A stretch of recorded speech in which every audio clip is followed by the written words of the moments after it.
Lord of the Mysteries 2, Audiobook, Part 44. Chapter 1076, Savant.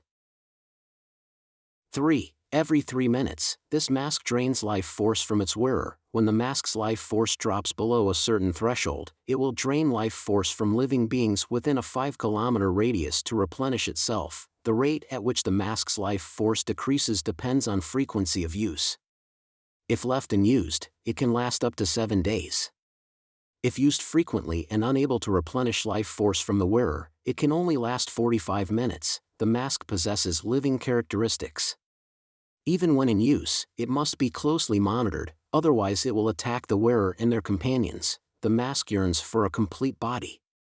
It will entice the wearer and those around them to gradually replace their bodies with mechanical constructs. Those enticed by it will not have their life force drained, nor will they be attacked by it.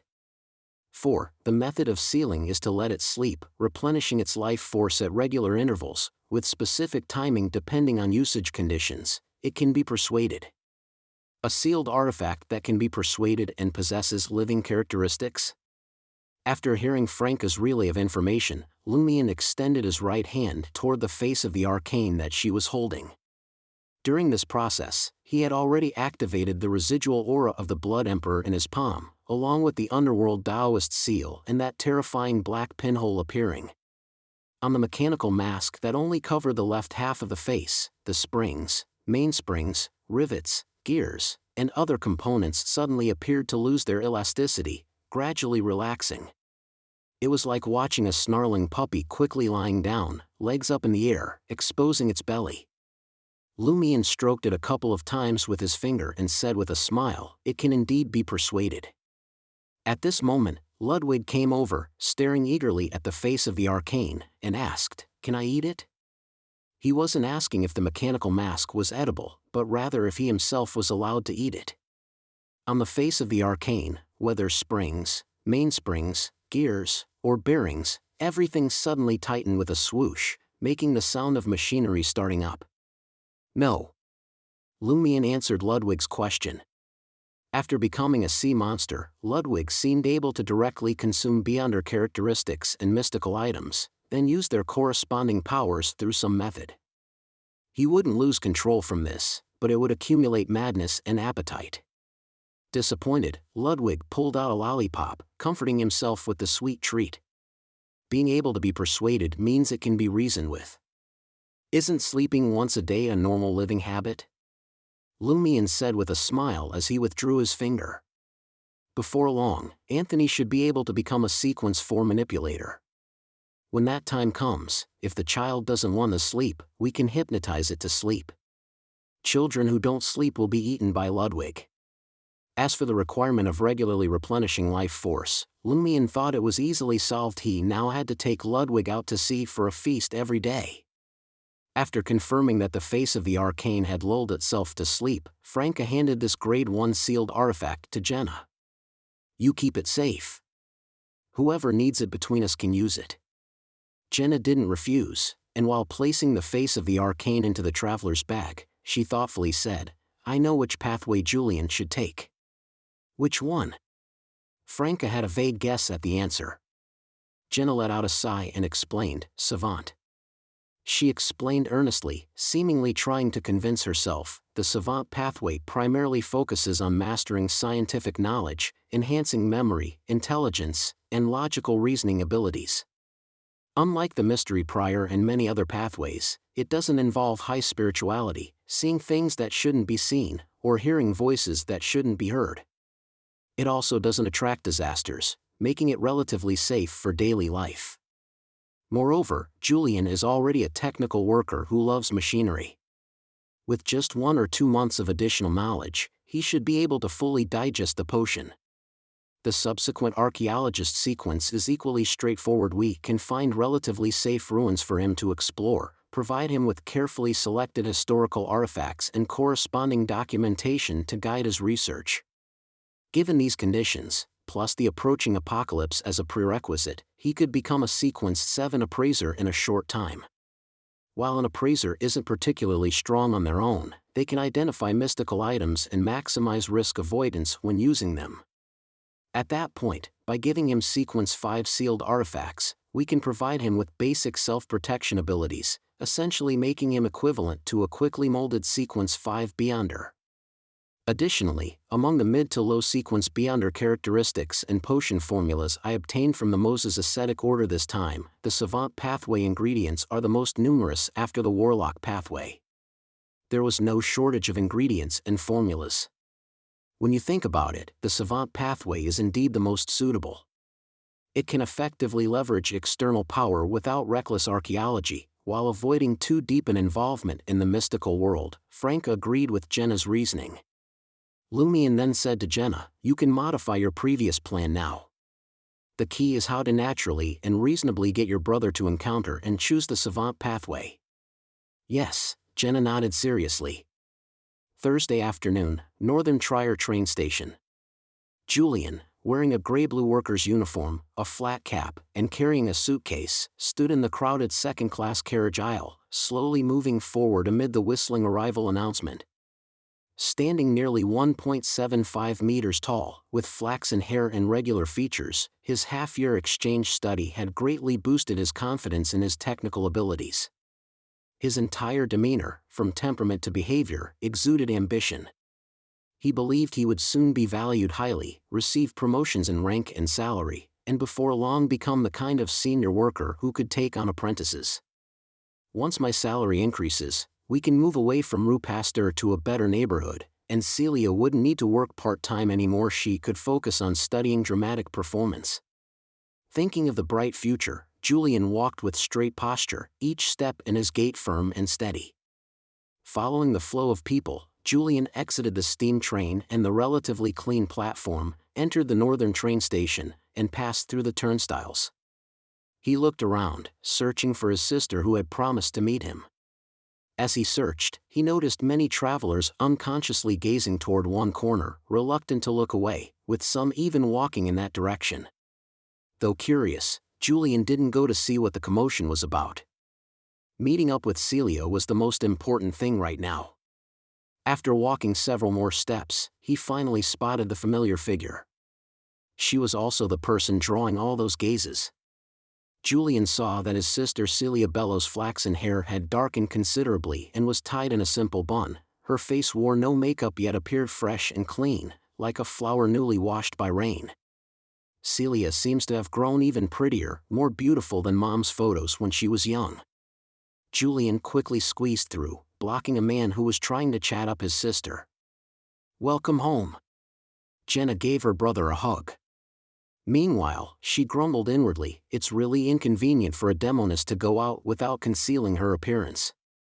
Even with using lye to adjust my features to look more like before and having suppressed my charm, I still draw attention, though not as drastically." "Let's go." Julian glanced at the eager men around them and protectively guided his sister quickly out of the Northern train station. Jenna pointed to a double-decker public horse carriage. "This one's already full, let's wait for the next one." Julian looked around and pointed to the rental carriage lane. "Let's take one of those back. I've saved some money during this time." He had expected his frugal sister to object and need convincing, but to his surprise, Jenna immediately nodded in agreement. Julian felt that his sister must have changed quite a bit over these 6 months. After settling into the two-wheeled, two-seater rental carriage, Jenna asked with a smile, "How did your studies go?" "Your letters weren't very detailed." About Julian instinctively straightened his back. "I think I'm about at the same level as the master who taught me before." He went on to explain many technical details, though Jenna couldn't understand them. Jenna offered some complimentary remarks before changing the subject. "I recently met an outstanding technical expert. She says she's a technical expert. I don't understand much about it, but when she repairs machines, she's really incredible, the kind of incredible that even I can recognize. She said when you return, everyone could get together to exchange ideas." "She?" Julian relaxed. With a smile, he said, "Sure, you can arrange a time with her." He was very confident in his technical skills now. "Let's go right after you put away your luggage. We'll have dinner together." Jenna quickly decided, as if her previous words had been leading up to this. Julian gave his sister a suspicious look, suspecting she was trying to set him up. However, after their long separation, he didn't want to refuse. After dropping off his luggage at their rental place en Rue Pasteur, Jenna led Julian to a newly built factory on the south side of Quartier du Jardin Botanique. Inside the factory, a young woman with short hair and goggles was using a hammer, pliers, and other tools to work on a giant machine, continuously installing rivets, levers, bearings, and other components. Her movements were fluid and unassuming, but every detail was perfect, not a fraction off, without the slightest error. As Julian watched, he became transfixed, his previously high confidence gradually crumbling. Is this even humanly possible? Even machines manufacturing machines can't achieve this level of precision. Could this be the blessing of the God of technology that the Church of Steam preaches about? When the woman finished her work, Jenna stepped forward and called out with a smile, "Good afternoon, Miss Bella." Bella's body instinctively trembled slightly, then she turned around and said with a smile, "Celia, is this your brother?" "Yes, my brother Julian." Jenna made the introduction. Julian nodded bewilderedly, his previous confidence completely gone. Chapter 1077, Worship and Humility. Bella took off her goggles, revealing a face with soft features and beautiful eyes, unlike the more masculine female mechanical workers in Julian's stereotypical impression. "I heard you just returned from an exchange study?" Bella asked curiously. "Yes." Julian no longer had any enthusiasm to share this experience. "What did you study?" Bella eagerly pointed at the mechanical parts scattered on the factory floor. "Why don't we exchange ideas? Try assembling a machine with the remaining parts?" A qualified artisan must have their own judgment and possess sufficient creativity. Julian instinctively wanted to refuse, clearly knowing there was an unbridgeable gap between himself and this approachable lady. But at this moment, his sister Jenna encouraged, "Give it a try. This will be your first creation since completing your studies. It's okay if there are flaws, Ms. Bella will guide you and help correct any issues." Guide. Julian's heart suddenly stirred. He first spoke at length about how ordinary he was and how his skills were barely passing, then walked among the scattered parts, observing and contemplating. When he picked up the pliers, Bella walked over and nodded slightly. "Your hand position has a small flaw." She quickly pointed out the problem, correcting the mistakes in Julian's posture from past bad habits. During the subsequent assembly, Bella occasionally offered similar guidance, and her teaching either led to sudden insights for Julian or made him strangely discover that many things he originally found difficult suddenly became simple. While teaching, Bella seemed to radiate an indescribable light, no longer just the girl next door from before. Every word she spoke gave Julian the feeling that she had absolute confidence. People who were confident and had the ability to support that confidence were always charismatic, unconsciously inspiring worship. Gradually, Julian's gaze toward Bella became like a student looking at their most respected teacher, and his behavior began to show signs of imitation. This was a truly top-tier artisan. A top-tier artisan that ordinary people rarely got to meet. Thus, Julian completed his assembly, creating a machine for precise metal cutting. He couldn't believe this was his own work, it was the kind that had to be purchased from the Church of Steam factories. His gaze toward Bella grew even more admiring. Jenna sincerely praised the machine for a while, then took Julian home to change clothes, arranging to meet Bella at a restaurant near the botanical garden. The three of them enjoyed a pleasant atmosphere with engaging conversation. "Excuse me, I need to use the restroom." Jenna stood up, putting down her napkin. After watching his sister's figure disappear into the restroom corridor entrance, Julian turned back to see Bella lift her red wine glass, taking a small sip, smiling kindly yet with a hint of superiority. "You truly have some talent in mechanics." "No, compared to you, this can't be called talent," Julian responded, embarrassed and somewhat inferior. Bella put down her wine glass and shook her head. "I mean it. Would you be interested in becoming my apprentice?" "Apprentice?" Julian was stunned. Bella nodded gently.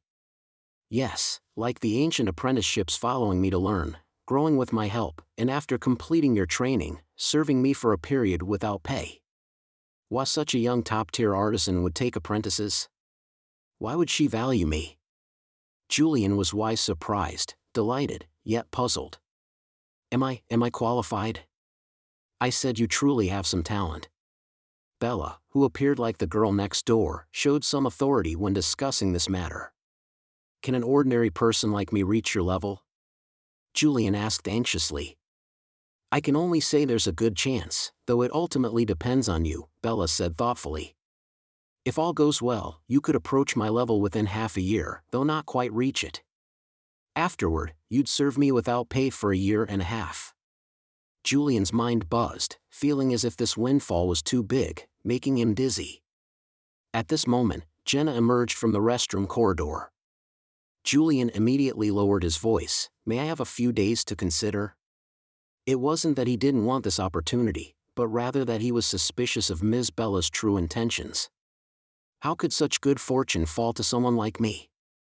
Could this be some new type of scam? Did Ms. Bella have connections with those islanders? Of course. Bella didn't press him. After enjoying dinner, back at their rental place on Rue Pasteur, Julian casually asked his sister, Celia, who exactly is Ms. Bella? How is she such a top-tier artisan at such a young age? So she really is an amazing technical expert? Jenna asked excitedly.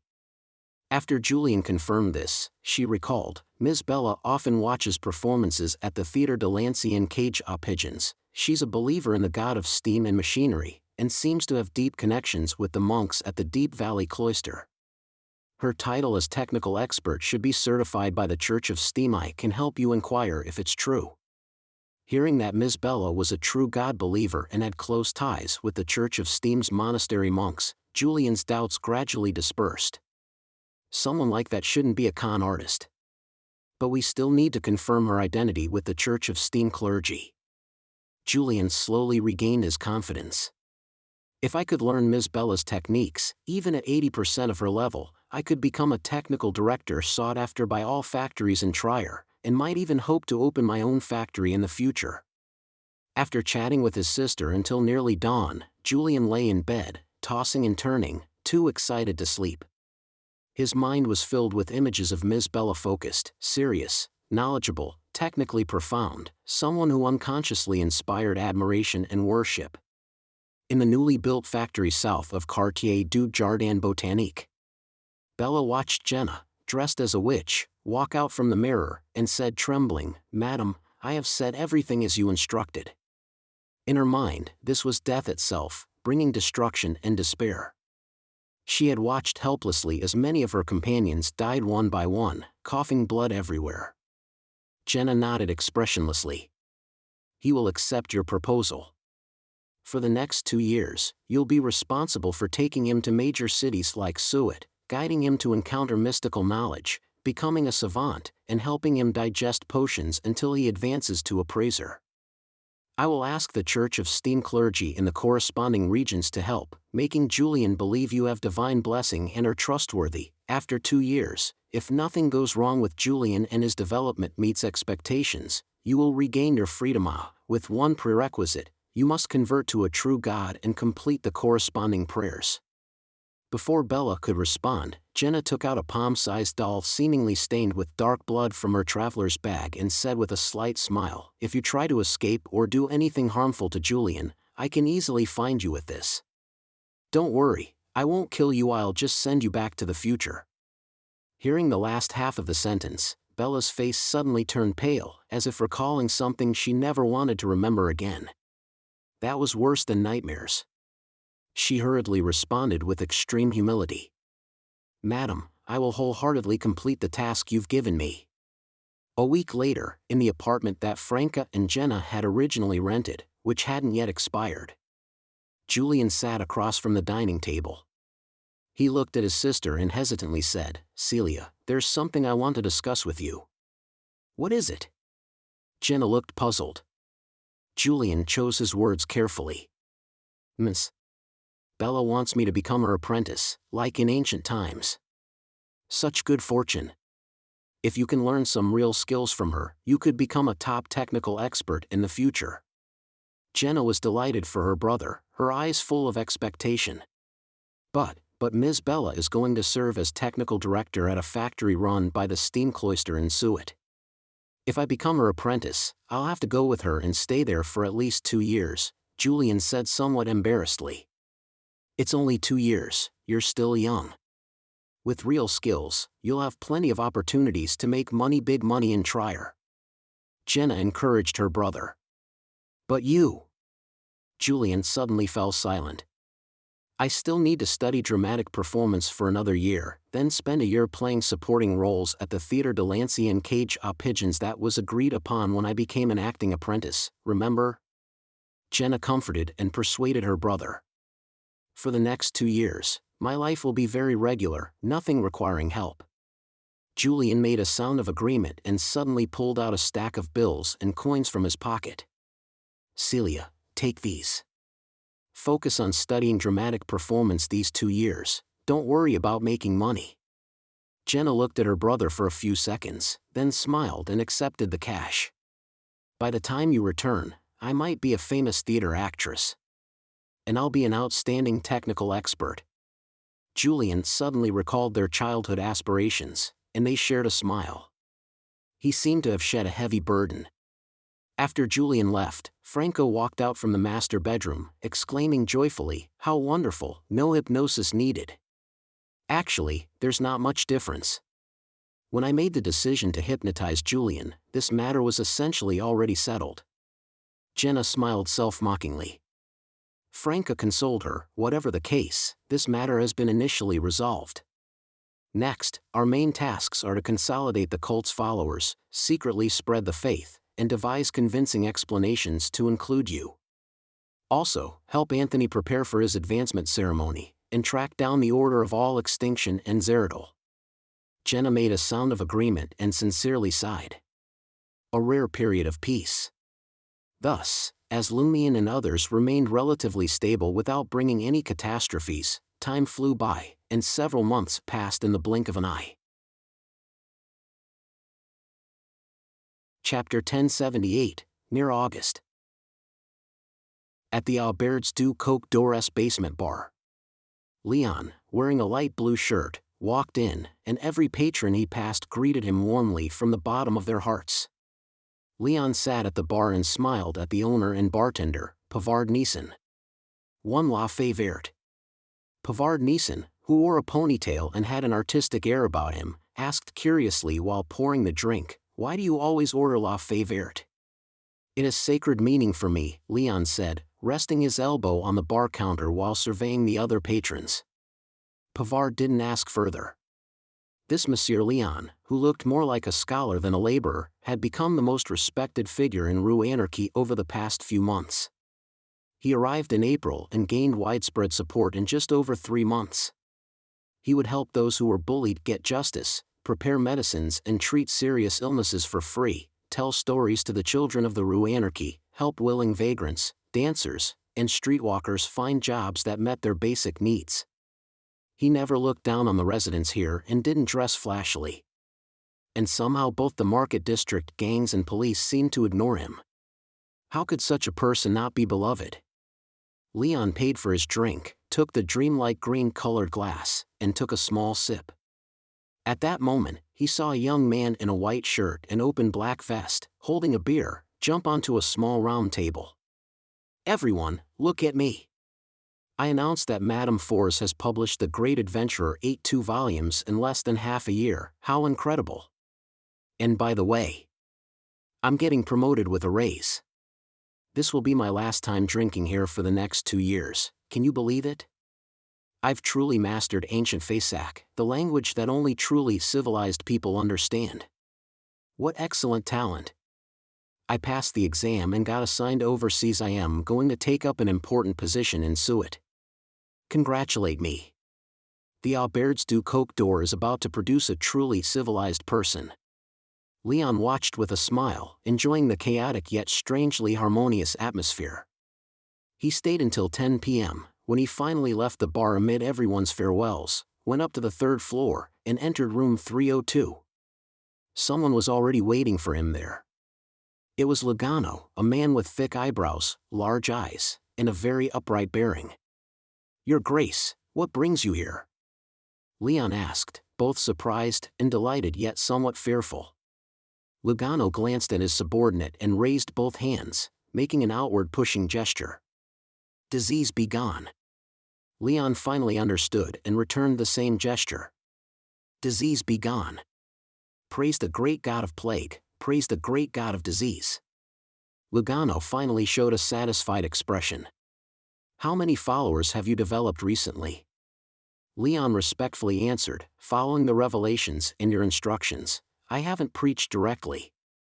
Instead, by helping the residents here and utilizing their fear of disease, I've gradually developed a group of willing followers, forming the embryo of a congregation. Next, I will share my faith with the followers, speak of the greatness of the two malady gods, and of your Grace's mercy and grace." Lugano nodded. "Well done.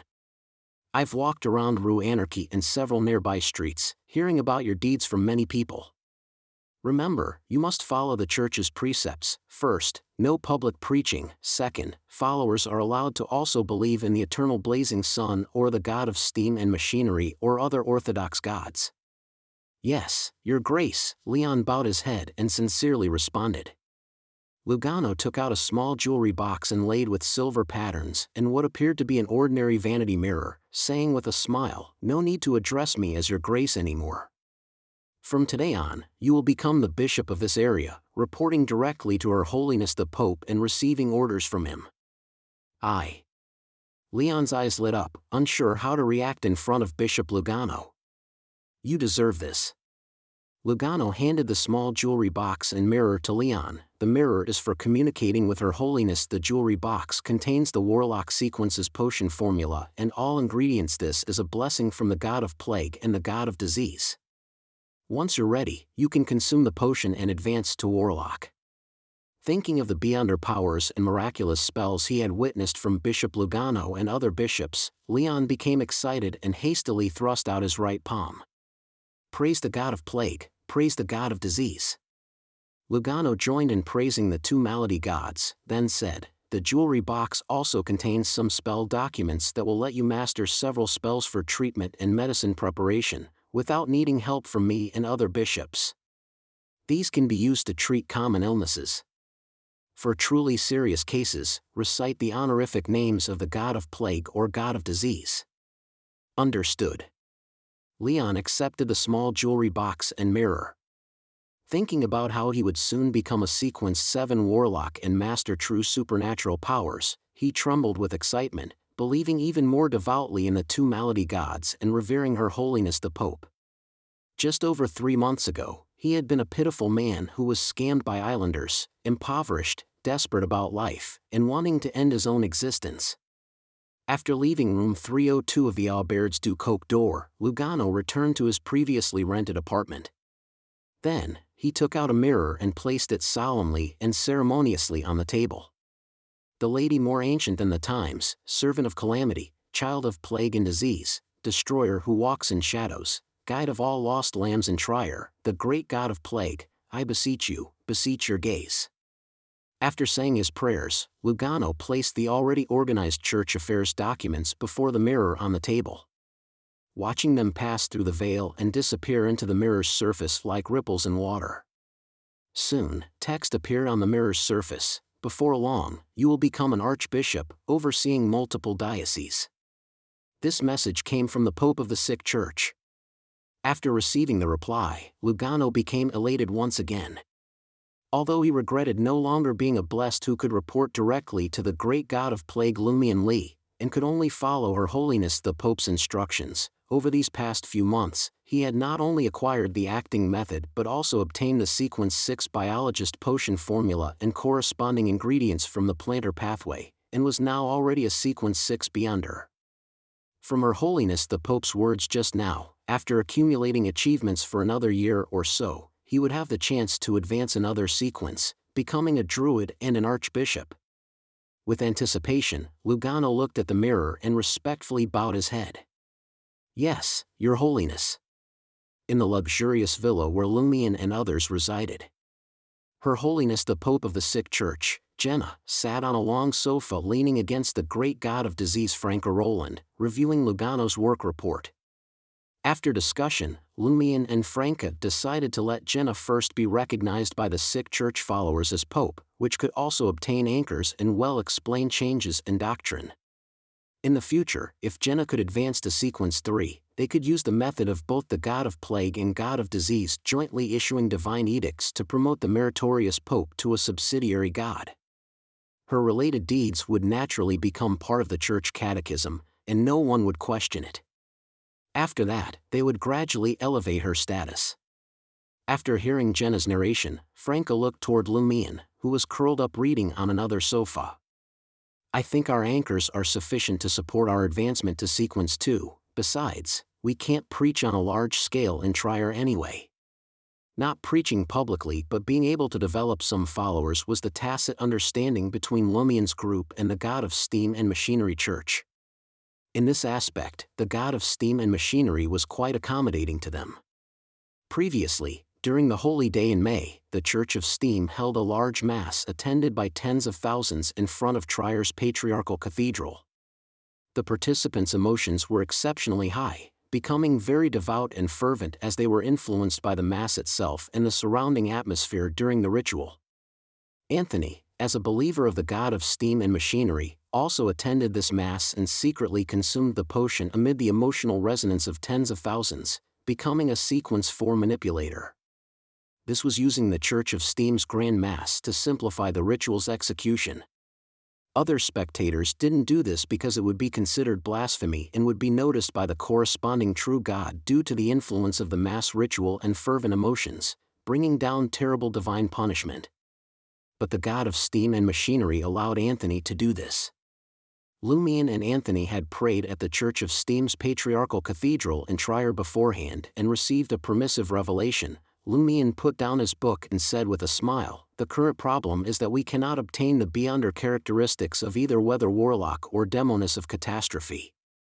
According to information Franca gathered from within the Demoness sect, they could confirm that the Demoness sect possessed at least 5 Demoness of Catastrophe beyonder characteristics: 4 angels, gray, yellow, blue, purple, and 1 grade 0 sealed artifact. Lumion's group had further learned that if a pathway had 3 Sequence 1 angels, the corresponding Sequence 2 angels could only number 6 to 8, with the specific amount varying by pathway. In other words, with the existence of the true God the primordial Demoness, there were only 1 to 3 Demoness of Catastrophe beyonder characteristics outside the Demoness sect, all currently unaccounted for, at least not among the Church of the Fool's allied forces.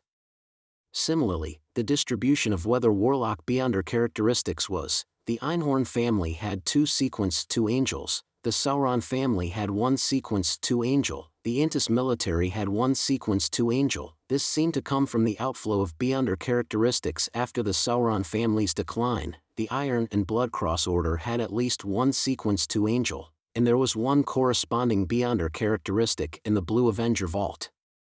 In other words, at most 2 Weather Warlock beyonder characteristics remained unaccounted for, perhaps none at all, and Lumion currently had no leads.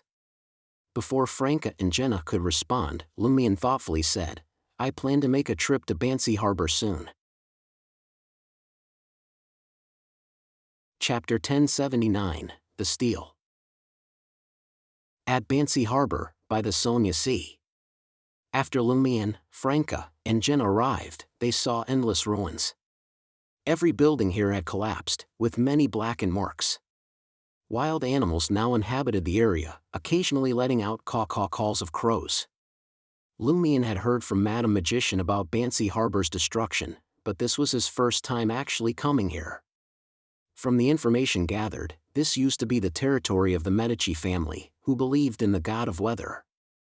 There's a chance that the Weather Warlock beyonder characteristic could be found here, but they were likely taken by that Red Angel, Franca said as she looked around. Staring at the ruins of Banshee before him, Lumion felt like he was back in the disaster-stricken Cordu. He stood there dazed for a few seconds before speaking. "This is one purpose: to search around won't cost us much. The other purpose is to find that special location Madame Magician mentioned, use the corpse wax candle, and complete the ritual contract. Chuckling, Lumion continued, since the Celestial Master was able to use Professor and company as a medium to locate the hidden sage and help Mr. Fool lock onto the target, the Blood Emperor ritual contract should also be able to find where the remaining Weather Warlock Beyonder characteristic is. As someone who is barely counted as his blessed, is it too much to ask him for this small favor? In theory, it's possible, but it's too dangerous. It would be better to accumulate contributions and seek revelations from Mr. Fool. He is the greatest existence at the top of the seer pathway, and should be able to divine clues about the remaining Weather Warlock Beyonder characteristic. Franco was not too fond of Lumion taking unnecessary risks. Though this is his style, one just can't avoid being defiled from constantly touching pitch. He should try to control the number of risky ventures. Jenna nodded in agreement with Franca's words. You think I haven't sought revelations from Mr. Fool? Guess what his revelation was? Lumion smiled. Bansi. All right then, Franca grumbled. You two help me guard against any accidents, Lumion said, placing his hand on his chest and bowing his head to pray to Mr. Fool. After the prayer, he activated the remnant aura of the Blood Emperor, the underworld Taoist seal, in the dark pinhole in his right palm. Guided solely by his spiritual intuition, he began to delve deeper into the ruins. Franca and Jenna followed several tens of meters behind him, one on each side. They had walked for nearly a quarter of an hour when Lumion stopped in front of a collapsed building. The walls of the building were shattered, and only a few charred wooden pieces remained of the entrance. On the ground, which was scorched as if by lightning, were two vivid blood-red human silhouettes. In the corner next to these two shadows was a simple drawing depicting a tentacled monster. According to the intel provided by Mr. Hangman, this was the Bansi Harbor Telegraph Office. So it's here after all. Muttering, Lumion walked up to the two blood-colored human imprints and took out a pale yellow-red semi-solidified candle in a glass jar. He then placed the corpse wax candle on the piled-up collapsed walls and ignited it using friction of his spirituality. Seeing this, Jenna and Franca stopped in their tracks, not advancing further. They were worried that they too would be affected by the candle's scent and be passively drawn into the ritual contract, unable to monitor the situation. Lumion sat down cross-legged and began cogitation. The sweet-scented incense diffused in the stillness, gradually penetrating his nostrils, causing his bones to itch and his blood vessels to swell. Suddenly, a veil of dark mist appeared before his eyes. Unlike previous contract rituals, Lumion's drifting soul was immediately seized by an invisible force and yanked into the depths of the mist the next moment. Spinning, turning. Lumion quickly regained his wits and found himself standing in a spacious, bright house, with rows of seats on both sides, occupied by several people who seemed to be waiting. Some of these people were dressed normally, while others had very strange attire. Lumion had not yet had a chance to examine them closely when a shout rang out beside him, "Ilhap, make way!" Lumion did not understand, and turned around with a bewildered look, facing a man who had just entered through the door. The man was wearing a white shirt, a black vest, and a top hat, a look that matched the Eastern style Franca had described. He was holding a piece of paper in his hand. Lumion stepped aside to let the man pass, watching him run towards the front of the hall without looking back. Tap, tap, tap, the sound of telegraphing echoed from that direction. Lumion then realized this was a telegraph office, and the people were waiting for responses. Many of the waiting individuals had already turned their gaze towards him. Lumion pulled up his hood to obscure his face. Compared to a Demonis Salor, wearing strange clothes was not a big problem. Outside the telegraph office, the scene suddenly became lively. There were multi-story buildings of various styles, wide streets, and occasionally black automobiles and the yellow rickshaws Franca had mentioned passing by. Among the bustling people, some wore shirts, suits, and hats, others wore long robes and skullcaps, some in white shirts and black gowns with baggy pants and high-top cloth shoes, their waists bulging as if they were hiding pistols, and some with their heads wrapped in red cloth and holding short batons, while others wore lace-trimmed and ruffled long dresses, or close-fitting skirts with slits on the sides. Lumion suddenly felt this was as prosperous as Trier. Ding ding. The clear sound echoed as a two-car tram, supported by overhead tracks, raced by. This scene was very familiar to Lumion. He already knew this was called a trolley. However, unlike what he had seen before, the passengers on the trolley were all quite normal, their attire indistinguishable from the pedestrians on the streets, and none of them had just a head, dragging a bloody, bony spine. The location I've entered is different from the previous street? Or maybe that street was originally hidden and requires special methods to see or enter? My various special attributes, combined with the issues in Bansi, have brought me more directly to this metropolis? Lumion muttered as he looked around. Even among the people being pulled in rickshaws, there were no ladies with pus-filled, bruised faces concealing them with fans. Aside from not understanding the language around him and the scarcity of people who resembled his own appearance, Lumion didn't see any problems with the bustling city before him. In terms of the effects of the ritual contract, this could be considered a failure, as he had gained nothing and not touched upon any mysteries. After contemplating for a while, with a feeling of being thrown into a foreign land without a good translator, Lumion followed the guidance of his own spirituality and gradually moved away from the prosperous downtown, entering narrower alleys.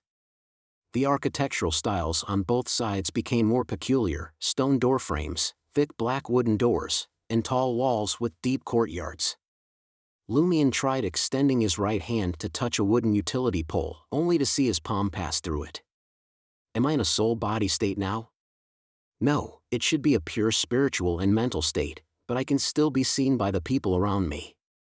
Lumion analyzed as he continued walking, navigating through the tangled wires, laundry lines, and haphazardly piled debris, until he reached an area with many residences. The first thing that caught his eye was a strangely shaped wooden tower. It was very similar to the fog core he had seen in previous ritual contracts, but in the sunlight, the wooden tower had lost its indescribable sense of terror and gloom. In front of the brown tower were large houses and green trees, all enclosed by a yellow wall, preventing anyone from scaling it. The open wooden double doors at the main entrance saw a constant flow of people going in and out, all appearing to be ordinary citizens. Is this what Franca called a temple?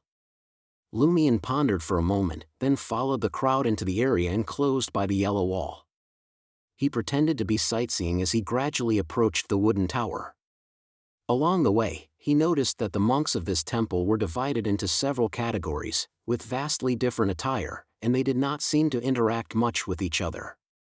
The two most numerous groups were, one wearing blue robes and tall hats, resembling the celestial master style, and the other with shaved heads, wearing either dull gray robes or yellow inner robes with red outer garments.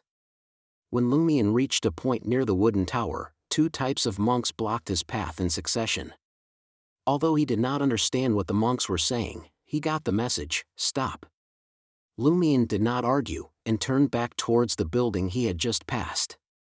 During this process, he discreetly observed the environment, noticing that many monks were dispersed along the path leading to the wooden tower, some openly, some secretly, showing signs of using beyond their powers. They are guarding the wooden tower, not allowing outsiders to enter. As Lumion made this judgment, he abandoned the idea of trying to teleport there or use the mirror world. If the wooden tower was indeed the core location indicated by the ritual contract, the guards would be prepared against such methods. Thinking about how he had previously entered the tower through a mental contract, Lumion found a hidden spot and tried to replicate that state. As soon as he completed the cogitation, he suddenly levitated, floating towards the wooden tower through the suddenly spreading dark mist, without any obstruction. Soon, Lumion reached his destination, but was blocked by an invisible force, only able to descend downwards, preparing to enter through the door. The floating sensation quickly faded, and the enveloping dark mist dissipated. This time, Lumion clearly saw the situation at the wooden tower's entrance. There stood a weathered stone stele.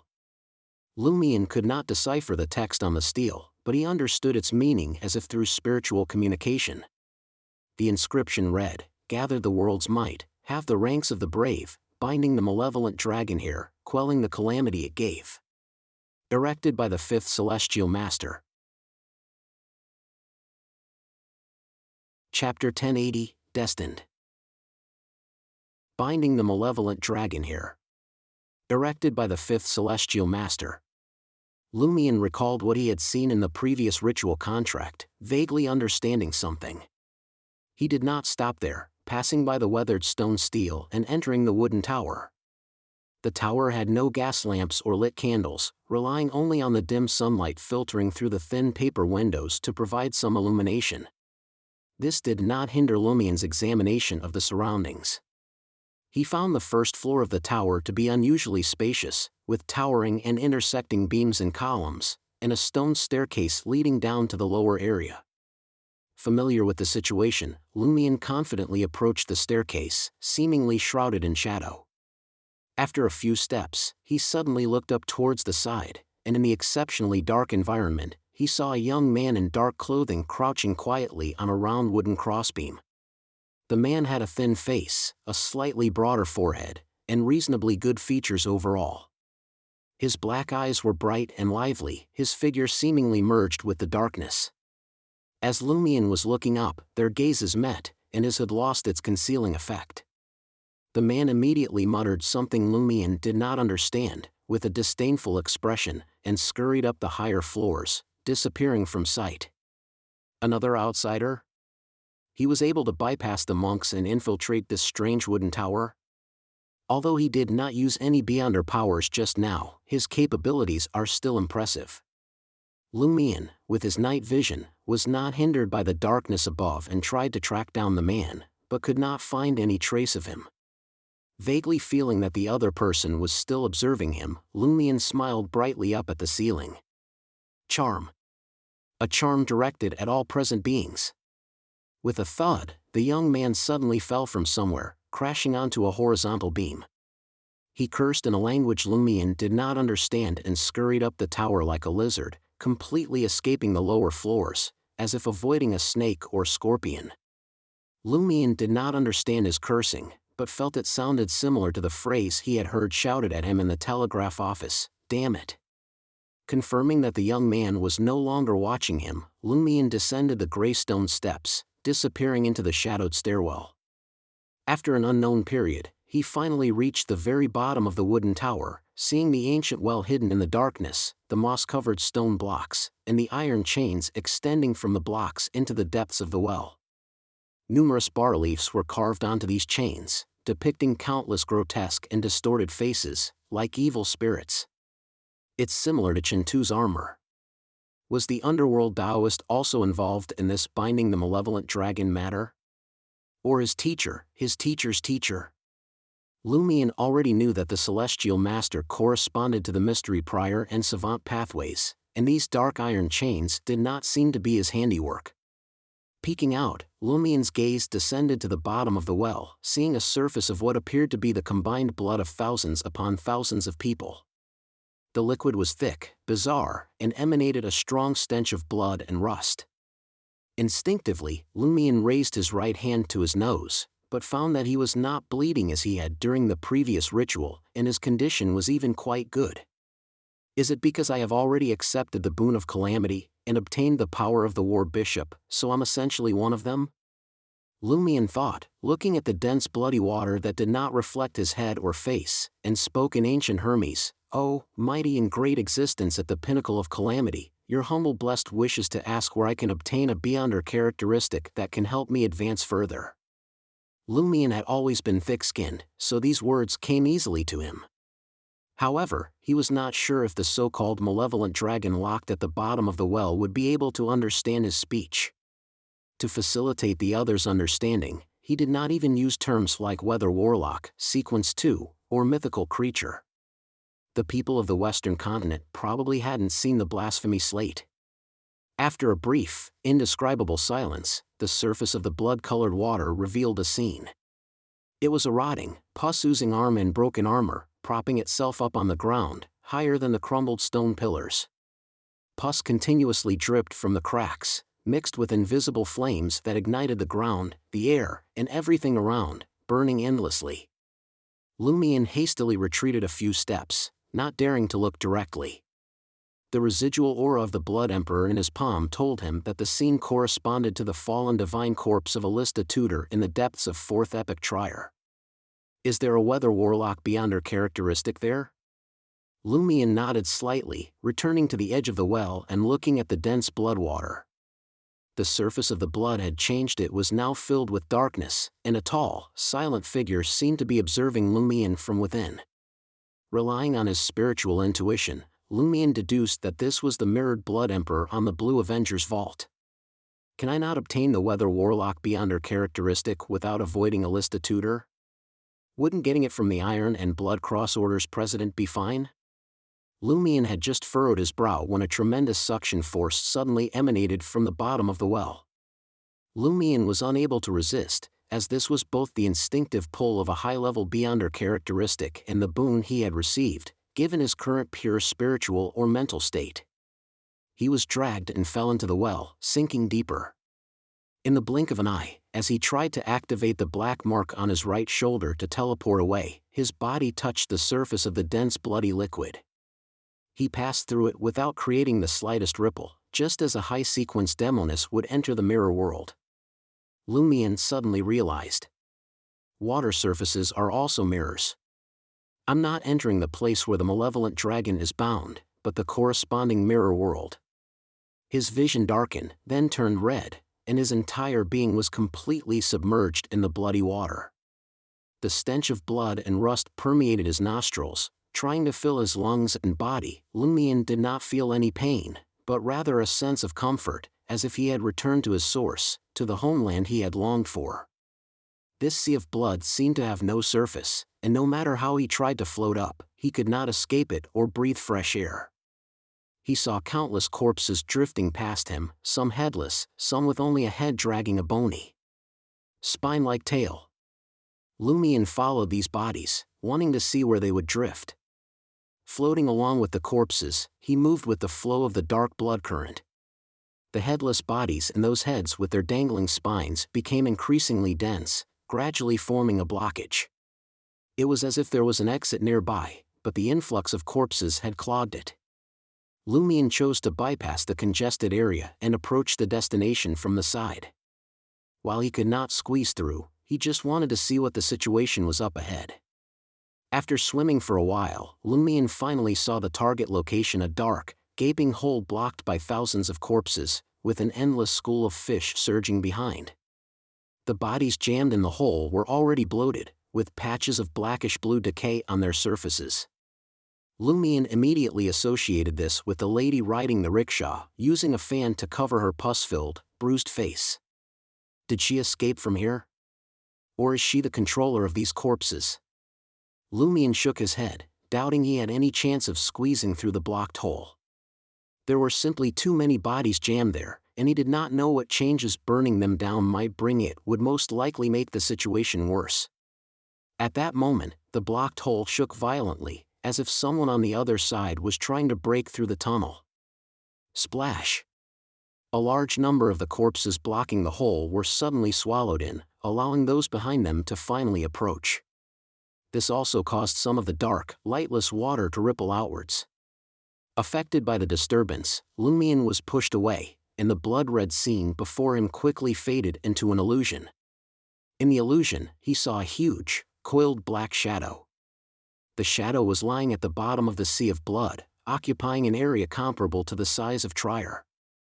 Lumion was drawn towards it, but could not truly approach or clearly see the black shadow.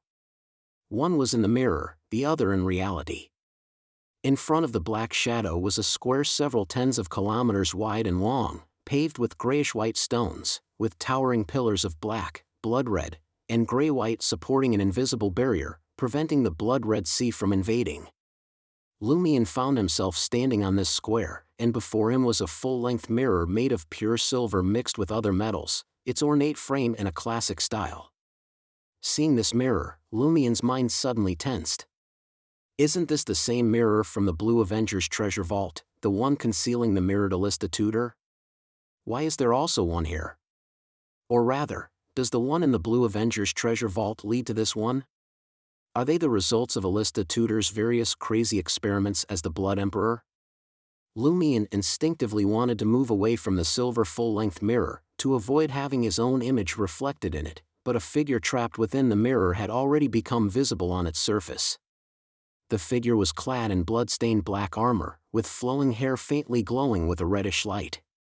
His facial features were sharp, as if carved by a knife, his lips tightly pursed, exuding a resolute and unyielding aura. His blue eyes were filled with cruelty and madness. The next moment, this mirror-bound figure extended his armored right hand through the cold, hard mirror surface. He stepped out of the full-length mirror, as if completely unconcerned about Lumion seizing the opportunity to attack. Chapter 1081, Trap. The Mirrored Blood Emperor. Lumion was not unfamiliar with the figure before him. He did not seize the opportunity to attack, not because he did not want to, but because he was stunned for a moment by the assault of the mad psyche, before breaking free. The burning heat and stinging pain in his right palm became more pronounced, as if wanting to collaborate, to fuse the current vessel with the version of himself in the mirror. The mirrored Alista tutor stood nearly 3 meters tall, gripping a just-formed gigantic flaming sword. The giant sword burned with a bluish-purple hue. The blood-stained black-armored mirror Alista, with eyes filled with madness and cruelty, looked at the blood-soaked Lumion and said in an icy voice, "Where's your sword?" As soon as the words left his mouth, he took a stride forward to stand before Lumion, raising the bluish-purple flaming sword high and bringing it down towards his target. Lumion finally recovered from his previous shock and instantly drew the iron-black sword of courage, blocking the strike from above. Clang! Amidst the clash of metal, streams of bluish-purple flames scattered, and Lumion was knocked flying, his body set alight. Crack! He proactively used mirror substitution, escaping the flames of the mirrored Alista. The mirrored Alista, dragging the flaming sword, evaluated dispassionately, "Too weak." As he spoke, the city-sized square was already engulfed in flames, with transparent, almost invisible spider web-like strands being revealed, all burning violently, no longer able to restrict or affect the mirrored Alista. The mystical pathogens Lumion had secretly spread earlier were also quickly dissipating in the intense heat and burning, with only the heat-resistant ones still barely hanging on. Facing this fiery hell, Lumion actually created a wall of crystalline, transparent frost around himself. Sizzling, these frost walls were immediately vaporized under the assault of the bluish-purple flames and terrifying heat, turning into white mist. The white mist obscured Lumion's figure, making him disappear from the mirrored Alista's sight. Behind the mirrored Blood Emperor, Lumion's figure rapidly took shape, his clear blue eyes deepening slightly, reflecting the blood-stained black-armored figure. He wanted to curse the opponent. This was one of the few effective ways he currently had to harm the other. Just then, thick fog rose up, immediately shrouding the mirrored Alista tutor, preventing Lumion's spiritual perception from extending beyond 10 meters, making it difficult to lock onto the target. True fog of war. Within the fog enveloping the entire fiery hell, Lumion threw out a mirror, which transformed into his double and gained projection power. Lumion's main body then concealed its form. Suddenly, Alista's scornful voice sounded in Lumion's ear. "Flashy, but useless." Accompanied by this remark, thunderous explosions took over the square. Indiscriminate, large-scale explosions. The fog of war thinned as a result, Lumion's mirrored projection shattered, and even his main body had to use mirror substitution repeatedly to endure the aftermath of the explosions. The entire square's ground was left in ruins, only the ornate silver full-length mirror remaining intact.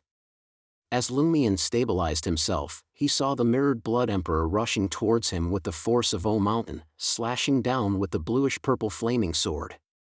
A sudden gray-white surge burst forth from Lumion. Wherever it passed, the flames were frozen and turned to stone. As the overwhelming gray-white wave approached the mirrored Alista's figure, this Blood Emperor with only remnants of power was set ablaze, decomposing into streams of bluish-purple flames. These flames flew out to the sides and upwards, avoiding Lumion's petrification power. They quickly converged behind Lumion, reforming the nearly 3-meter-tall Alista tutor, with blood-red hair. Crack! With a sweeping motion of the flaming sword, Lumien's body shattered and dissolved into mirrors once more. This time, he used teleportation in conjunction. His destination was behind the silver full-length mirror. He swung his sword of courage ablaze with scorching blue-tinged flames towards the mirror. He felt this full-length mirror and the mirrored Alista tutor were closely connected, and destroying it might prevent the powerful enemy from maintaining his form. The earlier large-scale explosion, where the mirrored Alista deliberately controlled the direction and provided necessary protection, not allowing this silver full-length mirror to be damaged, was evidence of this. Even if I can't beat you, can I at least beat this mirror? In Lumien's eyes, the mirrored Blood Emperor transformed into a bluish-purple flaming spear, rapidly thrusting towards him. He did not retreat, still letting the sword of courage descend. Bang! The silver full-length mirror suffered a tremendous explosion. Without even a cracking sound, it completely disintegrated, its shards scattered outwards. At the same time, the bluish-purple flaming spear pierced through Lumien's body, instantly igniting him, trying to burn him to ashes. The flaming spear fell behind Lumien, reforming into the mirrored Alista tutor. His sharp-featured face bore unconcealed mockery, his figure not showing any instability or illusion from the destruction of the silver full-length mirror. It was an intentionally displayed weakness, a trap. On the fog sea, in the starlight-condensed treasure vault on the Blue Avenger, the silver full-length mirror at the end of the corridor suddenly split open without a sound, cracks forming across its surface. Splash! Shattered glass slid downwards. On the deck of the Blue Avenger, Mr. Hangman and the few sailors felt the ship suddenly rocking violently, as if caught in a raging storm. High in the sky, the fog rapidly spread, clouds piling up, a downpour imminent. Within a square shielded from thick bloodwater. From a black coin bag, a mirror flew up, and Lumien leapt out, retrieving the sword of courage and the traveler's bag specially made by Mr. Fool. He showed no retreat or fear, power surging from the dark pinhole in his palm. His strikingly handsome face suddenly took on a more heroic, masculine air, his chest slightly narrower, his body a bit taller. He was utilizing the power of the War Bishop obtained through the boon. Of course, a demoness of unaging combined with War Bishop still should not be a match for the mirrored Alista tutor. Even if the latter did not use much of his weather warlock abilities, he still displayed overwhelming superiority. Lumien's true purpose was not the War Bishop itself, he wanted to leverage the unique origin of this power. It originated from the boon of the corpse wax candle ritual's target, from the depths of the well, most likely related to the massive black shadow coiled near the square, in reality. In this case, Lumien was effectively the bestowed of the other party, and the current battlefield was within the mirror world at the bottom of the well. In other words, Lumien might be able to invoke angelic-level powers by appealing to this special environment. Furthermore, with the War Bishop boon, he was now truly half-male, half-female, Yin nurturing Yang, Yang containing Yin, extremely close to higher powers. Seeing this, the mirrored Alista tutor did not frown, the madness in his blue eyes intensifying, seemingly wanting to use actual battle to tell Lumien this was meaningless. Failure will be your destined end. At this moment, a dark shadow from the coiled black mass expanded outwards. It penetrated the invisible barrier, surging behind the mirrored Blood Emperor. This dark, illusory, and transparent shadow seemed to lead to an unknown world. Lumien's thoughts suddenly became hazy, as if hearing layer upon layer of faint, ethereal voices. He then saw the mirrored Alista put away the bluish-purple flaming sword, scornfully glancing at him. This blood-soaked black-armored mirror person harumphed, no longer attacking, turning and walking into the dark shadow, disappearing from Lumien's sight. That's it? Lumien paused. Of course, he did not think the mirrored Alista tutor gave up because he feared the aid Lumien had invoked. It was more likely someone had dissuaded him. Who could dissuade the half-crazed mirrored Blood Emperor? As Lumien pondered, he felt his mind beginning to grow weary, his consciousness significantly weakened. The ritual contract was nearing its end. Lumien looked around, choosing to enter cogitation, proactively disconnecting from the contract state. In Bansi Harbor, within the ruins of the telegraph office. Lumien opened his eyes, checking his condition. The power of the war bishop was receding. What happened? Franca in the distance asked curiously. Lumion had actually used the war bishop power from the boon during the ritual. Lumion was about to respond, but suddenly had a premonition, turning his gaze towards the western sky. On the fog sea, aboard the Blue Avenger. Inside the violently shaking, nearly shattering ship, a deep purple, hurricane-like light suddenly surged. It rapidly headed eastward. This is... Seeing this, Mr. Hangman furrowed his brow. On a sunny coastline. Unarmored, simply wearing a shirt and pants, now more human-like, Red Angel Medici comfortably lay in a beach chair, legs crossed, casually watching the deep purple light fly overhead. Then, he smiled at Albus beside him, saying, "Why didn't I attack Lumion Lee in the Dream City? Of course, it's because I'm waiting for him to trigger all the problems left behind by that crazy tutor. The path to be taken, someone must help us take it, the traps to be stepped on, someone must help us step on them." Chapter 1082, Open Stratagem. In St. Millum of the Faesac Empire, on the coast of Mid-Seashire, Snarner Einhorn, with his flamboyant golden earrings and deep red hair, was originally toying with some jewelry when he suddenly raised his head and looked towards the southern sky. He was first surprised, then a look of confusion crossed his face, and he remained in the room, doing nothing. Far in the distance, in the coastal regions of the Phaenopoder Kingdom, the deep purple light was flying faster and faster, already having escaped the encompassing hurricane, leaving behind horrifying rumbles. In a certain location in the Intis Republic, the grizzled, blue-uniformed leader of the Iron and Blood Cross Order, Deist, with his neatly combed deep red hair, black iron eyes, and prominent wrinkles, withdrew his gaze from a brass chess set and looked up towards the sky. He almost instinctively transformed into a deep purple iridescent rainbow and shot up, but ultimately controlled himself. He murmured softly, "The disturbance is so great, the deities must all be watching. Will the angels of the Orthodox churches try to seize it?" Under the observation of numerous gazes, the deep purple light crossed over the Phaenopoder Kingdom.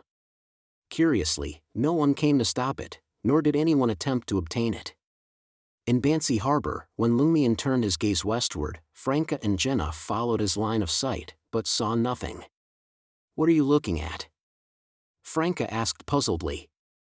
Lumion mused aloud, "I feel that the full-length mirror in the Blue Avenger's treasury is shattered, and the weather warlock beyonder characteristic hidden behind it is now rapidly crossing the northern continent, flying from the fog sea towards me." Jenna was a bit stunned to hear this. Franca also exclaimed in amazement, "Such a thing can happen?" A classic trope where a treasured item comes to seek you out on its own. They had come to Bancy to seek clues about the remaining weather warlock beyonder characteristic, and now one such beyonder characteristic was crossing thousands of miles to come to them? Lumion estimated the time and said calmly, "We'll need to start with my recent secret deed ritual experience." Franca's eyes lit up, full of interest in the story Lumion was about to tell. Jenna was the same, but considered things more carefully. She reminded Lumion, "Aren't you going to prepare? What if that weather warlock beyonder characteristic isn't coming to join you, but to kill you? You can recount your previous experiences and the reasons behind things after everything is over. There's no need to waste time now. We should hurry up and make the necessary preparations, like appealing to Mr. Fool to watch over us, or summoning a messenger from Madam Magician and promising to exchange the post-apocalyptic scripture for one round of assistance." In any case, they needed to prepare for a potential battle with the item manifested by the weather warlock beyonder characteristic. Smiling, Lumion replied, "No need to rush, it may be flying fast, but it will still take just over an hour to reach here." Shaking his head, Lumion continued, "Can't teleport. Can't use mirror traversal either, just so troublesome and slow-moving." Jenna was momentarily at a loss for words. Franca then raised another question, "Won't it get intercepted halfway? If the Orthodox churches take it, we can negotiate later, and can use the post-apocalyptic scripture to make a trade. After all, this thing speaks in riddles and is not very useful, just a hassle." But if it's the evil god worshippers trying to ambush it midway, with such a commotion, wouldn't they just be exposing themselves? Lumion laughed. Although the post-apocalyptic scripture was quite useful for responding to believers, there were few wishes it couldn't fulfill through bestowing good fortune, but as a fate appropriator, Lumion could also handle such matters himself. It would just be more troublesome and less effective.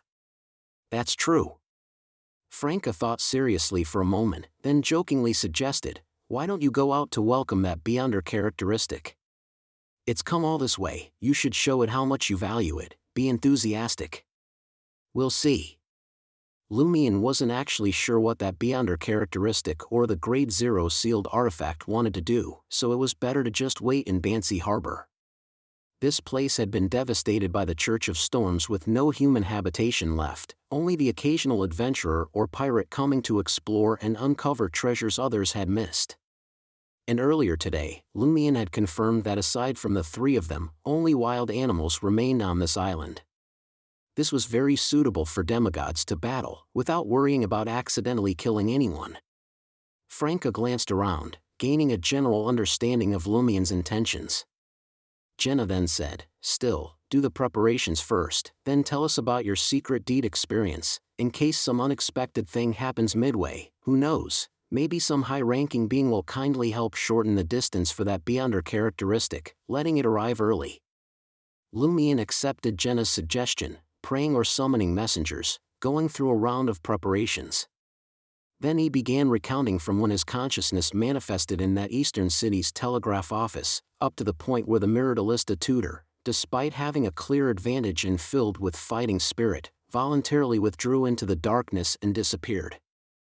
Before Franca and Jenna could respond, Lumion asked curiously and puzzledly, what did that person who also infiltrated the wooden tower mean when they muttered those words after seeing me?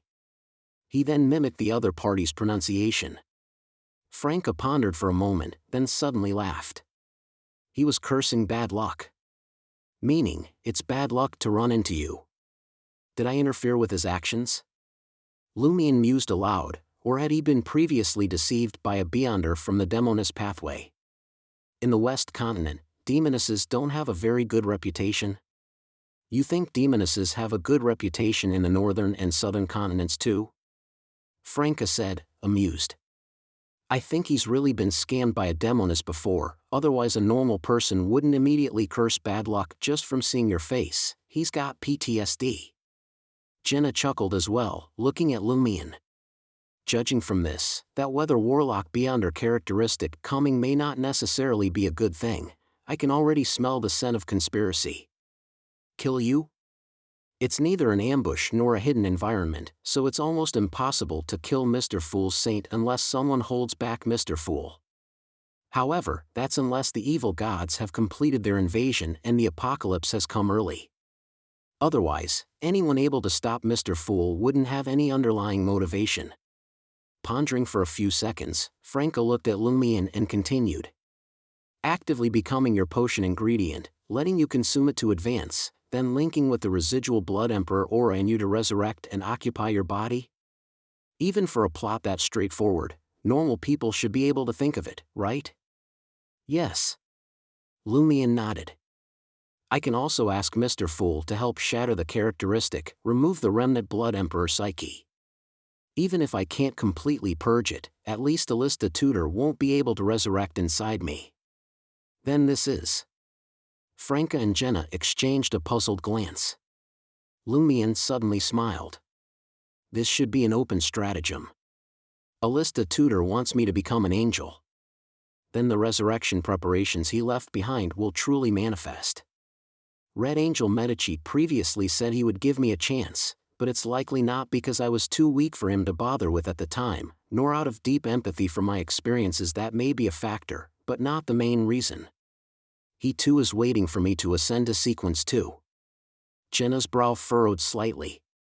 So you mean Alista Tutor's current goal is to help you advance to angelhood, and it doesn't matter whether you choose to become a weather warlock or a demoness of catastrophe, using that Beyonder characteristic or something else, the end result will be the same? Probably. Lumion nodded, with a wry smile. That's why the Mirrodalista tutor was able to restrain his madness and killing intent. Franca and Jenna fell silent, not knowing what to say. After all, they couldn't really advise Lumion not to ascend to angelhood, right? Lifting his chin slightly, Lumion chuckled nonchalantly. What's meant to come will come. I also want to see what awaits me, hopefully it won't disappoint. Hearing this, Franca sighed. Chaos, chaos, with the apocalypse looming, a bit of chaos is good, there's a chance to win amidst the chaos. An hour passed quickly, and the weakened and fatigued Lumion from the secret deed ritual had fully recovered. Suddenly, a deep purple light shot across the western sky. As it drew nearer, it grew larger and larger, eventually becoming clearly visible to Lumion, Franca, and Jenna. It was a violently burning mass of deep purple flames, with flashes of pure blue at its core. Interwoven within the flames were jet-black metal rods, forming a massive skeletal frame. The deep purple-blue flames flowed along the metal bones, trailing long feathers, giving the whole the appearance of a colossal bird with a wingspan spanning dozens of meters. The intensely burning deep purple-blue giant bird had not even fully approached Bansi Harbor, but the weeds, trees at the edges of the ruins, and remaining walls all spontaneously ignited. Cracking sounds rang out as Bansi was enveloped in flames. At the same time, a disdainful yet condescending booming voice reverberated in Lumion's ear. "Dare you face me?" It was spoken in ancient Hermes. Lumion suddenly gained an epiphany. There were several layers of meaning to this facing. Dare you withstand my attack alone and endure? Dare you ascend to Weather Warlock using the Beyonder characteristic I extracted? Do you have the courage and bravery for this? His mind made up. Lumion turned to Franca and Jenna. You two should leave this area.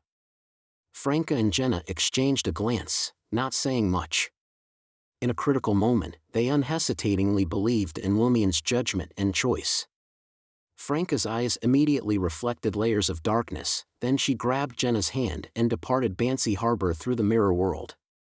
Lumion shifted his gaze back, looking up at the purple-flamed giant bird blotting out the sky, and reached into the traveler's bag, withdrawing the parchment-bound post-apocalyptic scripture. Chapter 1083, Sparring. The moment the post-apocalyptic scripture was withdrawn, it began to turn pages on its own, arriving at one of the pages.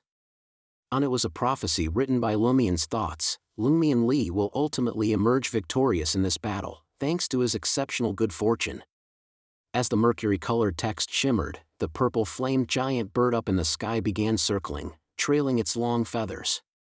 It had not yet revealed its complete mythical creature form, for if it did, Lumion would not continue playing with it, and would immediately summon assistance. Dark clouds amassed rapidly, looming low over the ground. In the blink of an eye, a torrential downpour plummeted, as if the sky had split open like a lake. The deluge quickly formed into a massive water column poured down towards Lumion, but he did not move an inch, simply drawing upon the War Bishop Boone's power to become both male and female, with a more androgynous beauty, his chest still pronounced. The descending downpour slowed down more and more, soon freezing in midair, reflecting the sunlight to reveal a crystalline, translucent appearance. The layer of ice continued growing upwards from above Lumion, drawing in the abundant rain into its frigid domain, creating an illusion of a rainbow arching across. With a clattering sound, the subsequent rainfall was blocked by the solid ice sheet, sliding off towards the other areas of Bansi Harbor, combining with the earlier deluge and the already damaged drainage system, rapidly flooding the ruins. Sheltered by the layers of ice, Lumion calmly surveyed his surroundings, puzzled by the current manifestation of the purple-flamed giant bird's abilities. This truly has the might of the heavens and earth. If it keeps raining for another 2 to 3 hours, combined with the seawater rushing in, the entire Bansi Harbor will be submerged. But in the realm of angelic combat, this is utterly useless. What angel would drown in this? And there's ample time to escape the scene. Unless it keeps raining until the mountainsides collapse, there may be a chance to pose a threat to angels. However, this is excellent for slaughtering ordinary people and low-sequence beyonders. Truly befitting the path of war and calamity. Just as Lumion was pondering this, the purple-flamed giant bird pierced through the thick clouds, extending his head. Amid the dark clouds, silver-white lightning snakes flashed, converging into a long, lashing bolt. The lightning struck the crystalline ice, unable to conduct through, shattering and spraying outwards. Boom! The thunderous sound reverberated as countless electric snakes plunged into the pooled water of Bansi Harbor, rapidly darting to form a vast silver web covering the entire ruined area. Crackling sounds rang out endlessly, and Lumion finally understood the purpose of the earlier downpour. To make the subsequent lightning strikes more destructive and far-reaching. But Lumion himself stood on dry soil, surrounded by the near-insulating layers of ice, largely unaffected. In the next moment, new lightning formed, more magnificent and colossal, like a silver-white divine tree connecting the sky and earth. It struck the thick ice sheet, shattering the barrier as if carrying horrific kinetic energy or releasing stored power, causing an impact. Rumbling, the thunder waves spread as the terrifying lightning cracked through the layers of frost, reaching the top of Lumion's head. Lumion's body cracked and shattered, like all fragile mirrors. Yet his silhouette remained within the area once protected by the ice, still discernible among the collapsed ruins. Plummeting from the sky, the purple-flamed giant bird spread his burning wings like a meteor, crashing towards Lumion's location. The nearby rainwater suddenly vaporized, diffusing as mist to welcome the giant bird's descent. The ground was set ablaze, the remaining walls ignited, and Lumion's body was set on fire. Boom! The giant bird struck the ground, kicking up a mushroom cloud of dust. Lumion's body shattered once more, the original ruins either reduced to ashes or blown away. At the bottom of the crater formed by the explosion and melting, two blood-stained silhouettes resembling human pulp appeared, slightly dimmer. Lumion's androgynous figure manifested in the air opposite, his pale blue eyes reflecting the image of the purple-flamed giant bird as he prepared to unleash the demoness curse. The surrounding mist instantly thickened, transforming from scalding steam into true fog of war. Lumion lost his lock-on, unable to effectively apply the curse. Immediately after, a tremendous, piercing howl arose, and a horrifying hurricane formed over the sea, sweeping in towering azure waves over 10 meters high towards Bansi Harbor. A tsunami driven by the hurricane. Lumion's body was slammed to the ground, shattering. The remaining building ruins in Bansi Harbor that had managed to retain some height were all flattened, and the purple-flamed giant bird took to the skies, seemingly circling to search for the vanished target. At that moment, Lumion's silhouette emerged at the bottom of the crater with the two blood-stained human-like imprints, the ashen white rushing upwards towards the hovering purple-flamed giant bird. Stones of solidified air fell one by one. The purple-flamed giant bird suddenly let out a shrill cry. Lumion's body and mind trembled, as if hearing the incessant drumbeats of an ancient battlefield. Purple-blue fireballs rapidly materialized in the air, densely packed to block out the sunlight in this area. They plummeted with a roar, crashing into the advancing ashen white. Thunderous explosions rang out ceaselessly, the shattered ashen white flame statues flung in all directions. Lumion's created ashen white kept breaking and retreating, until it finally disintegrated, leaving the remaining purple-blue fireballs to pummel Lumion's body. This time, the shattered mirror fragments quickly dissolved into liquid. At this stage of the battle, the good fortune Lumion had gained from the post-apocalyptic scripture had not manifested. Neither his attacks on the purple-flamed giant bird, nor the giant bird's strikes on him developed into any unexpected success or failure. Lumion's silhouette reappeared in an even deeper, larger crater. The purple-flamed giant bird did not relent, continuing to assault with various beyonder abilities. Lumion struggled to endure, relying on his mirror substitutions to repeatedly evade fatal blows. As the entire elevation of Bansi Harbor lowered by several meters, about to be completely subsumed by the azure seawater, Lumion's mirror substitution reached its limit. From then on, he could only afford the death of his real and mirror self. Circling high above, blocking the sky, the purple-flamed giant bird let out a soul-shaking, chilling cry once more. He locked onto Lumion's figure, about to plummet like a meteor, carrying his violently burning purple-blue flames. Almost simultaneously, his body strangely stiffened. The purple flames on his surface dispersed outwards, the jet-black metal forming his neck stretched impossibly long, as if about to be torn apart by an invisible force. The purple flame giant bird writhed in agony mid-air, the flames continually showering down, adding new blazes to the already raging inferno of Banshee Harbor. This change was so sudden and bizarre, not caused by any of Lumien's attacks. Lumien had been on the defensive the entire time, unable to find an opportunity to curse the opponent, and the mystical pathogens he had secretly spread were also succumbing to the indiscriminate purple flames and terrifying heat, unable to propagate and spread. However, Lumien was not at all surprised by the giant bird's predicament, a distinct smile appearing on his lips. He watched until the purple-flamed giant bird, driven to madness by the agony, manifested his complete mythical creature form. Lumien averted his gaze. The fiery giant up above, bearing avian features, seemed to harbor deep, unfathomable knowledge. It materialized phenomena like lightning, hail, and hurricanes, causing the weather in this area to undergo violent changes. Soon, the fiery giant receded back into the giant purple bird, plummeting earthwards. Lifting his head, Lumien looked at the giant bird's eyes, fixed with pain and bewilderment, and said with a smile, "Do you know what place you've been attacking this whole time? It's the Banshee Harbor Telegraph Office."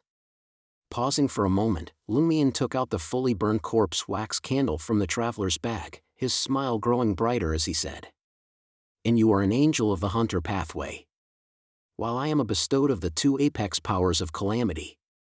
This was why Lumien chose to face the purple-flamed giant bird directly, not seeking assistance from Madame Magician or other major arcana card holders, and remained within the fixed area, never fleeing far away.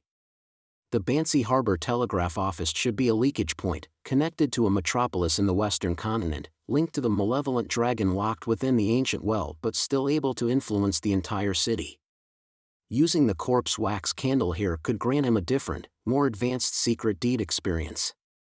In this context, attacking the Banshee Harbor Telegraph ruins, assaulting the Lumien who had already extracted the War Bishop Boone's power, and being an angel of the hunter pathway, then personally crashing into the leakage point, had a significant probability of triggering anomalies and being subjected to unseen influences. Of course, the anomaly was not a 100% certainty, and the purple-flamed giant bird did not necessarily have to enter the telegraph ruins directly, bombarding it as a flaming meteor. That's why Lumien had used the post-apocalyptic scripture to add sufficient good fortune. Now, the prophesied outcome had arrived. Boom! The purple-flamed giant bird landed nearby, kicking up more dust and flames. His blazing purple wings folded in, his body gradually shrinking, as if coalescing into a physical form. Then his final words reached Lumien's ear, "I acknowledge you are qualified. This has nothing to do with Tudor's arrangement." The purple-flamed giant bird grew smaller and smaller, until only points of light remained. Ultimately, the main body transformed into a palm-sized, crystalline and porous pillar. The various holes in the pillar contained mists, rainwater, lightning, and other meteorological phenomena, sometimes diffusing outwards, sometimes receding back inside. The scattered purple feathers and iron bone crystals littered the ground around it. Chapter 1084, Hidden Conditions. Previous chapter. Within the raging inferno of Banshee Harbor, Lumien's smile gradually faded. A blood-red bulge suddenly rose on his brow, the androgynous hues of his features rapidly fading. The bulge then retracted, crawling and slithering across his forehead and face, finally descending slowly down his neck, shoulders, and arms, merging with the altered remnants of the Blood Emperor and the War Bishop Boone powers through the black pinhole, still covered by the pallid skin from the underworld Taoist ceiling. The pinhole expanded slightly, the abysmal, lifeless darkness within seemingly brewing some kind of violent force. Lumien exhaled slowly, then collected the purple-blue, porous crystal pillar, along with the purple feathers and iron bone crystals, and placed them in a mirror inside the traveler's bag. A temporary sealing measure. Plop! A raindrop fell on Lumien's hand, leaving a damp feeling. 1 drop, 2 drops, 3 drops. The raindrops grew more and more numerous, rapidly turning into a downpour. Influenced by the widespread burning and the residual powers of the weather warlock, the sky over Bansi Harbor and the surrounding sea had darkened, producing vast, gloomy clouds, the rain pouring down. Lumion did not seek shelter or obstruct the rain, allowing it to soak his hood, his hair, his face, his clothes. As it fell, the rain grew colder, congealing into ice crystals and snowflakes. Thick, heavy snowflakes drifted over Bansi Harbor, blanketing the scorched earth, collapsed bricks, and other signs of destruction in a pristine white. Lumion's body was covered in frost and icicles. He finally composed himself. The help of the higher beings was not easily obtained, even if this was not something he had actively provoked, but brought about by the purple giant bird. The ice fell away, Lumion's hood and black robe drying rapidly. He pressed a hand to his chest, thanking Mr. Fool for his gaze, then turned his gaze to the sky. Beyond the swirling snowflakes, Lumion saw the ever-ready-to-assist Madam Magician. The renowned author's expression was rather complex, as if seeing her past self, forced to rapidly advance with the abundance of high-level ingredients. However, she could pause and take an extended rest, later considering whether to ascend to Sequence 1, while Lumion could not. Neither he nor the forces driving him here would allow him to stop. Lumion nodded in greeting, then teleported back to the luxurious villa in Trier. Franca and Jenna were pacing in the living room, while Ludwig was enjoying a double-layer cream cake. Done? Franca looked at Lumion, asking excitedly. An item that can't reveal its complete mythical creature form is nothing to be afraid of. If it really uses its full power, I'll just call for help. Lumion said with a smile. Why didn't you just call for help in the first place? Jenna couldn't understand. Lumion thought for a moment and explained, the higher the sequence in the hunter pathway, the more courage and boldness one needs. I skipped the iron-blooded knight and wore bishop sequences, without the corresponding beyonder characteristics to provide a boost. I can no longer retreat, and must face the difficulties, challenge myself. This may be the implicit, hidden ritual condition for me to advance to Weather Warlock, or an additional ritual. Jenna suddenly understood. For a normal advancement, it is unnecessary for a beyonder progressing step by step along the hunter pathway to Sequence 3. The previous sequences have already provided the corresponding enhancements. But a Sequence 3 demoness wanting to make the jump must not shy away, and be filled with courage? It seems that to switch pathways at the higher sequences, there are hidden conditions to some degree, stemming from the lack of previous sequence elements. Franca also realized. Then, she asked Lumion with a smile, did you rely on the special qualities of the Bansi Harbor Telegraph Office to defeat that purple phoenix, or rather, the purple giant bird? You figured it out? Lumion raised an eyebrow at Franca. Franca chuckled and explained, what other abilities and items of yours do we not know about? A simple analysis can lead to one conclusion, relying on the post-apocalyptic scripture and the demoness traits can only delay things, hoping the purple giant bird would acknowledge your strength, but victory is unlikely.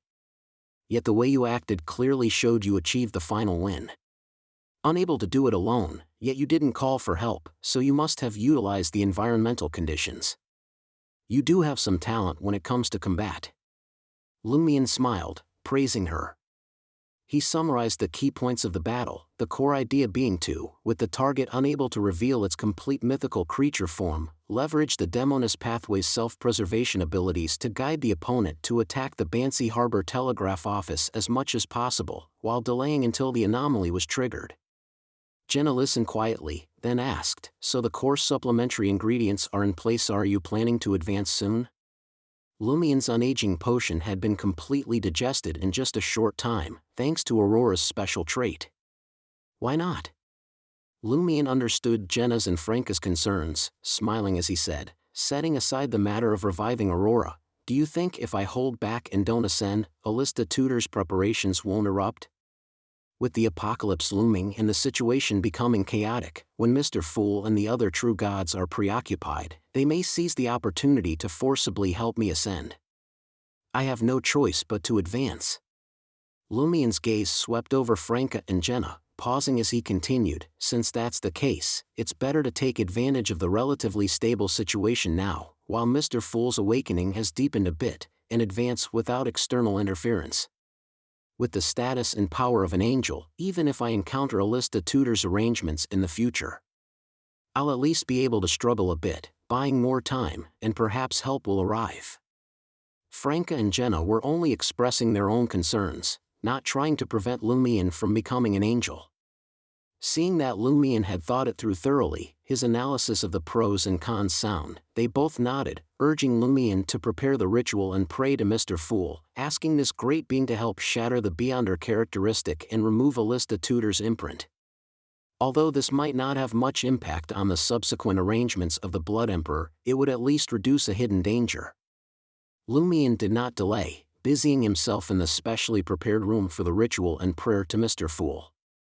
After dripping the oil and offering the appeasing sacrament, the purple crystal pillar placed on the altar was suddenly enveloped by the murky darkness emerging from the candle flame, rapidly disintegrating into points of light in various colors: purple, blue, white, red. These light points, as they settled and coalesced, released threads of frenzied aura, occasionally condensing into distorted faces or emitting terrifying roars, until finally dissipating. The reconstituted purple crystal pillar appeared purer. "Praise be to you, Mr. Fool." Lumion pressed a hand to his chest, bowing.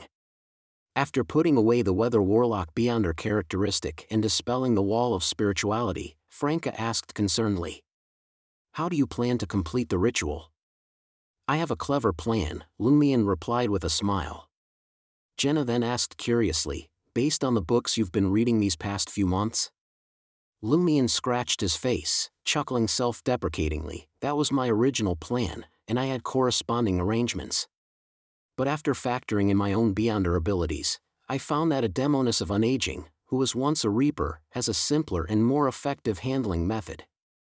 Perhaps the truth of the calamity pathways is that one must transfer back and forth, to get closer to the apex existences. So those who keep switching can take shortcuts when it comes to the ritual."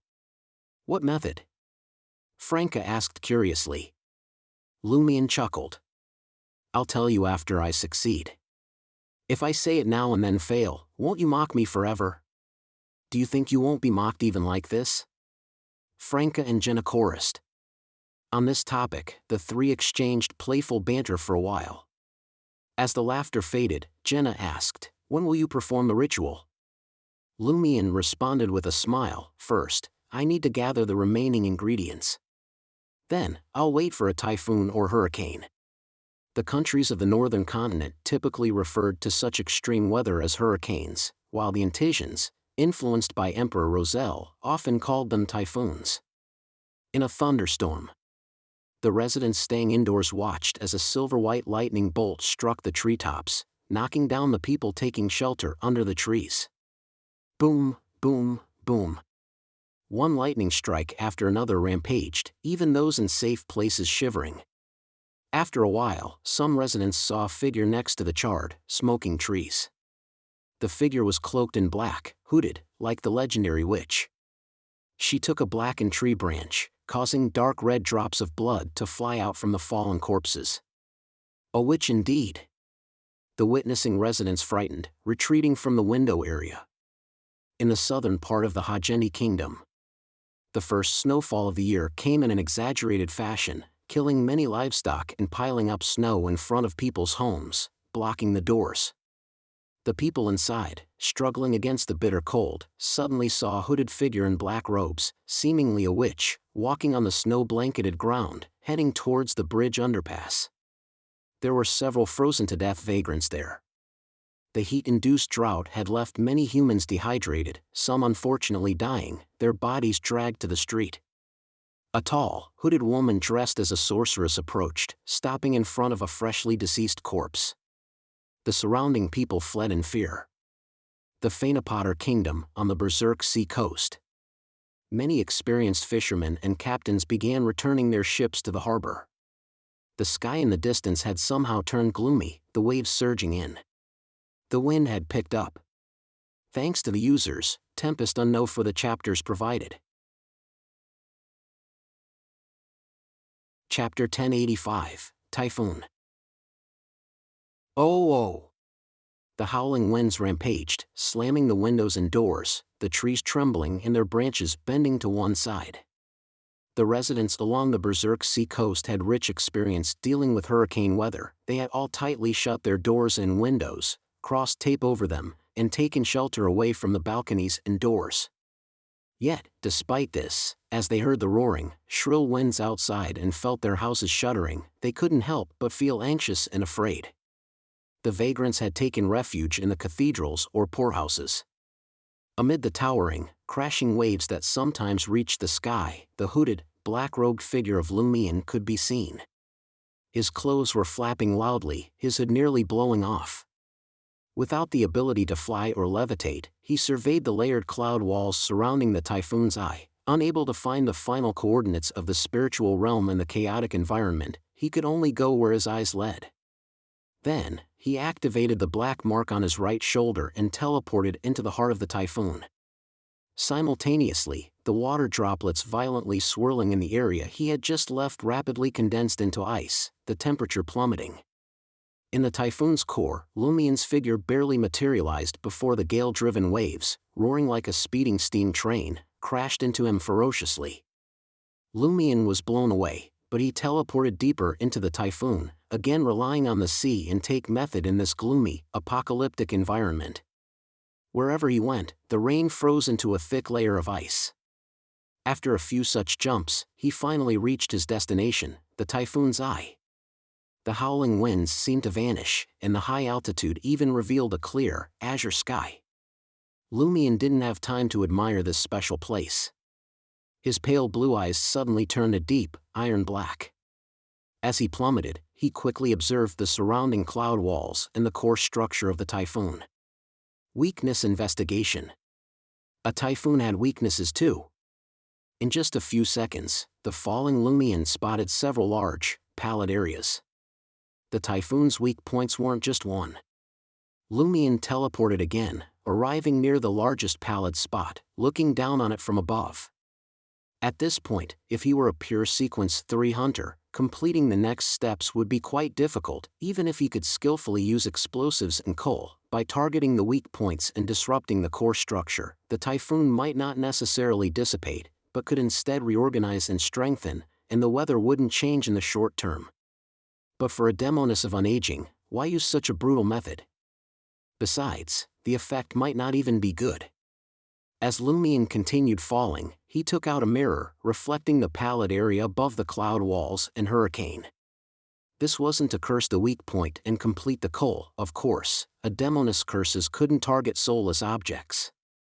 What Lumion wanted to do was forcibly transfer the Typhoon's weak points and structural flaws into the mirror world.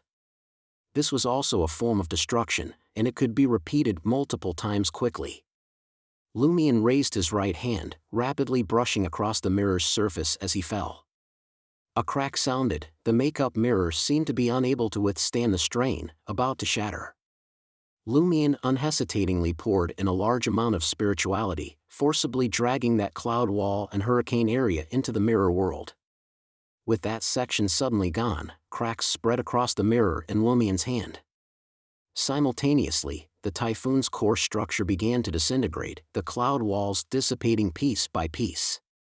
Lumion used teleportation and the ability to drag things into the mirror world to continue destroying other structural weak points, not giving the Typhoon a chance to reorganize. In the end, more and more of the cloud walls and the hurricane were pulled into the mirror world. On the coastline nearest to the Typhoon, some people observing the sea from their rooms suddenly noticed the winds dying down and the waves subsiding. In the distance, the surrounding clouds and fierce winds were pouring into a funnel, an impressive sight.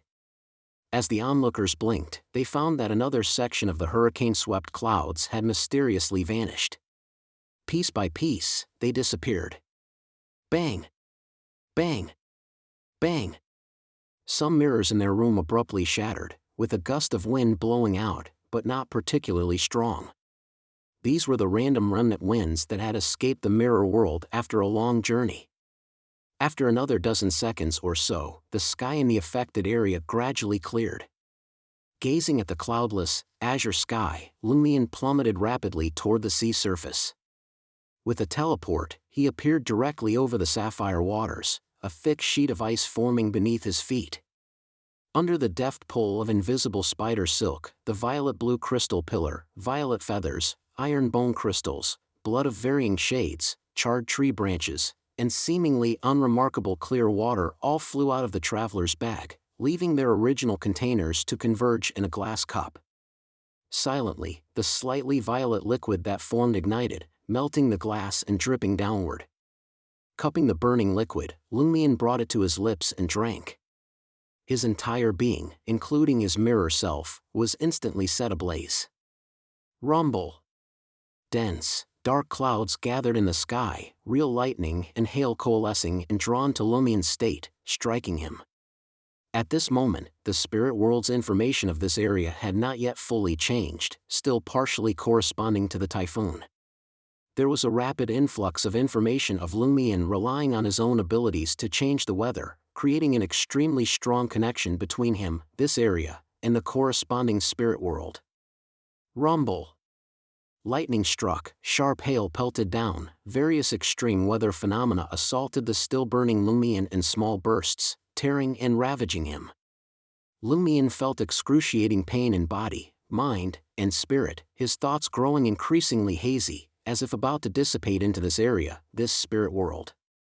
This area, this spirit world, resisted the fusion of Lumion's spirit and consciousness. Because he was the destroyer, the changer, he would inevitably be rejected in the short term. At this moment, Lumion's blurred mind heard voices, Aurora's, Franca's, Jenna's, and countless other anchors. His body tore apart, shattered, turning to ash, including his mirror self and him slumbering within the mirror. The next moment, a wavering, violet-tinged blue flame ignited amidst the remnant ashes. This flame rapidly expanded and intensified, forging within it black iron bones, an indescribable tangle of complex symbols and patterns. They gradually formed a towering, 5 to 6 meter figure, like the legendary fire giant come to life. Immediately, Lumion's face coalesced, its iron-black hue gleaming with a metallic luster, yet still clearly handsome and masculine in appearance. Blood-red hair also sprouted, each strand as thick as a python, some rotating black and white eyeballs at the top, others opening jaws with venomous fangs. A complete mythical creature form. A mythical creature form blended with demoness traits. In this moment, Lumion dimly sensed the banner-like 0-01 and the massive, shrouded black shadow lurking in the ancient well, existences closely connected to him, at the pinnacles of the pathways, the former relatively clearer, the latter extremely hazy, as if cloaked in layers of gray fog. Additionally, 3 more gazes were cast upon him from afar, but he couldn't discern who they belonged to or where they came from. This hallucination-like sensing vanished in an instant, and Lumion's body rapidly shrank, the violet-tinged blue flames on its surface dissipating. A second later, he returned to a human male form, exuding a powerful, masculine aura. Over 2 meters tall, bronze-skinned, his muscles were not only vivid and full of explosive strength, but also flowing in graceful lines, like the finest sculptural masterpiece. His features had become even more handsome and sharp, his pale blue eyes deepening slightly, the refined details softening some of the aggressive edge. Lumion turned his gaze forward. The sea had already frozen into a thick, crystalline sheet, the azure currents visible raging beneath. The traveler's bag was in the distance, beyond the ice layer, or else even the one specially made by Mr. Fool would have been damaged in the previous blazing inferno and calamitous weather. With an invisible spider silk tug, the traveler's bag flew back into Lumion's hand. He took out a change of clothes, awkwardly putting them on, as if an adult trying to squeeze into a child's garments. His figure then vanished, leaving only scattered broken ice floes. In a drought-stricken hot area, the onlookers, fearful yet curious, watched from a distance as the witch took the dead's blood, some believers even going to find a priest. Suddenly, a dull thunder rumbled. They instinctively looked up, finding the sky had somehow become heavily overcast. Plop! A raindrop splashed on the cracked lips of one of the observers. He exclaimed joyfully, raising his hands, "It's raining, it's going to rain." In the southern Hajendi kingdom, the residents worried about the snowstorm continuing to the point of collapsing their roofs considered braving the risks to clear some of it. Just then, they saw rays of clear sunlight shining through the windows, into the house. Wah! The residents rushed to the window, looking outside. The lead gray clouds dominating the sky had all dissipated, the not-so-warm sun shining upon the land once more. The thick, fluffy snowflakes falling from mid-air gradually grew smaller, until they disappeared. Rumble! In a thunderstorm, few dared to go out, the children huddling fearfully beside their parents, unable to sleep. Their parents worried about subsequent heavy rain and flooding. Amid these emotions, they suddenly realized the lightning had stopped flashing across the sky for some time, the rumbling thunder vanished. Trier, inside the luxurious villa, a swirl of violet-tinged blue flames coalesced before Franca, Jenna, Anthony, and Ludwig, forming the tall, handsome Lumion. "You've grown taller again." Franca looked up, studying him for a few seconds. Chapter 1086, War Machine. Lumion shrugged his shoulders. "This is the result of my best efforts to compress it." Of course, if he didn't consider body balance, he could shrink down to 1.9 meters, as he was essentially a mythical creature now. Jenna said with a suppressed smile, "Let's get you changed into some proper clothes first." The way he looked now was really awkward, giving the impression of intentionally wearing undersized clothing to perform as a clown. After Franca used the mirror world to go to the new city of Silver and buy clothes suitable for Lumion's current stature, and had him change into them, the group took their seats. Franca looked at Lumion's face and muttered, "Oh no, he's too handsome. I'm starting to feel a bit flustered." Jenna did not speak, but her gaze seemed to echo Franca's words. The experienced Anthony didn't show any obvious reaction. Lumion leaned back on the sofa. "This change is the result of the demoness of unaging and the weather warlock's charms merging. A normal sequence 2 Beyonder in the Hunter path mainly possess a charisma that makes people want to follow and be loyal to them, and may cause women to develop feelings of admiration, but there is no active charm. Now, it's not just admiration, and not just towards the opposite sex. As long as I don't use charm, it's still somewhat controllable." "Ooh." Franca looked curious. "What abilities and traits does the weather warlock have?" Lumion considered carefully before saying, "This Beyonder characteristic contains sequence 9 to sequence 2. The abilities I was missing before, like the Iron-Blooded Knight and the War Bishop, have now been filled. I'm always full of courage and won't be significantly affected by emotions like fear and terror, but I'm not reckless or blind because of it. In fact, I still feel fear and terror, it's just that my courage overcomes them. The Sword of Courage is the extreme version." Franca nodded in understanding. Lumion took out the iron-black longsword from the traveler's bag and tossed it to Franca. "It's no longer of much use to me. Between you and Jenna, use it if need be." Franca caught it and gave a simple Then, as she was putting the Sword of Courage back into the traveler's bag, she stood up and walked towards Lumion and Jenna. After stowing the Sword of Courage, she suddenly found herself awkwardly standing in the middle of the living room. After a brief silence, she chuckled nervously at Lumion. "This sword has given me the courage to beat you up." Lumion scoffed, dividing the bundle of longswords used to seal the Sword of Courage into 2 parts, and using invisible spider silk to pass 1 part to Jenna and 1 to Franca. He continued thoughtfully, "I can also galvanize and flame my body. At the sequence 2 level, the former is no longer just ordinary steel, but closer to the symbolism of steel, able to withstand attacks that would normally destroy or melt real steel.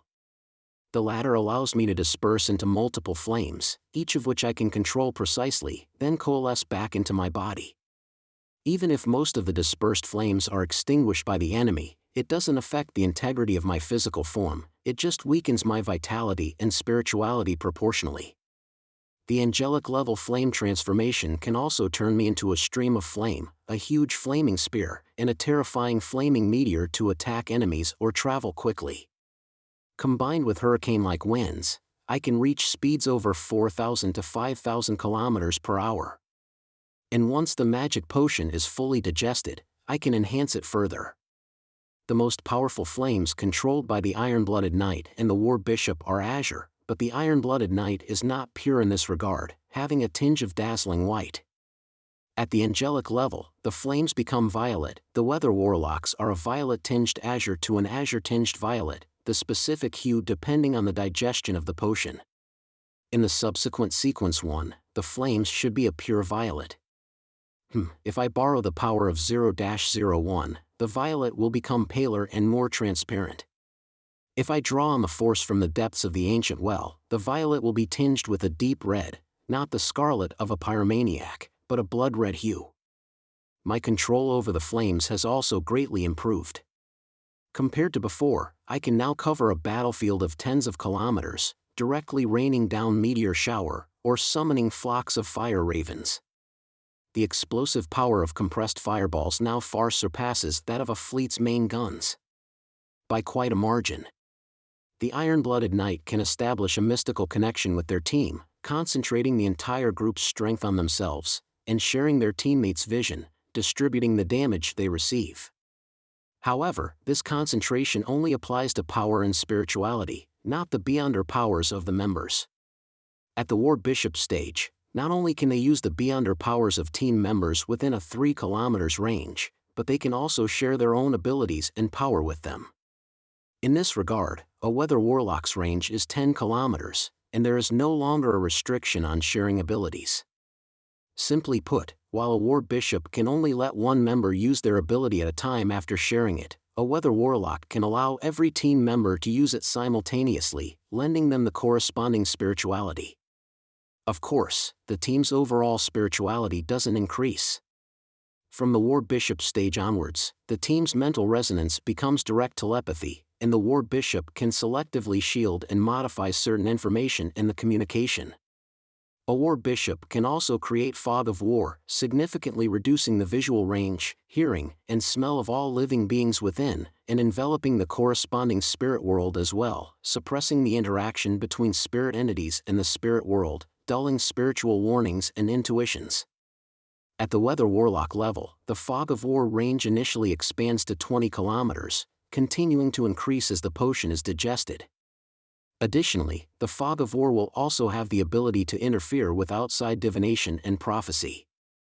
At even higher levels, it may affect the astral world. Within the fog of war, I am unaffected by anything. This trait can be shared with team members after becoming a Weather Warlock. A War Bishop also has abilities like War Cry and War Song that can be used to boost the team's morale, temporarily enhance strength, influence the enemy's mentality, and suppress the target's performance. After offering sufficient sacrifices, each War Bishop can petition the essence of war or the symbolic war for assistance once per battle, while a Weather Warlock can do so every 7 days. Hearing this, Franca clicked her tongue. It's practically a war machine, a scythe reaping lives. That's why the true god of this path is titled things like God of War and War Overlord, Lumion replied with a smile. He then said, a Weather Warlock has the partial authority to change regional weather and create extreme weather conditions, such as thunderstorms, hurricanes, heavy rain, hail, blizzards, and dense fog. I call this weather manipulation. In the Western continent, it might be called to call the wind and summon the rain, being completely influential. No, that doesn't cover it comprehensively enough, Franca said excitedly. Lumion gave a sound of agreement. A Weather Warlock mainly controls the weather, while things like meteors, tsunamis, and earthquakes are not under our purview, though some can be indirectly induced, like using a hurricane to trigger a tsunami. My weakness investigation has also been enhanced. The targets I see will be in the overall sense, including substitutes, avatars, and manifestations. Then I can find the weak points in this whole. If combined with Cole and Mighty Blow, and the target doesn't have enough substitutes or avatars, I can wipe them all out at once. Even demonesses can't withstand a few such Coles. Sounds like it's aimed at demonesses. Franca muttered. Is that how the neighboring paths are? Jenna said thoughtfully. With a nod, Lumion said, my weapons will be extensions of my body. Ordinary objects can serve this role, they'll just be destroyed afterward. There are corresponding qualitative changes in strength, stamina, spirituality, intuition, tracking, and target pursuit. I can also fly by the wind and levitate in the air. At this, Lumion smiled. And the last thing is that I've reverted to a male. Jenna's eyes moved slightly, and she muttered, "What about the fusion of hunter and demoness abilities?" Sitting in the armchair, Lumion raised his right hand, a black flame of madness and destruction igniting in his palm. Immediately, he stretched the black flame into a deep, oppressive flaming greatsword. Seeing this black flaming greatsword, Franca, Jenna, and Anthony all had their hair stand on end, their bodies growing cold, as if the apocalypse had arrived prematurely. The eating Ludwig instinctively scooted 2 spaces further into the other end of the sofa. If I ever encounter a spatial seal again, I can directly cleave a fissure in the barrier with the sword of destruction, without needing to do any further attacks. Lumion flicked his wrist, causing the quietly burning black flaming greatsword to dissipate. He continued, I can also insert extreme weather or lethal attacks into mirrors, guiding them through the mirror world to precisely target locations, attacking people and environments outside the mirrors. Oh, and as long as the title conditions are met, I can respond to prayers worldwide. I can also hide petrification powers within fireballs. After they explode, the effect is released, affecting the surroundings, without needing to spread it inch by inch. My mystical pathogens are more heat-resistant now and can spread through rain, gales, and snowflakes, influencing a large area in the shortest time, breaking the limitations of my own abilities. My mythical creature form, aside from igniting those who witness or approach me and creating various weather phenomena, can also petrify them, induce extreme euphoria, immediately sicken them, curse them, or make them deeply infatuated with me. After describing his abilities, Lumion concluded, if I don't suppress and restrain my psyche, the weather in the areas I'm in will gradually become more volatile and extreme, and the likelihood of war or massacre events occurring will continually increase. Listening to Lumion's account, the word that flashed through the minds of Franca and the others was, calamity. Disasters of all kinds, both natural and man-made. Chapter 1087, Something Else Special. After a while, Jenna recalled Lumion's previous introduction. At the angelic level, do you still have to fly to get around? Each pathway is different. At least the hunter pathway doesn't have those more mystical methods. By sequence 1, maybe my speed will let me fly out of the current planet, or even faster. Lumion thought for a bit. Actually, I can already use the explosive force of flames to continually accelerate, reaching a terrifying speed, but my body would be unable to withstand it long before then. A human rocket, huh? Franca joked. Lumion continued, I can also directly descend through the prayers of believers, and enter the spirit world without relying on other abilities, but I can't discern directions or complete the pinpointing. I can only go to the markers I've already set up in the real world. I see. So the higher-level hunters rely on their team members to gain diverse capabilities. Franca was quite satisfied with acquiring this knowledge. Lumion nodded slightly with a smile. Yes. As he spoke, his azure eyes vertically slit, tinged with gold. Seeing this, Anthony sat up a little straighter unconsciously. Lumion then explained, now, you are all my team members, within a 10 kilometers range. I can use your Beyonder powers without your consent, but you need my permission to use mine. Just like that, we're team members? Franca blurted out in surprise, no ritual needed? With mental resonance, and no subconscious resistance within the range, you can be integrated into my team. Lumion's voice sounded in the minds of Franca, Jenna, Anthony, and Ludwig, without his mouth moving. Then can't I also get a taste of being an angel? Borrowing their Beyonder abilities and traits. Franca's excited remark was suddenly cut off. She realized something. The fact that sequence 2 hunters must be male was also considered a trait. Lumion saw through her thoughts and chuckled. The self-modification during advancement cannot be shared, just like you can't use my mythical creature form. All right. Franca felt a bit disappointed. She then inquired, "You mentioned before that when you transfer back to the hunter pathway, being closer to the subject of the secret deed ritual, you should be able to complete the secret deed without needing the corpse wax candle, performing a ritual, or being in a special environment. Is that the case now?" "Yes," Lumion nodded. "This is combined with the ability to petition the essence of war or the war symbolism, and has been further refined. Ordinary weather warlocks can do this once a week, I can do it once a day. The real limit is my body and mind, not the frequency. Also, ordinary weather warlocks only get corresponding, somewhat distorted assistance when they petition, but I can also gain secret deed experiences. How deep the secret deed can be depends on whether I'm petitioning 0-01 or the dark presence in the ancient well, and what I'm petitioning for, as well as the state of the secret deed subject. Other weather warlocks need to prepare sacrifices and perform rituals to petition, I don't. Of course, having sacrifices would yield better results, and always skipping them might anger the secret deed subject. So powerful. Is this the true value of a war proxy, a son of calamity?" Franca hissed in awe. "All prices have already been exacted for what fate bestowed. I just haven't reached the point where I must pay yet," Lumion responded calmly. At that moment, a voice suddenly sounded in everyone's minds, "I'm so hungry." Instantly, Lumion and the others turned their gaze towards Ludwig. "I'll take him to the sea." Lumion stood up. Franca pondered for a moment and asked, "While you're at it, bring some food for the face of the arcane." Lowering her voice so Ludwig couldn't hear, she continued, "Can you block Ludwig out of the mental channel, only lifting it if there's an emergency? Otherwise, we'll never get a good night's sleep, hearing 'I'm so hungry, I'm really hungry' every little while." Okay, Lumion also felt this was a problem. When Lumion returned with a well-fed Ludwig from the sea, Jenna was the only one left in the living room. "Where are the others?" Lumion asked casually. Sitting on the sofa, Jenna smiled and said, "Franca is continuing to work on the kind of robot she wants, and you know how Anthony has been busy lately, digesting the manipulator potion and searching for clues about the hidden cults.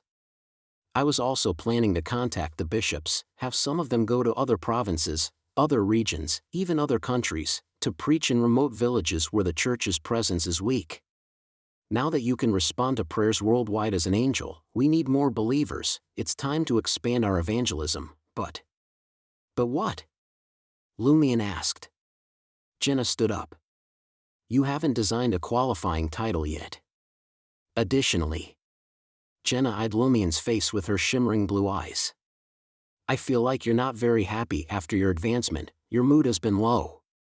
Smiling, Lumion replied, "Actually, I'm very happy. Becoming an angel means I'm substantially closer to reviving Aurora, and I have stronger power to protect those I want to protect. And the latent problems will most likely erupt before the apocalypse, without needing to worry about interference from most evil gods." Pausing momentarily, he added, "It's mainly that just after the advancement, with my godhood enhanced, my condition is unstable, and I have to devote a large part of my energy to maintaining and suppressing it, so my everyday demeanor will naturally be more muted. After some time, when I've adapted and begun to digest it, I'll be a lot more normal." Jenna pursed her lips and nodded slightly. "I see." She was silent for 2 seconds, then suddenly walked up to Lumion. She stopped in front of him, spreading her arms and her face blooming with a clear smile. Then, she proactively hugged Lumion, her voice coming from the embrace. "Long time no see, Lumion Lee." Lumion slowly raised his hands and hugged Jenna back. His expression gradually softened, and his body seemed to relax a bit as well. After hugging for a while, Jenna and Lumion suddenly felt something was off. They straightened up and turned their gaze to the side. Ludwig was eating a lollipop, looking slightly puzzled at them. "I'll go contact the bishops and have them prepare to preach in other regions." Jenna gestured towards a room on the first floor. That was the exclusive papal office, which the two deities did not have. "I also need to pray to Mr. Fool. He gave me a revelation just as I completed my advancement, telling me to go above the gray fog after stabilizing my condition. Lumion nodded in response. There should be something I can understand at the angelic level. Separating from Jenna and heading upstairs, Lumion heard clanging sounds coming from the end of the second-floor hallway. He went over and found Franca's workshop door slightly ajar, making quite a commotion. Pushing open the door, Lumion saw Franca with the left side of her face covered by a mask made of rivets, springs, gears, and various mechanical parts, trying to assemble a mechanical arm. She had already invented her fully automatic healing machine, and in the process, she had also created her own unique mystical pathogen. Now, the machine she had infused with soul fragments and brought to life using the face of the arcane had been moved to the mirror world, staying with her mirrored self, fully automatically responding. This required no further operation from her mirrored self, just categorizing the requests, as it was a truly autonomous machine with living properties and basic intelligence. Franca stood up, removing the face of the arcane, and came to the door, jokingly handing it to Lumion. It's Master Arcane's mealtime. Lumion took out a mirror and put the face of the arcane into it. Behind the mirror, there was seawater and a large number of marine creatures. Franca looked down the hallway and asked, "Where's Jenna?" "She went to assign the bishops to preach in other regions," Lumion briefly answered. "Oh, it's time to preach in other regions," Franca replied and then fell silent. Looking at her, Lumion suddenly smiled and said, "You said before that you occasionally still want to see Lumion Lee, to hug Lumion Lee, right? Now you can hug him." Franca was suddenly dumbfounded. "Me saying it is fine, but you saying it? Shameless." She snorted a couple of times, but still stepped forward and hugged Lumion, muttering, "I'm starting to miss Lumina and Aurora." Pausing for a moment, she then said in a muffled voice, "Welcome back, Lumion Lee." Lumion returned Franca's hug, embracing her in silence. After a while, Lumion released his arms. "I need to go above the gray fog." He took the well-fed face of the arcane out from behind the mirror. I'll keep going, I'm sure I can make it." Franca excitedly took back the face of the arcane. Above the gray fog, within the majestic palace, Lumion's figure appeared by the bronze long table, seeing only Mr. Fool and Madam Magician present. As expected, the upcoming topic is something only angels can engage with. Lumion stood up and greeted Mr. Fool. Ma'am Hermit and Madam Judgment were still unable to become angels due to the level of their potion digestion and the required rituals. Sitting at the head of the bronze long table, Mr. Fool looked at Lumion and asked in a gentle voice, "How are you feeling now?" Lumion didn't hold back any information. "I'm full of the urge to kill and destroy, and also have a strong desire for copulation, especially towards the demonesses, wanting to merge with them body and mind, until I devour and swallow them, truly becoming one. Additionally, I also want to conquer everything around me." Mr. Fool nodded slightly and said, "This is the manifestation of Godhood." Madam Magician sitting diagonally opposite Lumion quickly asked, "Mr. Fool, can you explain the difference between Godhood and humanity in more detail? I'm not too clear on it myself." She didn't have this dilemma before, and Mr. Fool hadn't specifically discussed it. By the time she became an angel, Mr. Fool had already entered his slumber, unable to answer her questions. Enveloped by the gray fog, Mr. Fool glanced at the chariot Lumion and the magician Fours and said, "Okay." Chapter 1088, Godhood and Humanity. Mr. Fool tapped the edge of the bronze table a few times with his finger. To understand the difference between Godhood and humanity, we must first understand what Godhood is and what humanity is. What is Godhood? Hearing Mr. Fool's question, Madam Magician contemplatively answered, "The Godhood of all things possess Godhood? A crazed, chaotic spirit filled with destructive desires?" Lumion also tried to answer, based on his own situation. Mr. Fool let out a chuckle.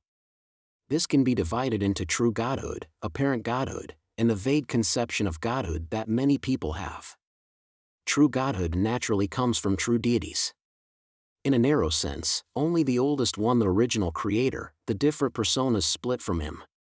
His direct offspring, and the first beings nurtured by the Great Mother can be called gods. The indestructible spirit left in their spherote and corresponding beyonder characteristics is the godhood that every later arrival must contend with, the essential godhood. Spherote. Split off different personas. Lumion had too many questions he wanted to ask, but ultimately chose the most important one at that moment. The godhood that we who have consumed potions and advanced on the path of the divine must contend with is the indestructible, indelible spirit left in the beyonder characteristics by the original creator.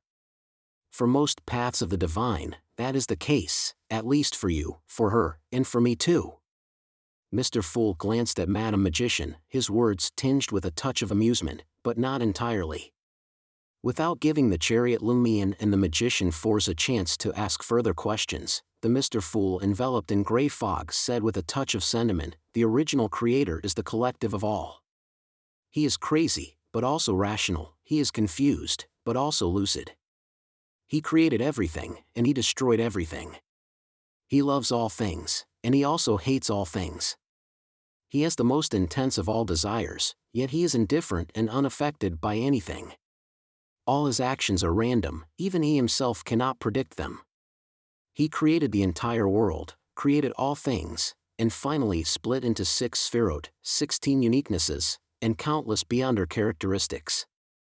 From this perspective, all things possess godhood. The extreme loss of control for most beyonders is when godhood gains absolute dominance, transforming them into the state I just described, completely losing their sense of self. But this is not the full extent of the godhood we must contend with. Recalling his conversation with Mr. Fool in the Dream City, Lumion had a rough understanding of what else they had to contend with.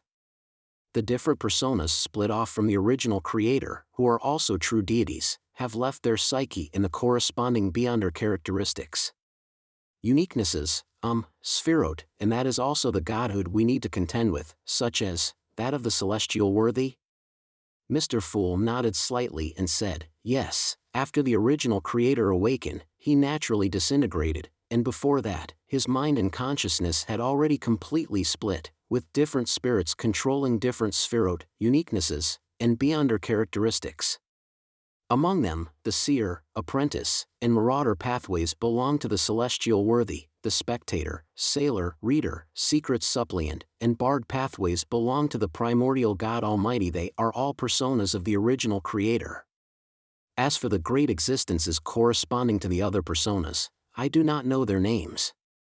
I can only tell you that the celestial worthy is the embodiment of Sapphira Castle, the primordial God Almighty is the symbol of the Chaos Sea, and the other spherote include the City of Calamity of the Hunter and Demoness pathways, the River of Eternal Darkness of the Sleepless, Warrior, and Corpse Collector pathways, the Knowledge More of the Mystery Prior and Savant pathways, and the Key of Light of the Fate pathway. All of these originate from the original creator.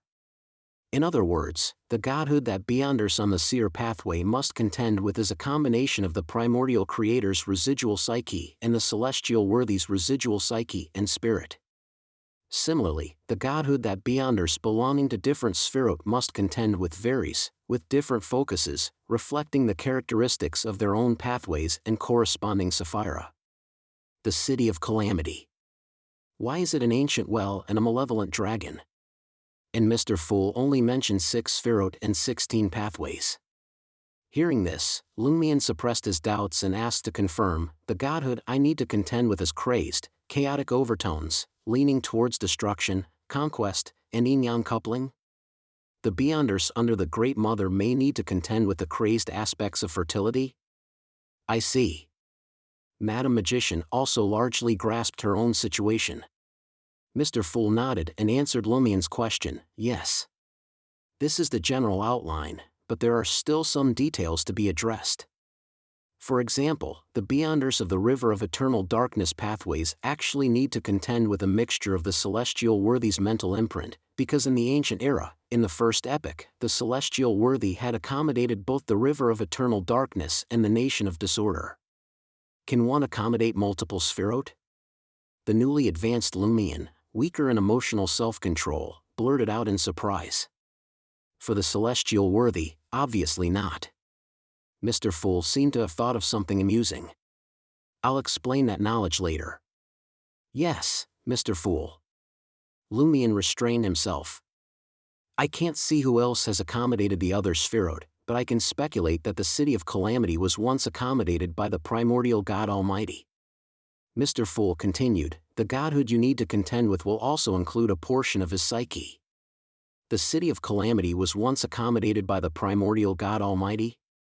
Lumion suddenly recalled the images of Grisha and Peng Deng in the Dream City, the arrangement he saw through the magic mirror roads, the fact that the Blood Emperor and the primordial Demoness were created through the guidance of the Angel of Imagination Adam, and that he himself was also arranged by Adam, whose current godhood was obviously dominated by the primordial God Almighty's residual consciousness and psyche. Thinking about this, Lumion suddenly felt a chill run down his spine. This feeling was quickly suppressed by the courage of a weather warlock. Mr. Fool's voice returned to a gentle tone. What I just talked about was true godhood. When we have to use the vast majority of our energy, emotions, and feelings to contend with and suppress true godhood, the external manifestation will be different. Some are indifferent, some are gentle, some steadfastly execute a single intent and eliminate any obstacles.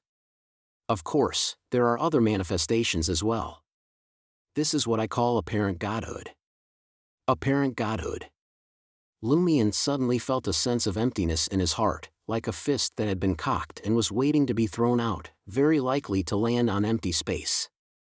Then what is the vague conception of godhood in the general public?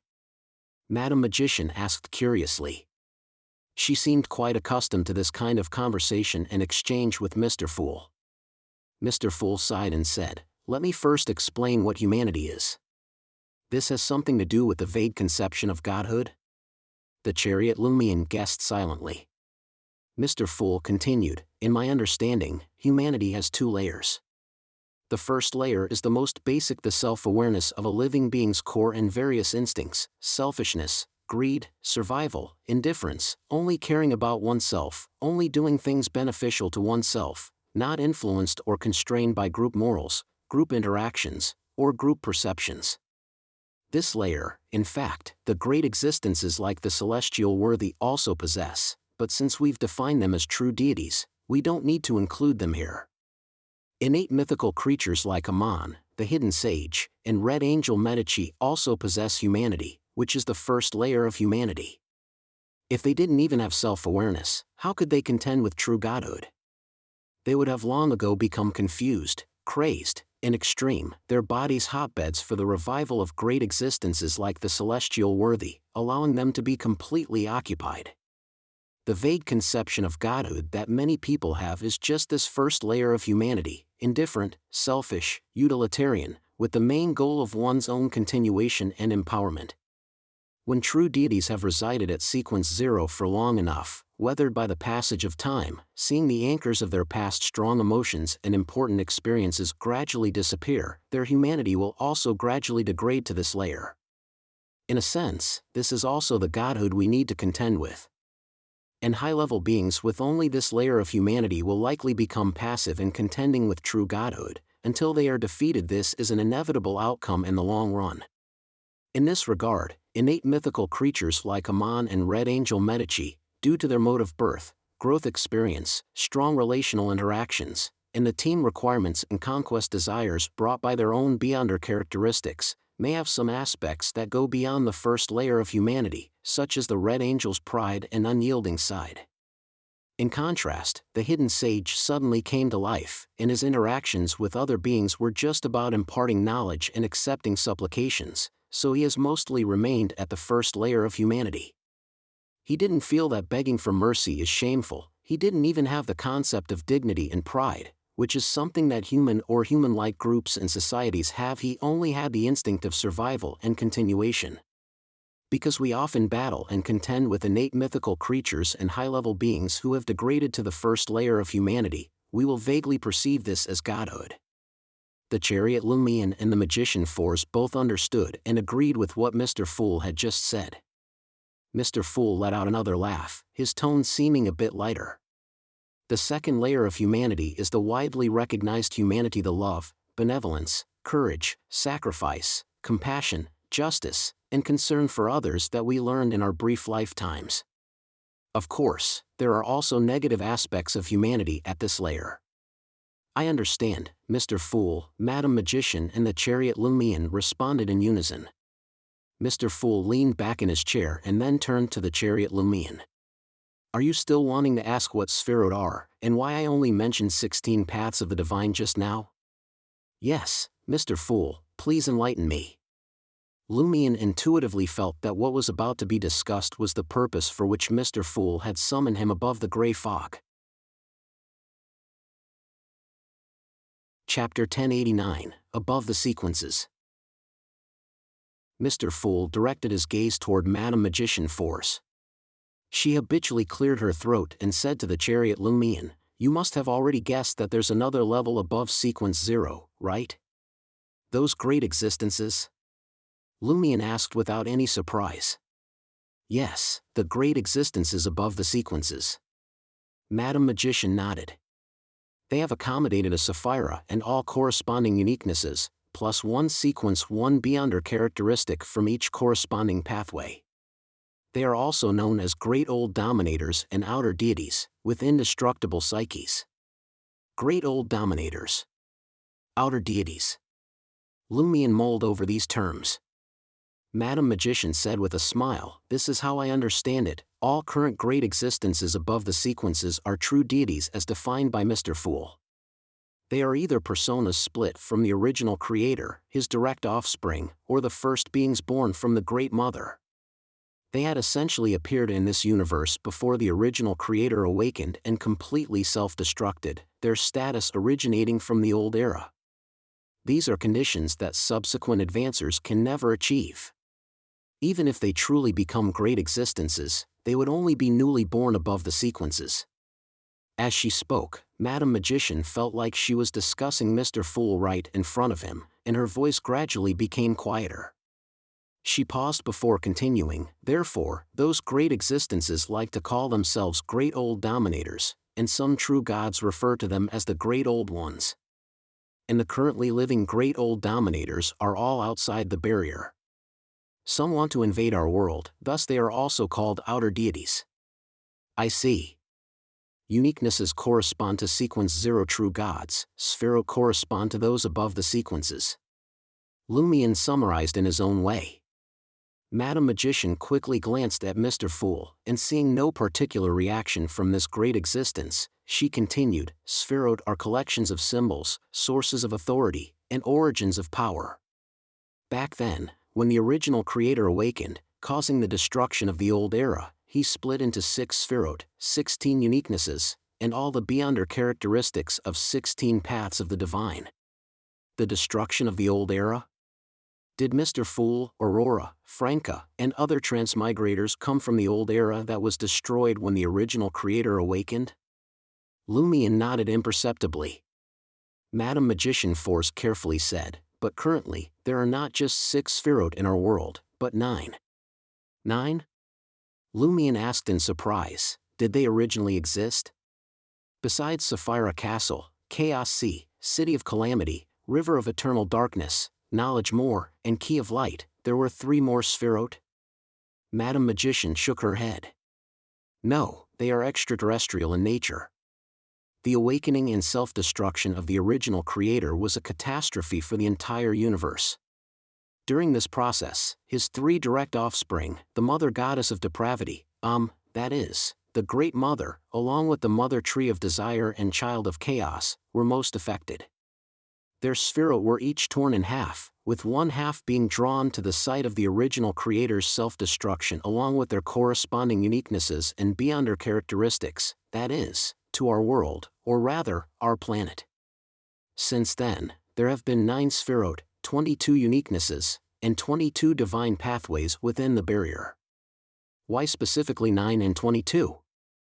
Perhaps it can be explained by the Moses ascetic order's theory that all things are numbers and numbers have spirituality. 9 and 22 have special mystical significance. When Madam Magician mentioned terms like Mother Goddess of Depravity, Lumion suddenly felt as if numerous gazes were directed at him, though they couldn't penetrate the grayish-white fog. At this point, Mr. Fool lightly tapped the edge of the bronze long table and added, "Normally, like uniquenesses, Sphero cannot be divided, copied, or destroyed. Only one situation can cause them to be torn apart, encountering the original creator.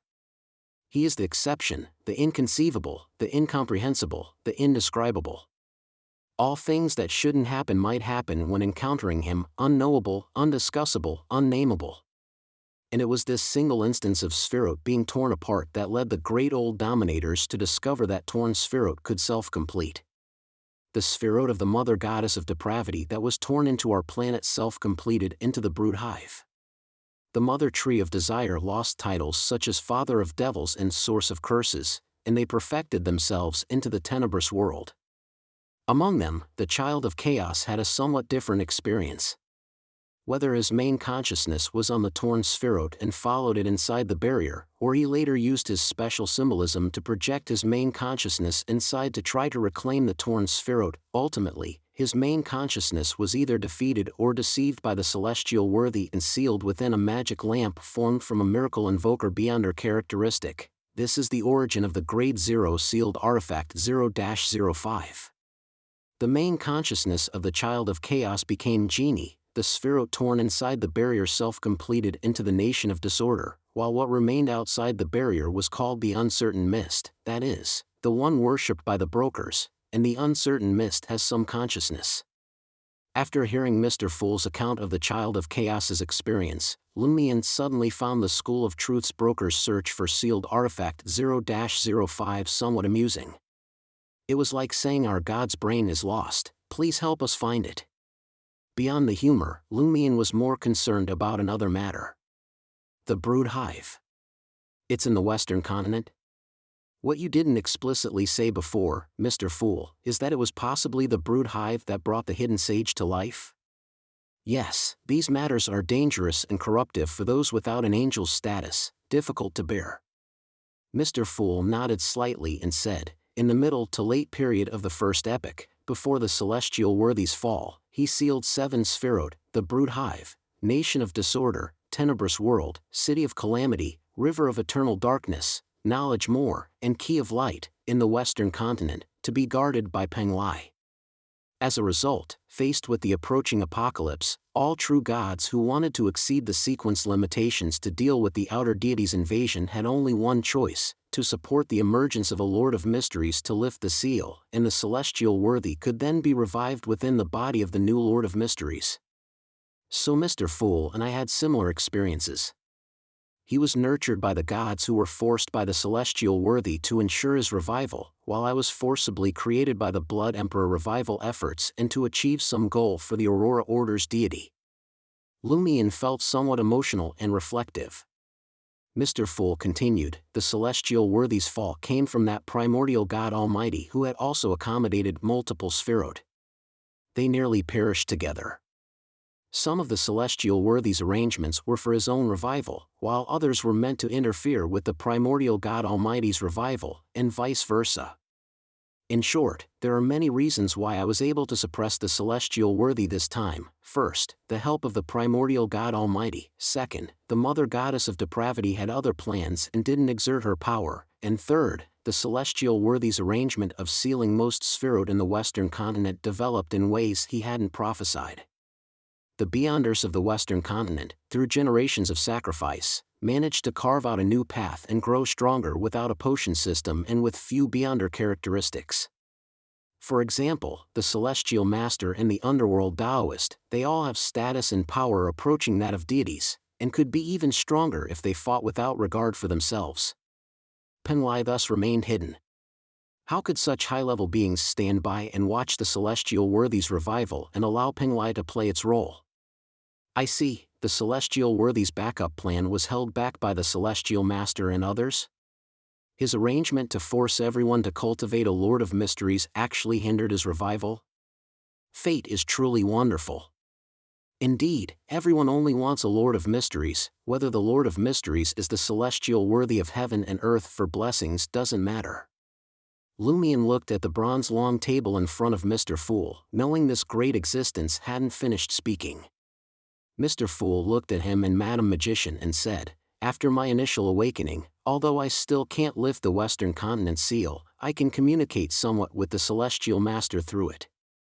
The celestial master told me that their sect's ancestral court had once been breached and occupied by the Luo sect, and many historical celestial masters had romantic entanglements with Luo sect holy maidens and had children with them. Luo sect. Both the Chariot Lumian and Madam Magician Force were somewhat confused. Mr. Fool smiled. The Luo sect has a saying, unborn ancient mother, true void homeland. Unborn ancient mother, true void homeland. True void homeland. Paramitha. Lumian suddenly understood. This is a sect that worships the brood hive? Unborn ancient mother is a title for the brood hive? Mr. Fool nodded. Combined with the events described by the celestial master, there's reason to believe the knowledge more was once corrupted and influenced by the brood hive at some point in the past. This might be why the hidden sage came to life. I see. The Chariot Lumian finally connected all the pieces. He raised another question. Do the Mother Goddess of Depravity, Mother Tree of Desire, and Uncertain Mist want to invade our world to reclaim their torn spherote? What other great old dominators are outside the barrier? What are their goals? Madam Magician said with a slight headache. Besides those three, others wanting to invade our world include the Monarch of Decay, originally worshipped by the Sick Church, the primordial hunger that Ludwig once served, the inextinguishable ravings worshipped by the First Philosophy, Supernova Dominator who was the original owner of that spaceship from the Sea Prayer Ritual, the Circle of Inevitability that you're most familiar with, the high-dimensional overseer of the Painter Pathway, and the Goddess of Fate worshipped by General Philip. Wah, isn't that a little too many? They even outnumber the true gods within the barrier, and they're a level higher, having transcended the sequences themselves. Lumian was somewhat shocked, fear briefly surfacing before being suppressed by courage. Chapter 1090, Pillars. Madam Magician seemed to understand the Chariot Lumian's current feelings and chuckled. When the original creator split himself, he also wanted to reunite and complete his revival. For this purpose, he left behind a barrier to protect the planet we live on.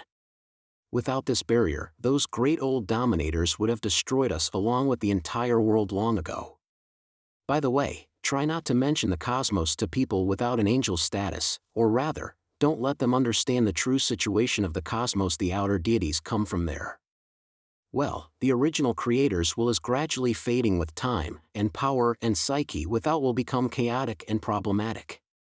The barrier formed from this will end up increasingly unable to resist the great existences, until it reaches a critical point and completely shatters under the horrifying pressure.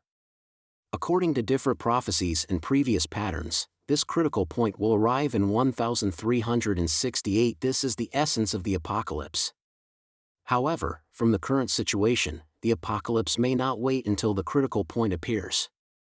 Problems within the barrier might cause the passageways to open prematurely. The Chariot Lumian nodded slightly, finally understanding completely why there would be an apocalypse and what the main dangers would be when it arrived.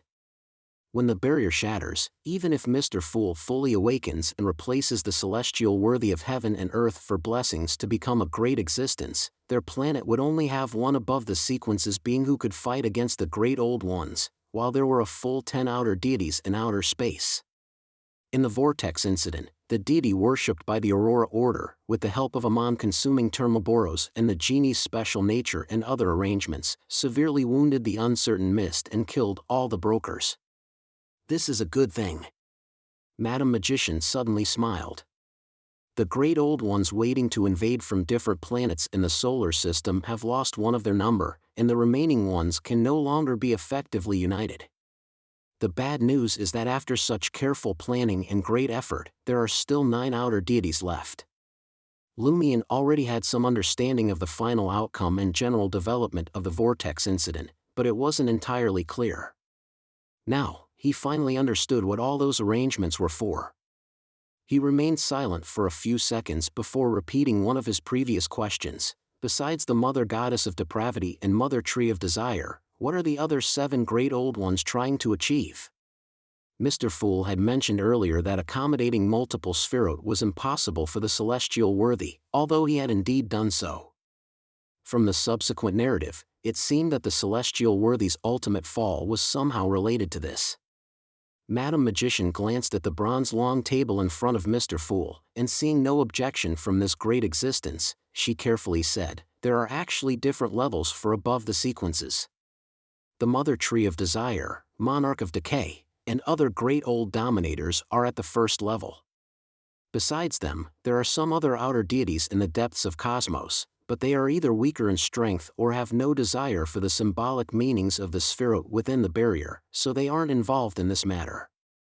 The original creator is at the third level, representing the ultimate, representing chaos, beginning and end, representing the unknowable and undiscussable. No existence can surpass this level, and this level can only have one being, and it's very unstable because both aggregation and division are his instincts. Between the first and third levels, there's another level, the second level. The great existences at the second level aren't much more powerful than the strongest first level great old ones like the Mother Tree of Desire, Child of Chaos, and Monarch of Decay, but they possess special symbolism. They are the foundation for the universe's maintenance and development, each supporting a realm, and are known as pillars. Pillars. Lumion thought of the 10 pillars of the Moses ascetic order. Madam Magician Force said with undisguised amusement, "This is a case of knowing the term pillars but not understanding its true symbolic meaning." They thought it sounded sophisticated and misused it. In the eyes of those who truly understand the weight of pillars, it's simply foolish. It was the brood hive that brought the hidden sage to life and secretly corrupted him. If I'm not mistaken, the mother goddess of depravity, who split off the brood hive, is one of the true pillars, right? Ah, yes. Madam Magician Force was stunned again. Fate is truly wonderful. The chariot Lumion glanced at the head of the bronze long table, then withdrew his gaze and asked Madam Magician, "Are there only 3 pillars?" Madam Magician Force nodded. From a realistic perspective, there are countless planets in the universe, each planet equivalent to a world, and simultaneously, there exist numerous alternate dimensions, too many to count. But in mysticism, there are only 3 layers of worlds: the physical world, the spirit world, and the astral world. Many schools of mysticism might have different interpretations of this, but the final division of worlds still comes down to just 3 layers. Returning to conventional concepts, the primordial God Almighty is the dominator of the astral world, Mr. Fool is the lord of the spirit world, and the mother goddess of depravity is the sovereign of the physical world. Well, although she had part of her spherot torn away, she still possesses the symbolism and status of a pillar. You should know that besides the mother goddess of depravity herself, the Mother Tree of Desire, and the Child of Chaos being directly born from the original creator, the remaining great old ones were all born from the union of the mother goddess of depravity and the original creator. They are the first batch of beings she created. She is literally the mother of the Monarch of Decay, Supernova Dominator, and other great old ones, the true mother of all things. Each controls a realm, but not completely. Their authorities overlap with each other. That's what pillars are. Complete pillars are at the second level of above the sequences, with a status higher than other great old ones and slightly stronger in power, but not fundamentally different. A complete pillar can defeat a great old one but cannot truly kill them, and at most can simultaneously fight against 2 great old ones, probably. Mr. Fool, shrouded in grayish-white fog, neither confirmed nor denied her statement.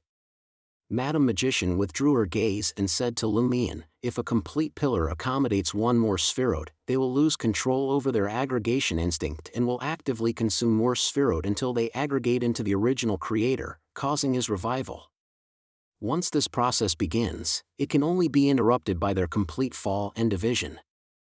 As for the first level above the sequence's great old dominators, they can still accommodate another spherot that has similar, close, or adjacent symbolism to their own. This would make them equal in power to the pillars, though they still wouldn't possess the symbolism of pillars. It seems the apocalypse is inevitable and unavoidable because the contradictions cannot be reconciled." Madam Magician reminded him, "Don't think that sending away the spherot would prevent the apocalypse. Let's not even discuss whether the current owners of the spherot are willing, but those outer deities would need all the uniquenesses of the corresponding pathways and one sequence, one beyonder characteristic from each pathway while accommodating the corresponding spherode. Should we have those true gods and archangels commit suicide or find ways to lower their status? Sequence 1 was often referred to as archangels. Hearing Madam Magician's words, Lumion suddenly had some thoughts. Madam Magician continued, even if we overcome all difficulties and reach an agreement on similar matters, and this world doesn't destroy itself through internal strife, the apocalypse would still come.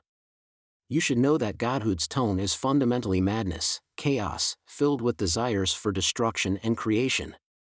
Those outer deities have waited for thousands or tens of thousands of years, they won't spare our planet. Once the barrier is damaged, even if their attention is focused on the spherode, uniquenesses, and sequence 1 beyonder characteristics, it would still be unbearable for other beyonders, ordinary people, in our planet. They are the manifestation of such symbolism. For example, the monarch of decay would naturally cause the entire planet and all living beings to start decaying, eventually either rotting to death or becoming disgusting creatures loyal to him, and without necessary resistance, the mere approach of the supernova dominator would tear the planet apart. At that time, those above sequence 2 will be watched, and below sequence 2, not many beyonders have the ability to survive in space. Sequence 2 is probably the sequence most likely to survive the apocalypse, but for most sequence 2 angels, it would be extremely difficult to cross space, resist various dangers, and find a suitable planet for subsequent survival. Madam Magician was telling Lumion that once a house collapsed, most people inside will die. Escape couldn't solve the problem.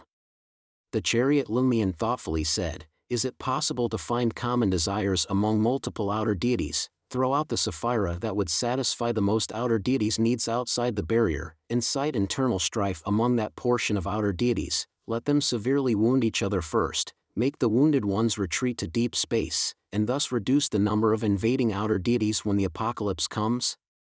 As he spoke, Lumion furrowed his brow. But the victorious outer deity would become more powerful. It's impossible to assess whether this would be equivalent to the outer deities who were driven away. As he was muttering to himself, Mr. Fool, who had been silent for a long time, suddenly spoke, actually, there is a hidden fourth pillar. Chapter 1091, Chaos's Future. A hidden fourth pillar? Madam Magician exclaimed in shock. She clearly had never heard of this before. The chariot Lumion was equally surprised. He couldn't help but glance at Madam Magician, muttering internally, her humanity is well preserved. Mr. Fool, shrouded in grayish-white fog, explained in a calm tone. This world was born from chaos. Besides the astral world's dominator, the spirit world's lord, and reality's sovereign, there is another important symbolism, one that represents the endpoint of destiny, the universe's destruction, and the finale of all things. Under such a symbolism, even the celestial worthy of heaven and earth for blessings and the mother goddess of depravity would completely perish. Their spirits no longer existing, everything returning to chaos. Of course, the hidden fourth pillar would meet the same fate, not much later than us. Or rather, its self-destruction brings about all termination. Mr. Fool, which spherode does this correspond to? Madam Magician curiously asked, beating the chariot Lumion to the question. Mr. Fool's fingers lightly tapped the edge of the bronze-long table. Formed by the convergence of two spherode. One is the city of calamity, the other the river of eternal darkness. Madam Magician immediately looked across at the chariot Lumion. The chariot Lumion's heart stirred, raising his right hand and gazing at the pitch-black, lifeless pinhole in his palm. Mr. Fool continued, the best way to transcend the sequences is first to become a sequence 0 true god of one pathway, then accommodate the corresponding Sapphira, followed by the uniquenesses of other pathways under the Sapphira and sequence 1 beyonder characteristics, with no ritual to assist. This is the general approach, though some pathways have their own unique details, like the Demonis and Hunter pathways. But ultimately, one must first become a sequence 0 true god of a pathway to accommodate the Sapphira, not become a dual pathway true god before attempting. The latter has hope of success, but not a great chance. When the Red Priest or the primordial Demoness accommodates the City of Calamity and continues to occupy the neighboring pathway's uniqueness and one sequence 1b under characteristic, becoming the origins of disaster or calamity of destruction, and then accommodates the River of Eternal Darkness along with its pathway's uniquenesses and sequence 1b under characteristics, they can become the hidden fourth pillar, becoming the endpoint of destiny and the universe's destroyer. Conversely, the sequence 0 true gods of darkness, death, and twilight giant pathways can also become the hidden fourth pillar, starting from accommodating the River of Eternal Darkness.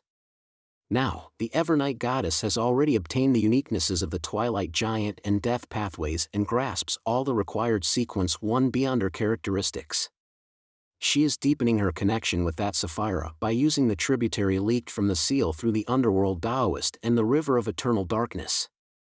Through the Underworld Taoist, Lumion suddenly understood the value the Church of Evernight's emphasis had with Amanina. In the past half-year, they hadn't had much contact with her, but they knew her general situation. The Church of Evernight Goddess had directly established contact with this Underworld Taoist student, personally managed by Mr. Star. The current Amanina had obtained the sequence 5 spirit medium beyond her ingredients, was digesting the spirit warlock potion, preparing for her advancement ritual, and waiting to receive a new round of boons at the end-of-year Dream Festival. Her relationship with the Church of Evernight Goddess had become very close. Just as Lumion was suddenly worried, Mr. Fool continued, "You should have realized that the hidden fourth pillar is related to the universe's destruction and the termination of all things, and would not normally appear. As for whether we will need to wait until the universe reaches the end of life before the City of Calamity and River of Eternal Darkness can merge and give birth to the fourth pillar, or if the fourth pillar can be forcibly born through congregation but would bring about the universe and all things destruction unless he immediately falls into slumber or passively splits, everything will perish. I can't see clearly yet, but the deity worshipped by the Aurora Order currently leans more towards the latter scenario. In other words, the hidden fourth pillar will either be unable to be born for a very long time, or can only be used as a final option of mutual destruction or intimidating enemies." The Chariot Lumion gradually felt relieved. Then, he pondered the purpose and implications of Mr. Fool's explanation about the hidden fourth pillar. "For me, this knowledge is currently meaningless. Or perhaps, I can first jump to sequence 1 of Death or Twilight Giant to better borrow the power of 0-01, narrowing the gap between myself and Red Angel Medici. If I could defeat this King of Angels, obtain 2 sequence 1b under characteristics of the Hunter pathway from him, then find a way to lower my status, expel the original sequence 1b under characteristic, return to the Weather Warlock level, and then re-advance, becoming a King of Angels of the Hunter pathway, accommodating 0-01. Lowering my status and re-advancing has significant risks and potential hidden dangers, but it's much better than competing with Red Angel Medici at sequence 2. However, I won't challenge the Red Angel one-on-one. I'm a major arcana of the Tarot Club, a patron saint a patron angel of the Church of the Fool. Hunters are about collective strength, so why would I fight alone? After Franca and Jenna's advancement, if the ritual is difficult or beyond her characteristics are unavailable, they could also consider switching to one of the darkness, death, or twilight giant pathways." While the Chariot Lumion was contemplating, Mr. Fool looked at him and said, "After switching to a hidden neighboring pathway, if you don't expel the corresponding beyond her characteristics, you'll be unable to accommodate the Sapphira in the future and will be rejected by the belonging Sapphira. Also, after becoming a Weather Warlock, your destiny has become chaotic and full of change. I am not omniscient, nor omnipotent. I can no longer see things as clearly and can only remind you to be extremely careful going forward." When he advanced to Weather Warlock, Lumion had already confirmed that the remaining spiritual imprint of Blood Emperor Alista Tudor had not been strengthened or revived within him. From that point, he knew the Blood Emperor's resurrection arrangement would emerge and erupt in subsequent events, which were currently unforeseeable. Mr. Fool's warning deepened his vigilance in this aspect. An arrangement that even this great existence cannot provide effective guidance must be extraordinarily complex. Madam Magician Fours, who had chatted with Mr. Fool many times, knew from his last statement that today's small gathering, or the common knowledge lesson for the Tarot Club's new angel, should conclude. She looked at the chariot Lumion and said, "You should now understand the current situation and the source of the apocalypse. Analyzing things afterward will allow you to directly see their essence. As an angel more senior than you by several years, let me share 3 final experiences. First, previous sequences must be acted upon again because the potion you consumed contains beyonder characteristics from all previous sequences. Most importantly, you need to make up for the acting of Iron-Blooded Knight and Ward Bishop, Hunter, Provoker, Pyromaniac, Conspirer and Reaper can all be naturally and effectively digested in your future battles or wars. Second, travel to different regions to improve local weather and leave behind legends.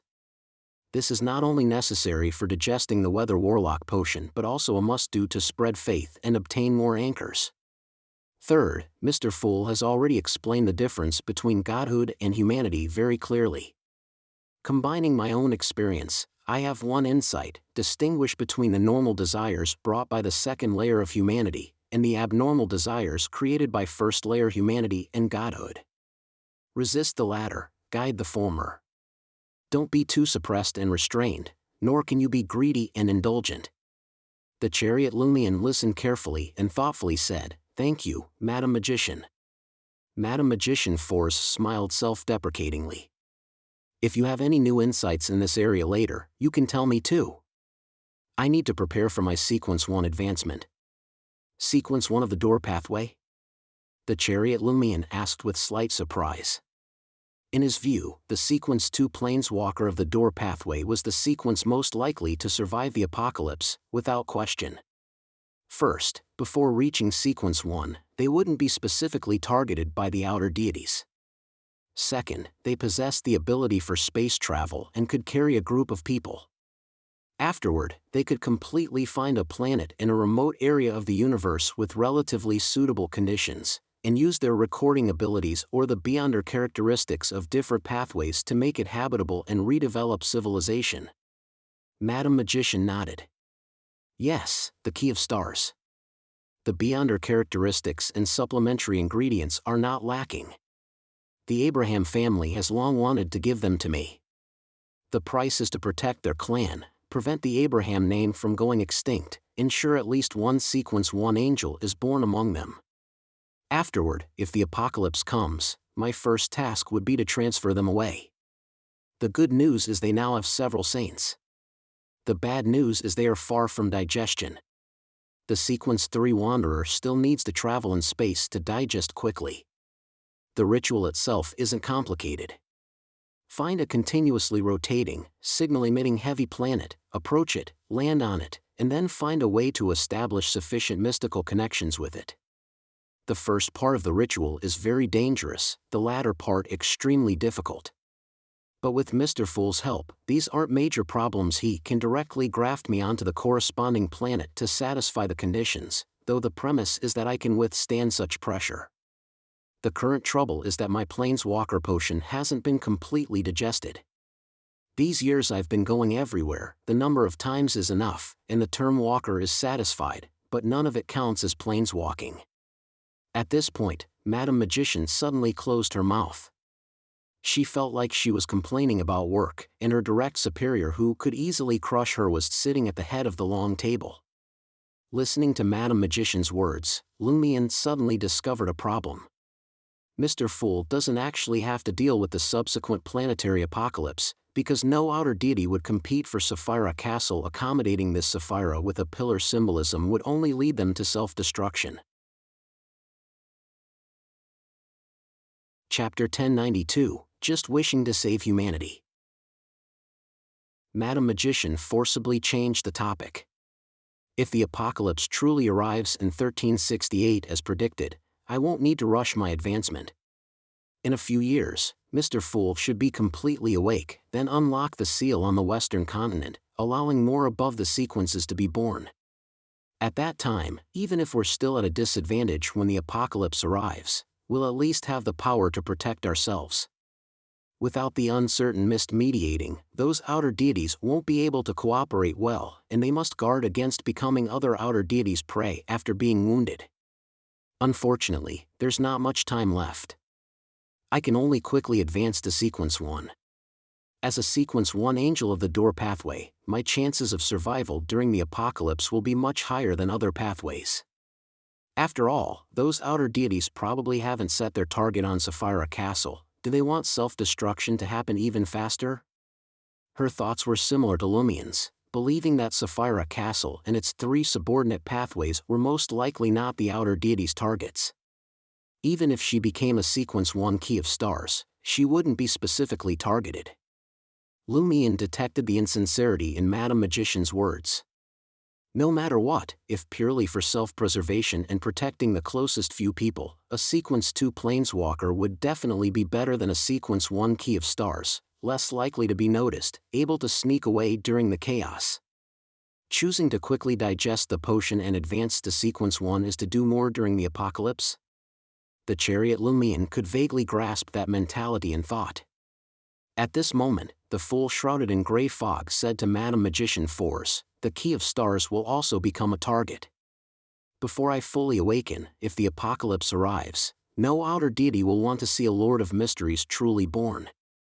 They will seal the Sapphira, take away the corresponding uniquenesses in Sequence 1 beyond her characteristics, eliminating the possibility of the Spirit World's Lord returning.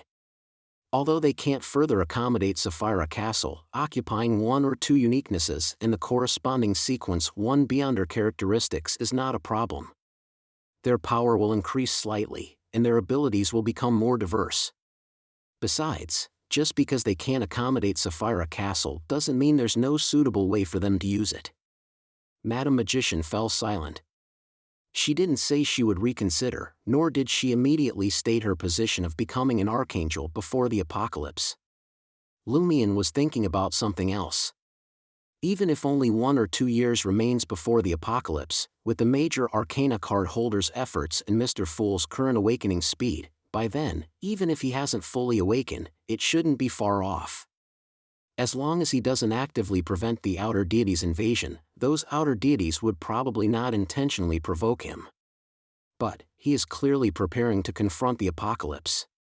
The Chariot Lumien glanced at Mr. Fool at the head of the bronze long table and asked no further questions. Trier, inside the luxurious villa. Lumien, lying in the armchair, opened his eyes. He reached out and touched his blood-red long hair, preparing to cut it short, but after thinking, he abandoned that plan. Lumien stood up and paced the room, his mind filled with knowledge obtained above the grey fog. He now understood that his goal of becoming a Sequence 0 true god and attempting to accommodate the City of Calamity was not only necessary for Aurora's resurrection but also a requirement to transcend sequences and face the apocalypse. Just 1 or 2 years to digest the Weather Warlock potion, become a Sequence 1 Archangel, then digest the corresponding Sequence 1 potion, find a way to defeat Red Angel Medici, perform the Apotheosis ritual, and finally suppress the City of Calamity's consciousness to accommodate it, and possibly contest with the Primordial Demoness in between. Isn't this timeline too pressing? If luck is bad, I might not even complete the first step of digesting the Weather Warlock potion. Lumien merely imagined the upcoming tasks and felt his scalp go numb, believing there was almost no hope of success. Not to mention whether those steps could succeed, there simply wasn't enough time. Digesting a demigod-level potion itself required a very long time. Lumien's previous rapid digestion of the Despair and Unaging potions was due to 2 factors. First, the deity worshipped by the Aurora Order had actively exposed himself, converting all previous arrangements into despair. Second, leveraging Aurora's special status as a transmigrator from the past, with her soul fragments maintaining a certain activity, sealed inside him, an arrangement by the deity worshipped by the Aurora Order. Now, Lumien couldn't see any opportunity for quickly digesting the Weather Warlock potion, and that deity seemed to have made no arrangements in this regard. As an angel of the Hunter pathway, Lumien already possessed steel-like willpower and fire-like courage. He quickly suppressed his instinctive retreat and fear, first considering the first step of digesting the Weather Warlock potion. Based on my previous experience, there are 2 main approaches to quickly digest a potion. First, through special encounters that adjust one's mental and spiritual state to closely align with the potion's true meaning. Second, by using a higher level beyonder as the object of acting, obtaining better digestion speed. The first approach is no longer possible. Those higher than my level are archangels, true gods, and great existences, and a weather warlock isn't meant to be acted out by people. Ask them to be spectators, observing me change the weather and provide feedback? Taking it a step further, change the weather in a true god's divine kingdom? At the next gathering, seek Mr. Fool's consent to add special effects to the major arcana's discussion, change the weather in Sapphira Castle? I wonder if this would be effective. I'll seek Mr. Fool's guidance during the next prayer. Lumion, with his initial thoughts taking shape, suddenly smiled self-deprecatingly. There was a method that could help him digest the Weather Warlock potion in the shortest time possible. Let Blood Emperor Alista Tudor resurrect within him, after which he would no longer need to digest other potions. The only problem was that he would die, and Aurora would not be resurrected. I wonder what arrangements Alista Tudor has made, if there's a way to use these arrangements to quickly digest the Weather Warlock potion. Lumion thought for a while but found no insights. He then considered Madam Magician's suggestion. Strengthen humanity, resist godhood, distinguish between normal and abnormal emotions, desires, and behaviors. Anchors bring others' perceptions, and everyone's perception of me differs from my true self to some extent. This is also a form of corruption that can easily make my thoughts, spirit, and humanity chaotic, but it can be used to balance and resist godhood, giving my true self and humanity a chance to breathe. If these are normal emotional responses that would arise from one's own humanity, even if overlapping with godhood, they don't need to be too suppressed and can be expressed normally? Is this a kind of fusion? Mr. Fool said in the Dream City to both resist and merge. At the angel stage, fusion is superficial, not obvious, mainly about resistance and suppression. Lumion examined himself, sorting through different emotions and desires. After a while, he roughly knew what he could do, to what extent, what must be strictly controlled, and what signs required immediate restraint.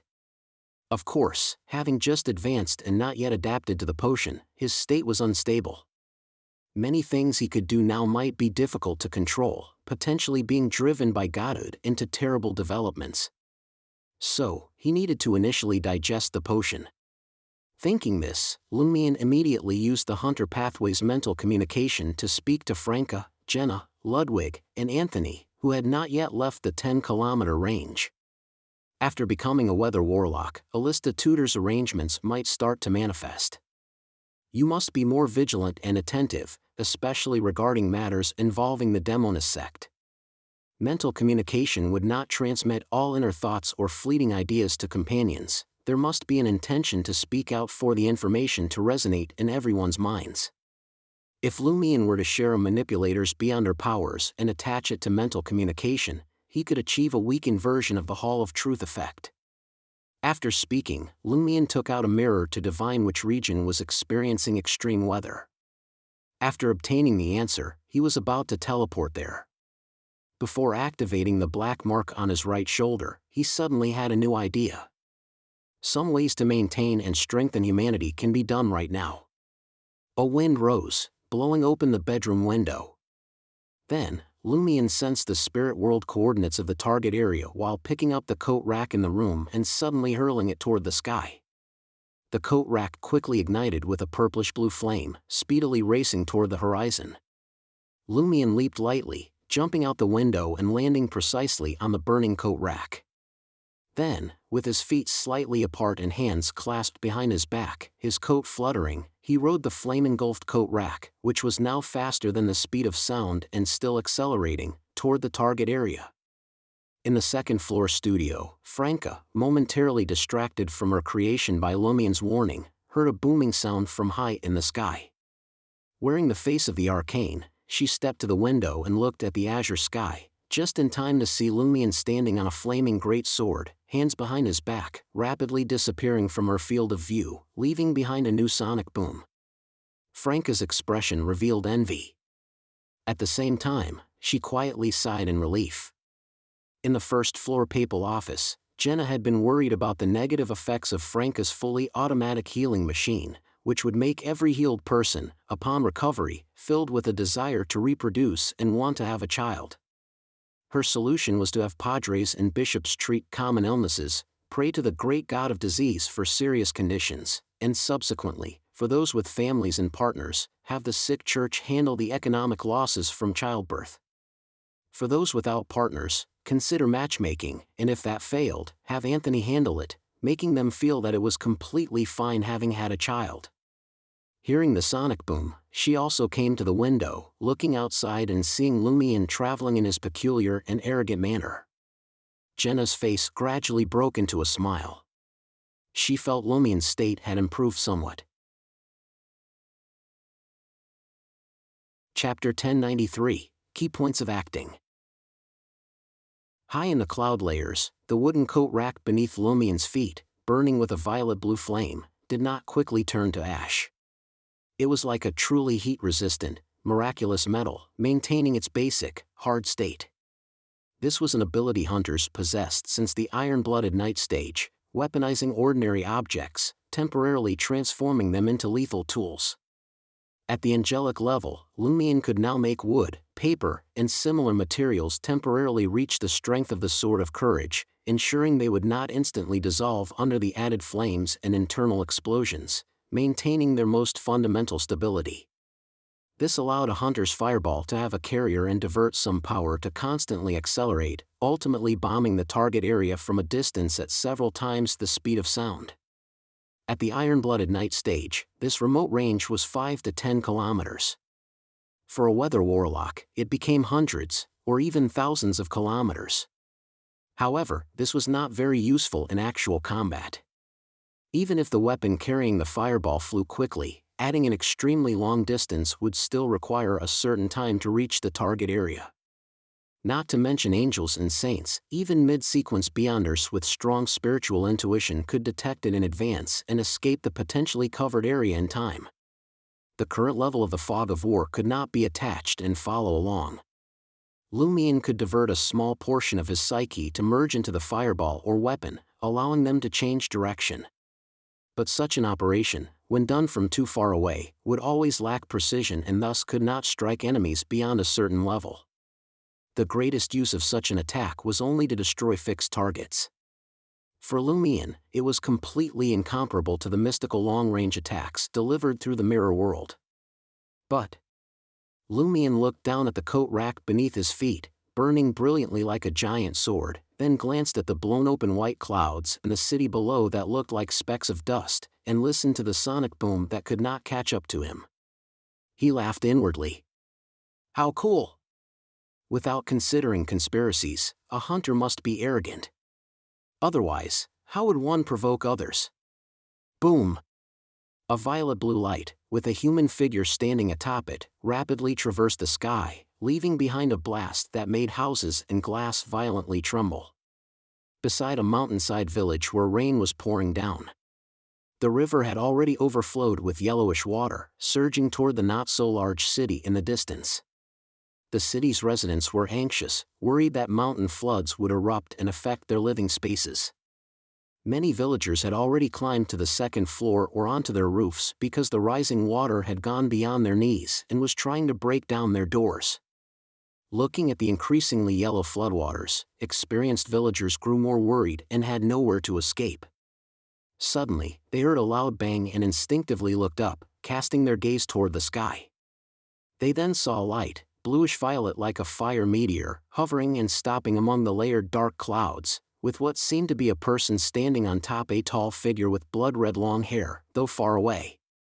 This person riding a flaming sword began moving amidst rising white water vapor and dense surrounding rain, with powerful, high-strung and frenzied movements, with a twisted, mysterious posture. A divine being dancing in the sky.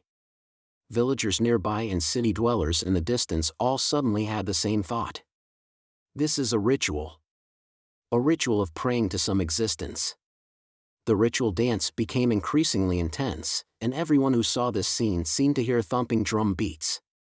As the divine being's dance progressed, the rain gradually diminished, and dark clouds in the high sky dispersed one by one. In the end, the rainstorm completely stopped, and rays of brilliant sunlight shone upon villagers hiding on the second floor and rooftops, and upon the worried citizens looking toward the mountain's edge. The divine being stopped the ritual dance, and the flaming sword beneath their feet disappeared. With a magnificent, layered voice, they proclaimed to the humans below, "My name, family to the king of yellow and black, priest of weather and plague, the dual-bodied one who spreads war and chaos." Among those born and raised in religious societies, a large portion instinctively bowed their heads and shouted in unison, "Praise be to you, priest of weather and plague. Praise be to you for sending away the calamity." By the time these people raised their heads, the divine being had vanished. Trier, inside the luxurious villa. Lumien's figure quickly traced itself in his room. He distinctly felt that his weather warlock potion had been digested a bit. The effect of this act was much stronger than changing the extreme weather of 3 regions immediately after his advancement. Previously, I was doing good deeds quietly, unknown, lacking clear directional feedback. A weather warlock must let people know they are a warlock, must be seen, or understood, otherwise it's not a successful act. The people in those 3 regions would probably think it was the local faith's god's protection, praising those gods, not me. Only a small portion might connect the weather changes with the previous appearance of a witch. It can't be too simple to change the weather. Even if it doesn't substantially take effect, the ritual must be there. The audience must feel I used great effort to change the weather, otherwise I'd be performing as a god of weather instead of a weather warlock. Positioning the weather warlock as a priest of weather should be fine. Also, hunter represents the initial masculine side, robust, highly aggressive, often associated with being flamboyant. Looking at it this way, a hunter's arrogance and conspicuousness are sometimes a conspiracy, sometimes an acting requirement. Combining the feedback from 2 different performances, Lumien vaguely grasped a key point. A weather warlock's performance cannot be low-key. Hiding behind the scenes doing good deeds is not a hunter's style. Moreover, although the sequence name Weather Warlock had no clear good or bad orientation, based on the fact that the hunter pathway represented war and was one of the 2 components of calamity, and drawing from previous sequence acting experiences, Lumien suspected that the hidden acting principle might be bringing disaster by changing the weather. Bringing disaster to enemies by changing the weather will be a key focus of future acts. Lumien nodded thoughtfully, feeling slightly disappointed. He murmured to himself. No accidents, no anomalies. His extremely flamboyant travel this time was partly to satisfy his normal inner desires, maintain and expand his humanity, and partly to provoke hidden arrangements by Blood Emperor Alista Tudor or that Red Angel Medici. Unfortunately, under Mr. Fool's gaze and with the situation not being chaotic, nothing happened. Every successful hunter was a qualified schemer and wouldn't be so easily trapped. Feeling disappointed but in much better condition, Lumien left the bedroom, intending to pour himself a glass of absinthe downstairs. Franca heard the movement and walked out of her workshop. She had let the face of the arcane fall back into slumber, returning to the traveler's bag. Glancing at Lumien, Franca asked with unusual anticipation, "Oh, can your previous sword-riding ability be shared?" Sword-riding? Although Lumien had been in the Dream City for half a month, his exposure to information couldn't be too comprehensive, so he wasn't familiar with this somewhat niche term. However, he quickly associated it with his coat rack flying based on the literal meaning, and said with a smile, "Got it. It can be shared. It's formed by combining the ability to weaponize any object and the ability to manipulate fireballs. Although I can only share one ability with you at a time, they don't need to be used simultaneously to complete the combination." Franca's eyes became increasingly bright. "Can I try now?" Lumien couldn't help but chuckle. "Of course, but remember, only within a 10-kilometer range. Weaponized items won't quickly return to normal and get damaged, but once you exceed the team's effective distance, you'll lose control of the attached flame." Franca was a bit disappointed but found it acceptable. "Fine, 10 kilometers it is." She thought for a moment and added, "To go beyond 10 kilometers, you'd have to stay with me, not creating distance." "Well, you can stand on the back half of my flying sword." The leader of a hunter team must necessarily be a hunter, with the 10-kilometer range calculated from their center. If a team has more than one hunter, only one led, the highest sequence won. If there was more than one highest sequence member, they determined superiority through combat. That's right, Lumion confirmed Franca's statement. Franca's face immediately lit up. Let's start. First have a quick spin within the 10-kilometer range. Then we'll ride swords through the sky. Let's bring Jenna along. Just as she was saying this, Franca suddenly sensed something and took out a makeup mirror from her clothing's hidden pocket. She took it out while telling Lumion, "My only subordinate sent a message." Although the sick church had multiple priests and bishops, and the market district had gang leaders at Franca's disposal, the one who actually led them, assigned tasks, and received reports was mainly Jenna. Franca's true subordinate was only one person, her subordinate in the Demonist sect, the witch Nikki A, who was a mole in the Emperor party. Of course, Nikki A was now a Demonist of pleasure. Stay alert, Lumion cautioned. This involved the Demonist sect and the special mirror world, so they had to be extra careful from now on.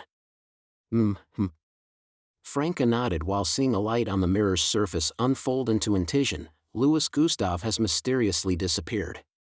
Louis Gustave has mysteriously disappeared. Franca's eyes narrowed. The leader of the Emperor party, the man secretly planning to overthrow the current government, with some connection to the mirror world's Roselle, Louis Gustave, had mysteriously disappeared? Chapter 1094, Trap? In the Maison d'Opera district, en rue du Chapeau Noir, inside an apartment with drawn curtains. Nikki A, with her curly brown hair pulled up, wearing an off-shoulder black dress and a thin gauze shawl, placed the makeup mirror given by her immediate superior on the cabinet in front of her and patiently waited for feedback. After about 20 to 30 seconds, she saw a human figure quickly traced within the mirror, stepping out. The person had slightly blackened, somewhat flaxen-colored long hair, tied into a spirited ponytail, eyebrows extending dynamically into the temples, and lake blue eyes that were slightly deeper than before, with an added soul-attracting depth amid their bright and crystal-clear appearance. When did Louis Gustave disappear? Franca's red and pretty lips moved. Although she had become a Demoness of pleasure, Nikki A was still dazzled by her superior's beauty, temperament, and charm, her heart involuntarily stirring. She unconsciously compared Madame Franca with the Demoness of black she had seen before, discovering that she didn't like to change her temperament much, always trying to find the most attractive side for her conversation partner, remaining straightforward and natural. It was precisely this casual and natural state that made Madame Franca uniquely charming. Combined with her nonchalant expression and high-ranking status, Nikki A occasionally felt she wanted to prostrate herself at her feet, body and soul. After spending some time controlling the ripples in her heart, Nikki A reported in detail, Louis Gustave arranged to meet several core members of the Emperor party, including Gruis, in a secret mine and underground trier yesterday to discuss discreetly developing members within the army. As a result, everyone arrived, but he did not appear.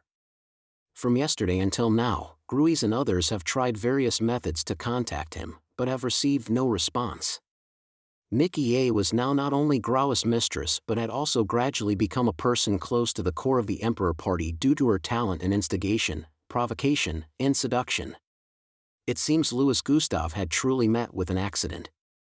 Not just being delayed, but considered missing. Franca thought and asked, "Has anything unusual happened within the Emperor party recently?" Nikki A shook her head. In recent months, whether it's the Eternal Blazing Sun Church, the God of Steam and Machinery Church, Bureau 8, or the military, they have significantly increased the number of official Beyonders stationed in Trier. Madam, you might find it hard to believe, but the patrols in underground Trier are now led by Sequence 5 Beyonders, team after team.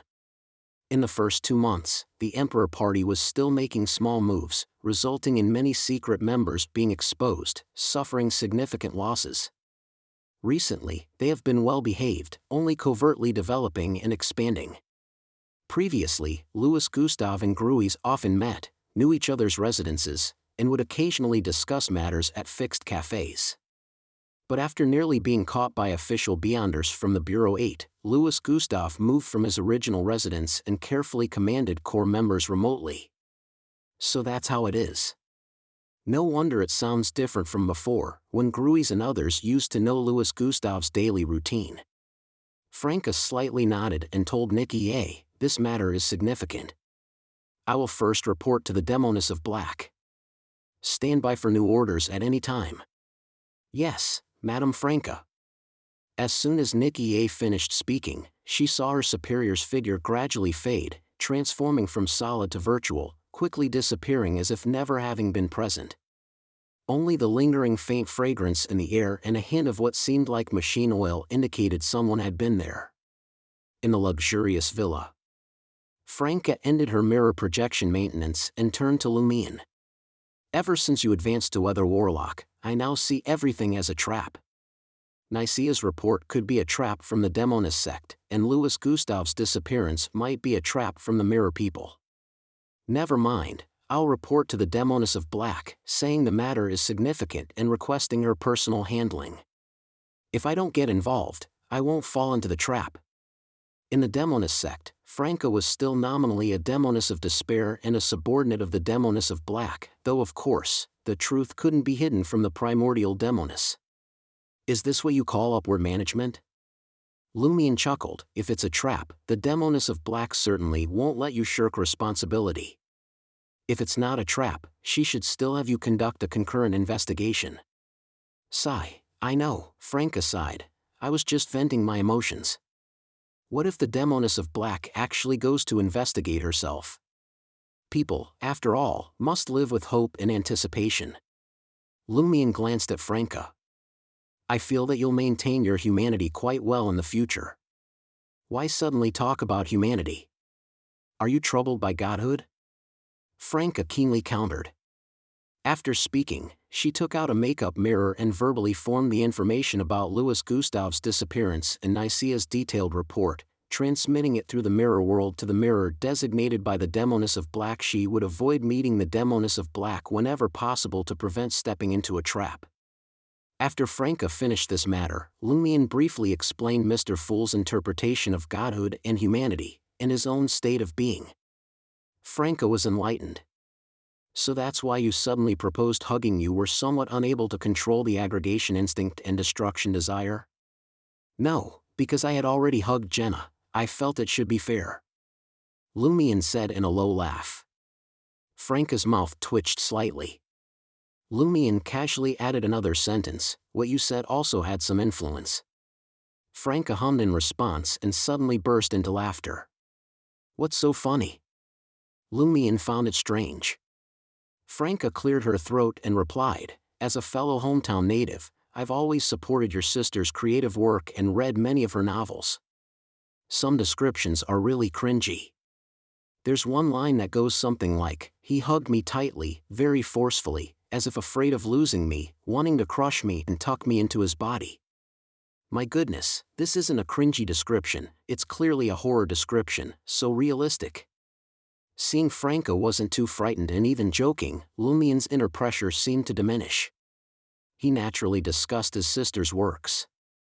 Aurora deliberately intensified the cringe. She says Intisians love this style. By the way, did those works exist in the old era? Franca gently shook her head in response. You could say the story concepts and ideas are similar, but without being a savant, how could one exactly reproduce them? Moreover, your sister integrated current social trends and folk culture, making it an entirely different work.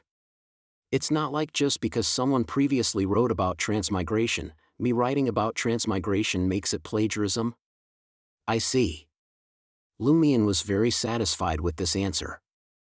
At this moment, the Demoness of Black responded to Franca through the mirror, find effective clues as soon as possible. Yes, madam. Franca responded, making a face at Lumion.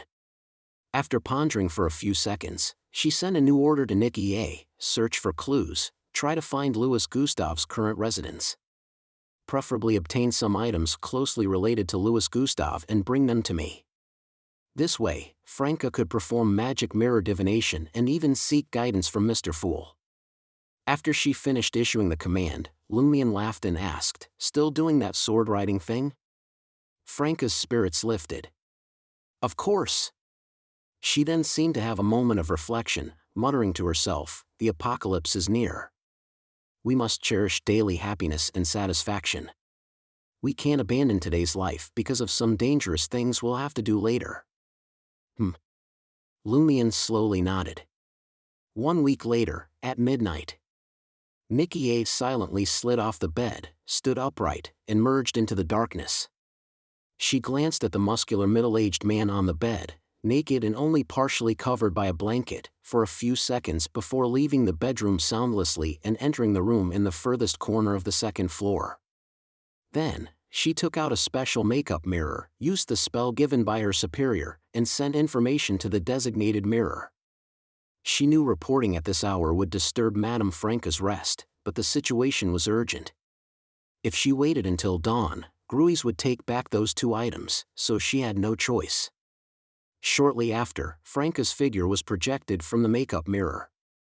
She wore a silk nightgown with a thin outer jacket for cover, her slightly black flaxen-colored long hair cascading down, her expression unabashedly lazy and drowsy, her lake-colored eyes slightly deeper and hazy.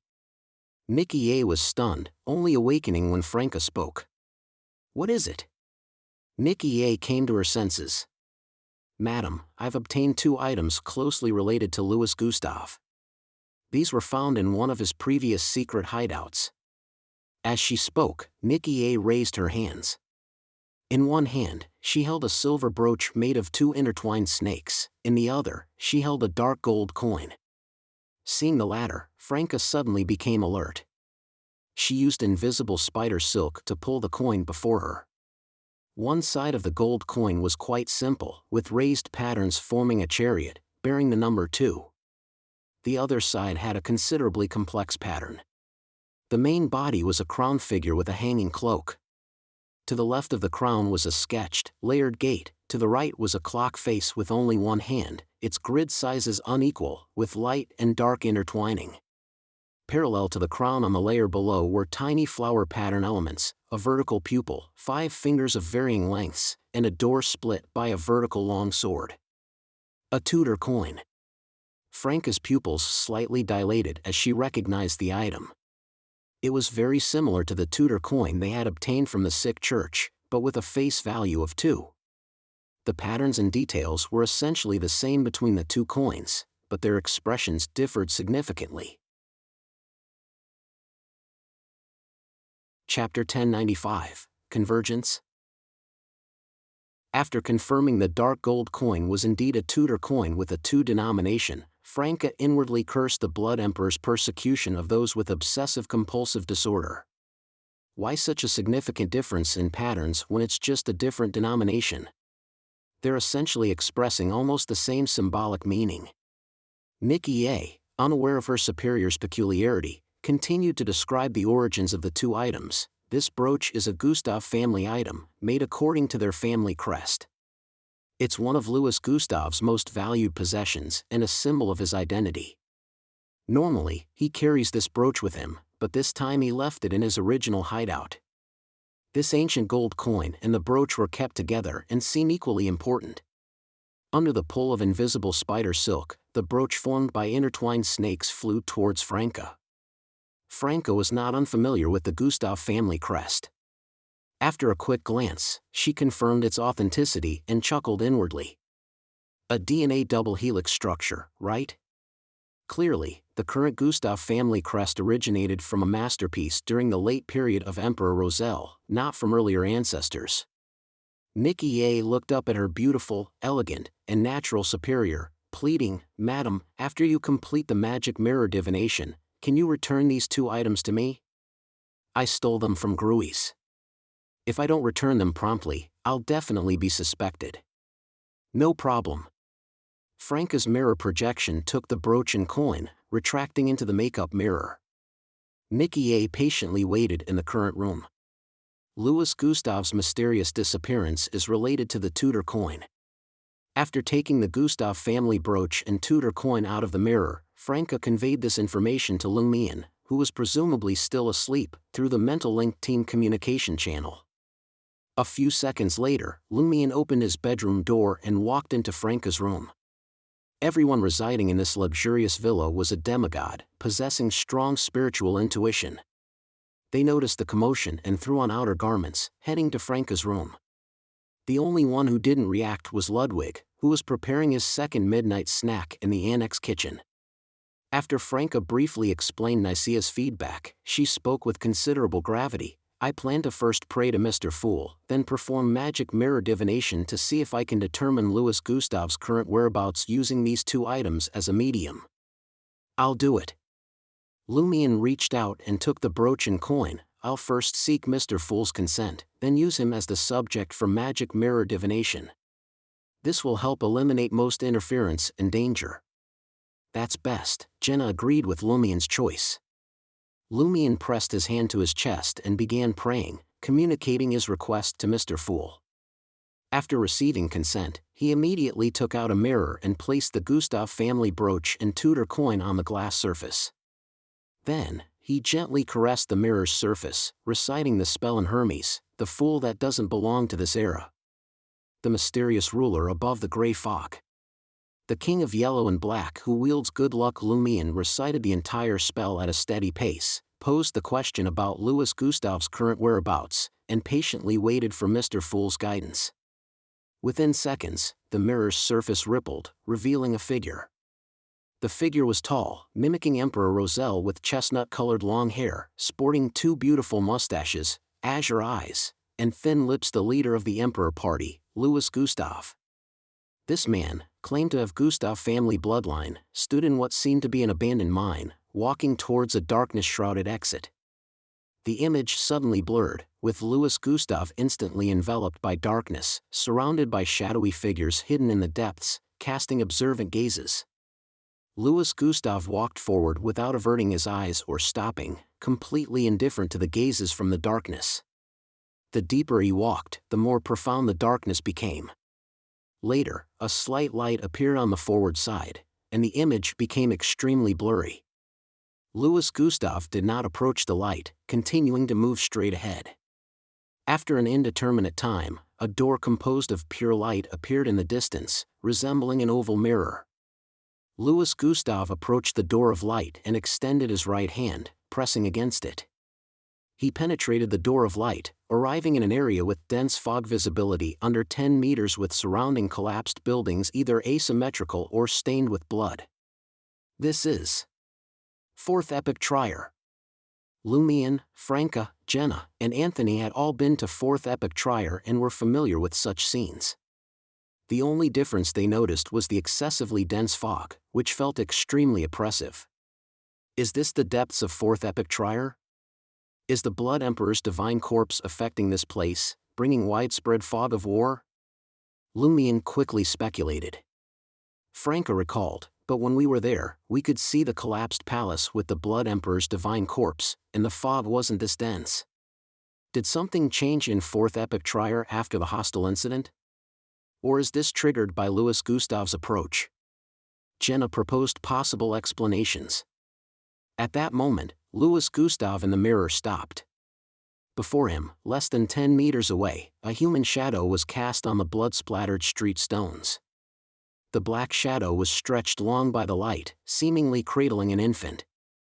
Almost simultaneously, the image suddenly collapsed, rippling like water, with Mr. Fool's guidance ending. Lumion furrowed his brow, muttering to himself. Madame Pualis and the infant Olmabella? Are they in Fourth Epoch Trier? Did Louis Gustav enter Fourth Epoch Trier to meet them? Did Louis Gustav enter Fourth Epoch Trier through the special mirror world? Were the mirror people covertly watching him? Is the slightly lit area he didn't approach hiding a great terror of the special mirror world? No one could answer Lumion's questions. After a few seconds, Jenna organized her thoughts. We cannot handle this matter. Since it potentially involves Madame Pualis and infant Olmabella, we must strictly follow Mr. Fool's guidance. Calamity needs to keep away from the mother. I'll report the conclusion to the Demoness of Black and let them investigate. No matter how much she urges me, I won't budge. I'll just say I'm not capable. Franca mumbled, and I'll notify 0072. Such a matter is best handled by official Beyonders. They hold many secrets of Fourth Epoch Trier and might be able to send strong individuals to enter there without using the special mirror world, eliminating Louis Gustave, Madame Pualis, and Infant Omabella. Lumion nodded. Okay.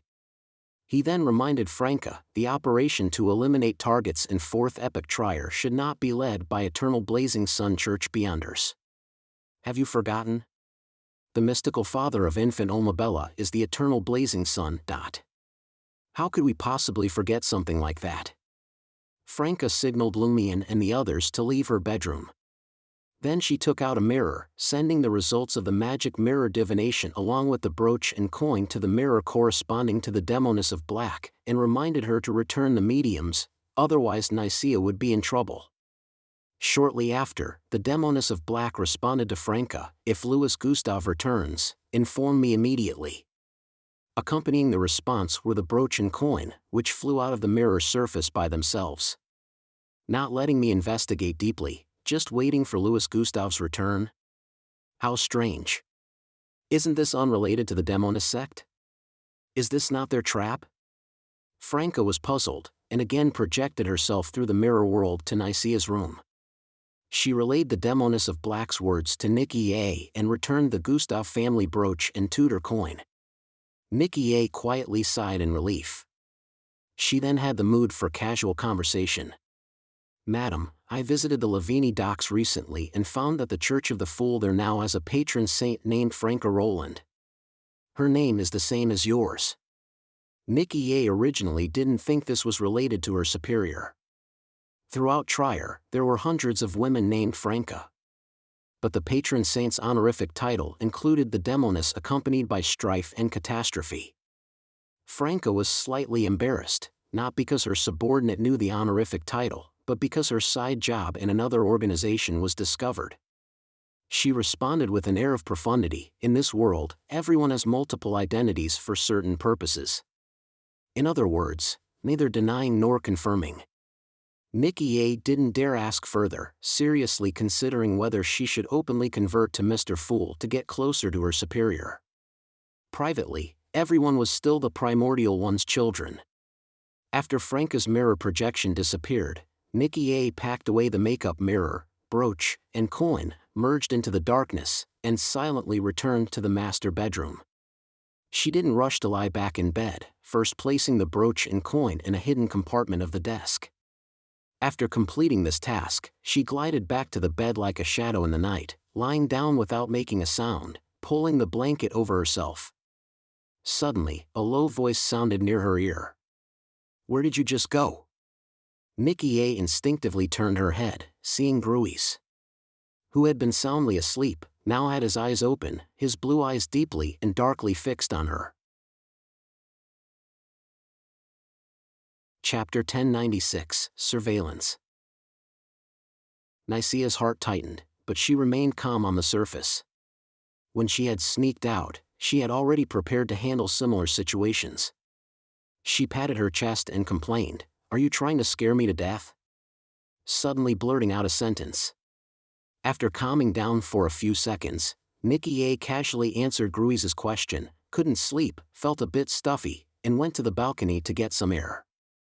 Not giving Gruis a chance to ask further questions, she pursed her lips, revealing her inner suppression. "You don't think something might have happened to Louis, right?"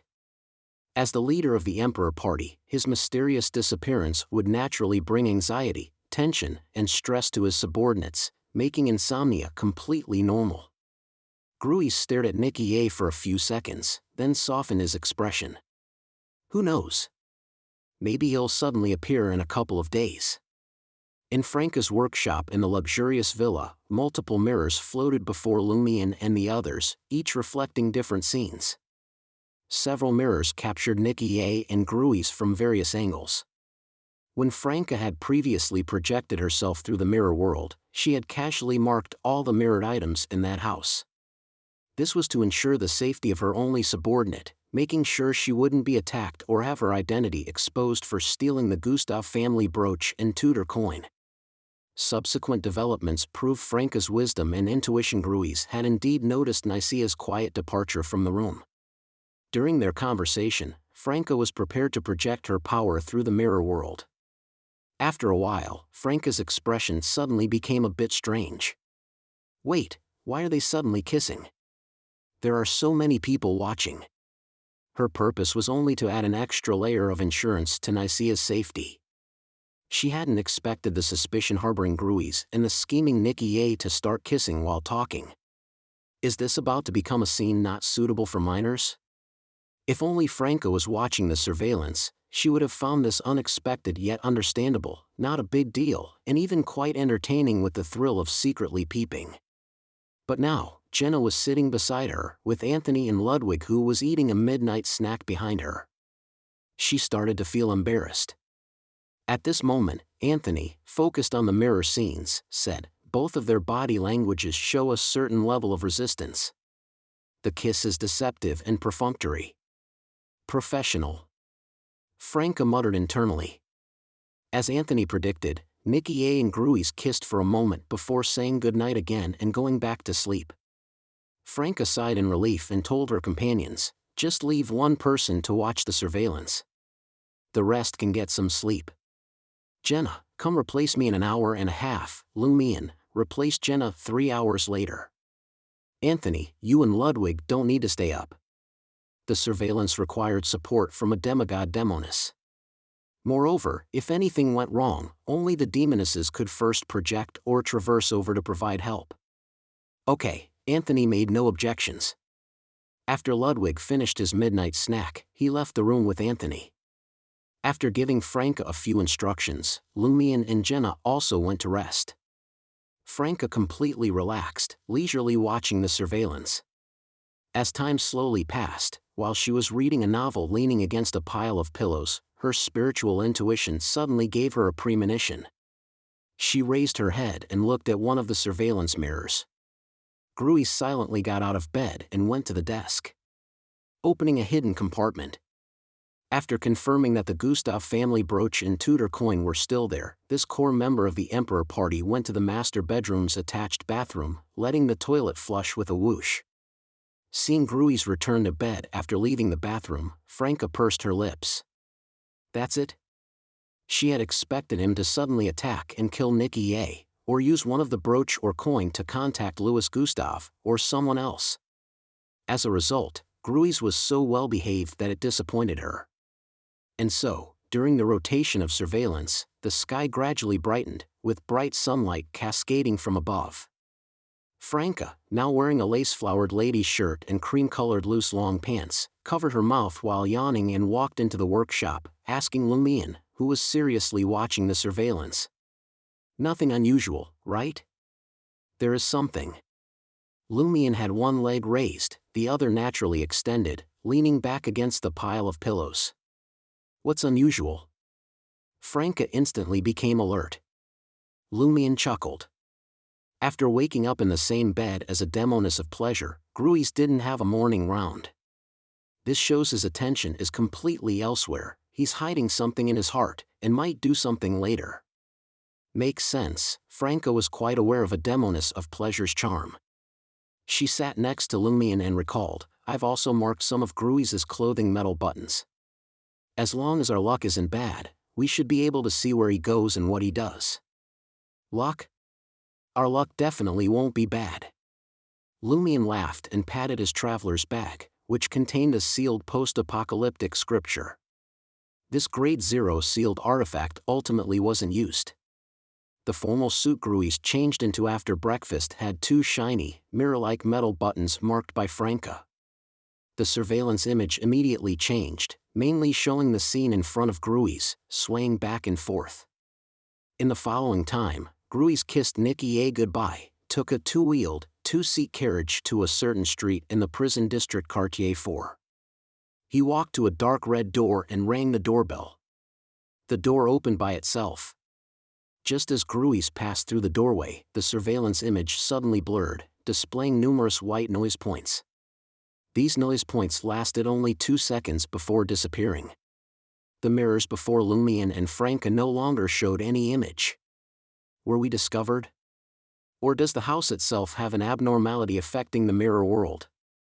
Franca turned her head to look at Lumion. Let's wait a bit, Lumion said calmly.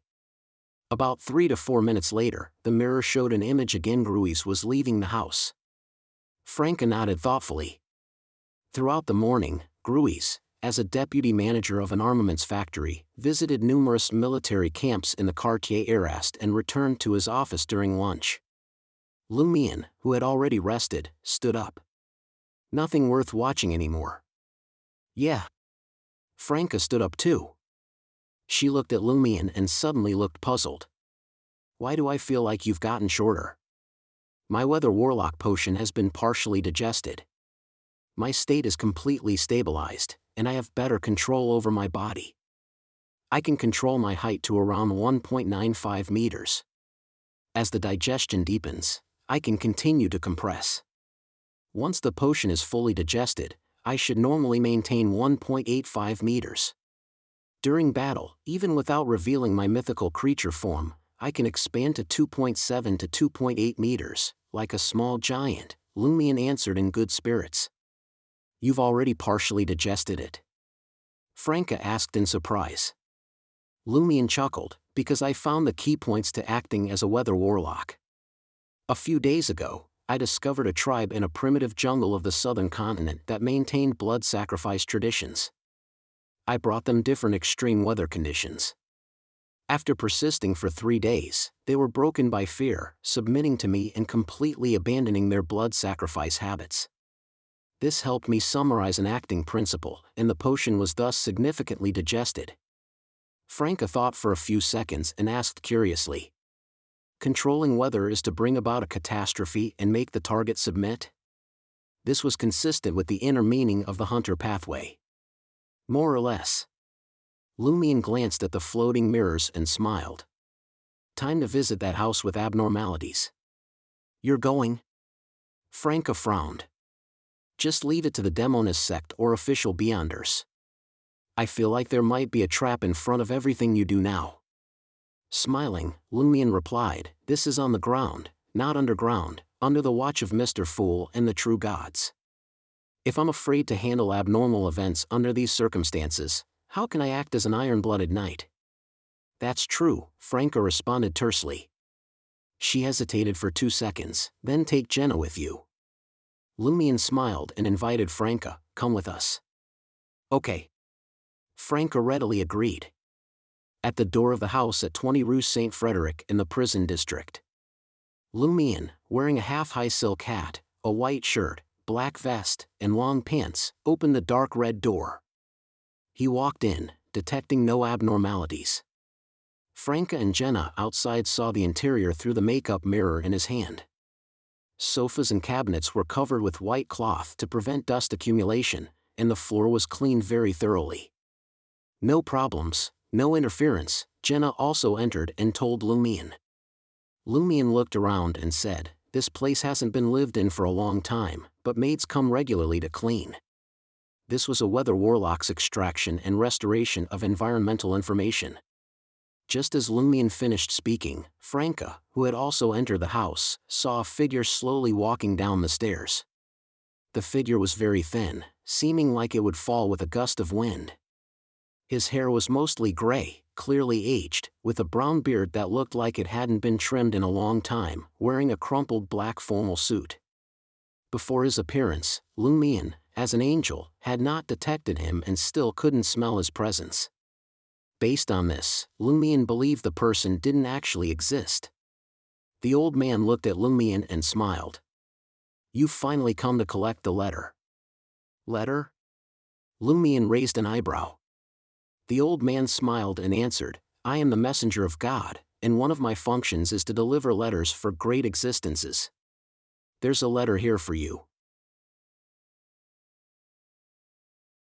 Chapter 1097, A Letter Destined to be Received. A letter from a great existence? Lumion suddenly laughed, interrupting the old man's words. I feel that you don't actually exist in this house. As Lumion spoke, Franca stepped sideways, moving close to Jenna, with layers of phantom images appearing in her eyes. The old man in a crumpled formal suit and thin frame seemed eager to express himself and actually explained his current state to Lumion. If I believe I exist, and you believe I exist, then I am existing. The reverse is also true. Franca felt a bit of a headache, muttering, "Are you talking philosophy?" The old man's eyes brightened. "How did you know that my previous, in your terms, sequence was called philosopher?" "Seriously. A demonist's spiritual intuition is no joke." Franca was momentarily stunned. Philosopher? Lumion suddenly thought of a secretive organization, an evil god cult, First Philosophy. The mental patient who was once disguised as his substitute by I know someone was also described as being like a philosopher. Lumion thoughtfully said to the old man, "Medoro's worship? Do you know about the heavenly domains, the formless door?" The old man responded happily, "Have you also experienced immortality?" Lumion shook his head, speaking in a flat tone, "No. I've just killed a few initiates." He was provoking, also displaying the arrogance of a hunter to better act as an iron-blooded knight. Moreover, discussing immortality in the formless door with a philosopher would likely draw him into his realm and imperceptibly cause severe problems. The expression on the old man's face instantly disappeared. He looked at Lumion, speaking in a hollow voice, "A great existence wants me to deliver you a letter." "Which one?" Before Lumion could ask, he glanced at Franca and Jenna. The two demonesses had silently disappeared from the house, leaving only two makeup mirrors placed on the ground at some point. When Lumion first diverted the conversation, Franca had used their proximity to transfer their true bodies through the mirror world via their eyes, leaving only mirror projections. Now, they weren't even maintaining the mirror projections. They had learned from Lumion that deeply understanding the names and information of great existences would severely corrupt oneself, something mirror projections couldn't block, and even hidden, sleeping mirrors would be affected. The old man didn't mind Franca and Jenna's departure, looking at Lumion and saying, "The mighty circle of inevitability." Circle of inevitability? He should hate him on more than me now. What letter is he sending me? Is he trying to carry out counter-espionage against me? Why would such a great existence value me? Or is this letter just a medium to harvest my life? Lumion asked the old man with interest, "You're not an angel, are you?" Except for a few, other great existences haven't yet been able to send angelic-level power through the barrier. Can you understand the true names of great existences? In Lumion's view, this old man was at most sequence 3. The old man smiled and replied, "This is the unique characteristic and source of pain for messengers of God, but also our most powerful ability. Corruption grants us power." Sounds quite philosophical. But this ability is indeed special. The Beyonders from the first philosophy I've encountered were skilled at injecting voices into others' ears or minds. If what they inject are the true names of great existences, who below the angelic level could withstand that? Lumion suddenly felt lucky that he hadn't encountered a messenger of God before becoming an angel. Otherwise, with the various hidden issues in his body, he would absolutely explode at the slightest provocation. Or maybe it wasn't luck, but arrangement. As this thought flashed, Lumion self-deprecatingly mused internally. With this realization, his blue eyes instantly turned iron black. He didn't want to receive the Circle of Inevitability's letter. He wanted to find the mystical connection between the old man before him and his true body by investigating overall weaknesses, then blow them both up. At that moment, the old man's body suddenly became ethereal. A silver white with black color rose from within him. His hollow voice rang out. "Please receive the letter." He suddenly condensed, transforming into a silver white and black light, shooting directly at Lumion. In this house, he was the letter, and the letter was him. Lumion activated the black mark on his right shoulder and quickly disappeared from the spot. He directly teleported to the fog sea, far from Trier. But the silver white and black light was still ahead of him, still approaching, not shaken off. Lumion didn't hesitate, making layers of phantom images appear in his blue eyes. He entered the mirror world. The silver white and black light was still before him, in the illusory dark tunnel, seeming destined to be received by him. This was a fate that couldn't be escaped. Lumion flashed into another mirror tunnel, and the silver white and black light once again approached from the front. This time, Lumion didn't flee. His eyes quickly turned silver black. Eye of Calamity. Although his inevitability power hadn't further improved, thanks to his weakness investigation ability now reaching angelic level, the Eye of Calamity formed by merging this ability with inevitability power naturally had some enhancement. Since he couldn't escape, he'd try to eliminate this letter from the destiny plane. Soon, Lumion saw the quietly surging mercury-colored illusory long river and saw the scene of himself catching the silver white and black light. It existed in almost all destiny branches. In other words, Lumion saw his future of receiving the letter, a destiny that was bound to unfold. The only variable was a branch that didn't include this future, extremely marginal and chaotic, very difficult to push with his current abilities. Lacking necessary preconditions. In the blink of an eye, Lumion saw another scene. In the image, the recipient of the letter was not only himself but also Amon, wearing a black robe, monocle, and a pointed soft hat. Clang! Lumion suddenly heard an ethereal clang crossing through thick history. A scene naturally emerged in his mind. The thin-faced Amon, wearing a monocle, stood in the bell tower, pushing the bell hammer to strike the great bell. With this sound, an ancient, modeled massive stone clock appeared. It was a phantom, its face divided into unequal 12 sections by intersecting dark blue and gray-white, each section with different symbols representing different times. 3 jointed, semi-transparent small worms formed the clock's hands. As they stopped moving, an indescribable invisible torrent surged out, seemingly freezing the silver white and black light within. Lumion, not within the affected range, heard a familiar voice with a hint of laughter. Do you know the main ability of a sufferer? Before Lumion could respond, the voice answered itself, reproducing the suffering one has experienced onto the target. As the words fell, the silver white and black light frozen in time broke through its restraints, again flying towards Lumion. But waiting for it was an extraordinarily intense, unimaginable sea of light. A supernova seemed to have erupting on a small scale. This mirror world instantly collapsed, accompanied by the silent shattering of numerous mirrors. Of course, this was far from a true supernova explosion, merely a kind of simulated reproduction.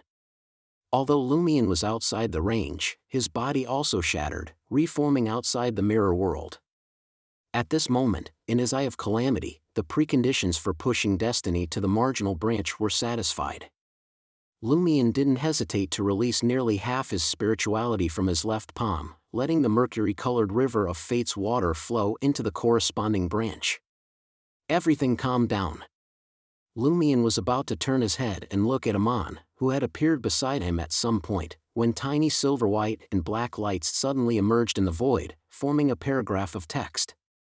Though the Circle of Inevitability's letter couldn't be directly delivered to him and Amon, it inevitably revealed itself. The text was very complex, but it didn't prevent Lumion from directly deciphering its meaning. Stay away from special mirror worlds, or you're destined to lose control and go mad. Huh? Lumion was somewhat stunned. Is this a warning? The Circle of Inevitability didn't try to corrupt or smite me, but instead warned me? Is he trying to betray the other outer deities? Surprised, Lumion focused on the phrase lose control and go mad. He then recalled the prophecy of the post-apocalyptic scripture and the future self he seemed to have seen during the hostile incident. Do all prophecies about my future revolve around the words going crazy? Lumion silently muttered to himself.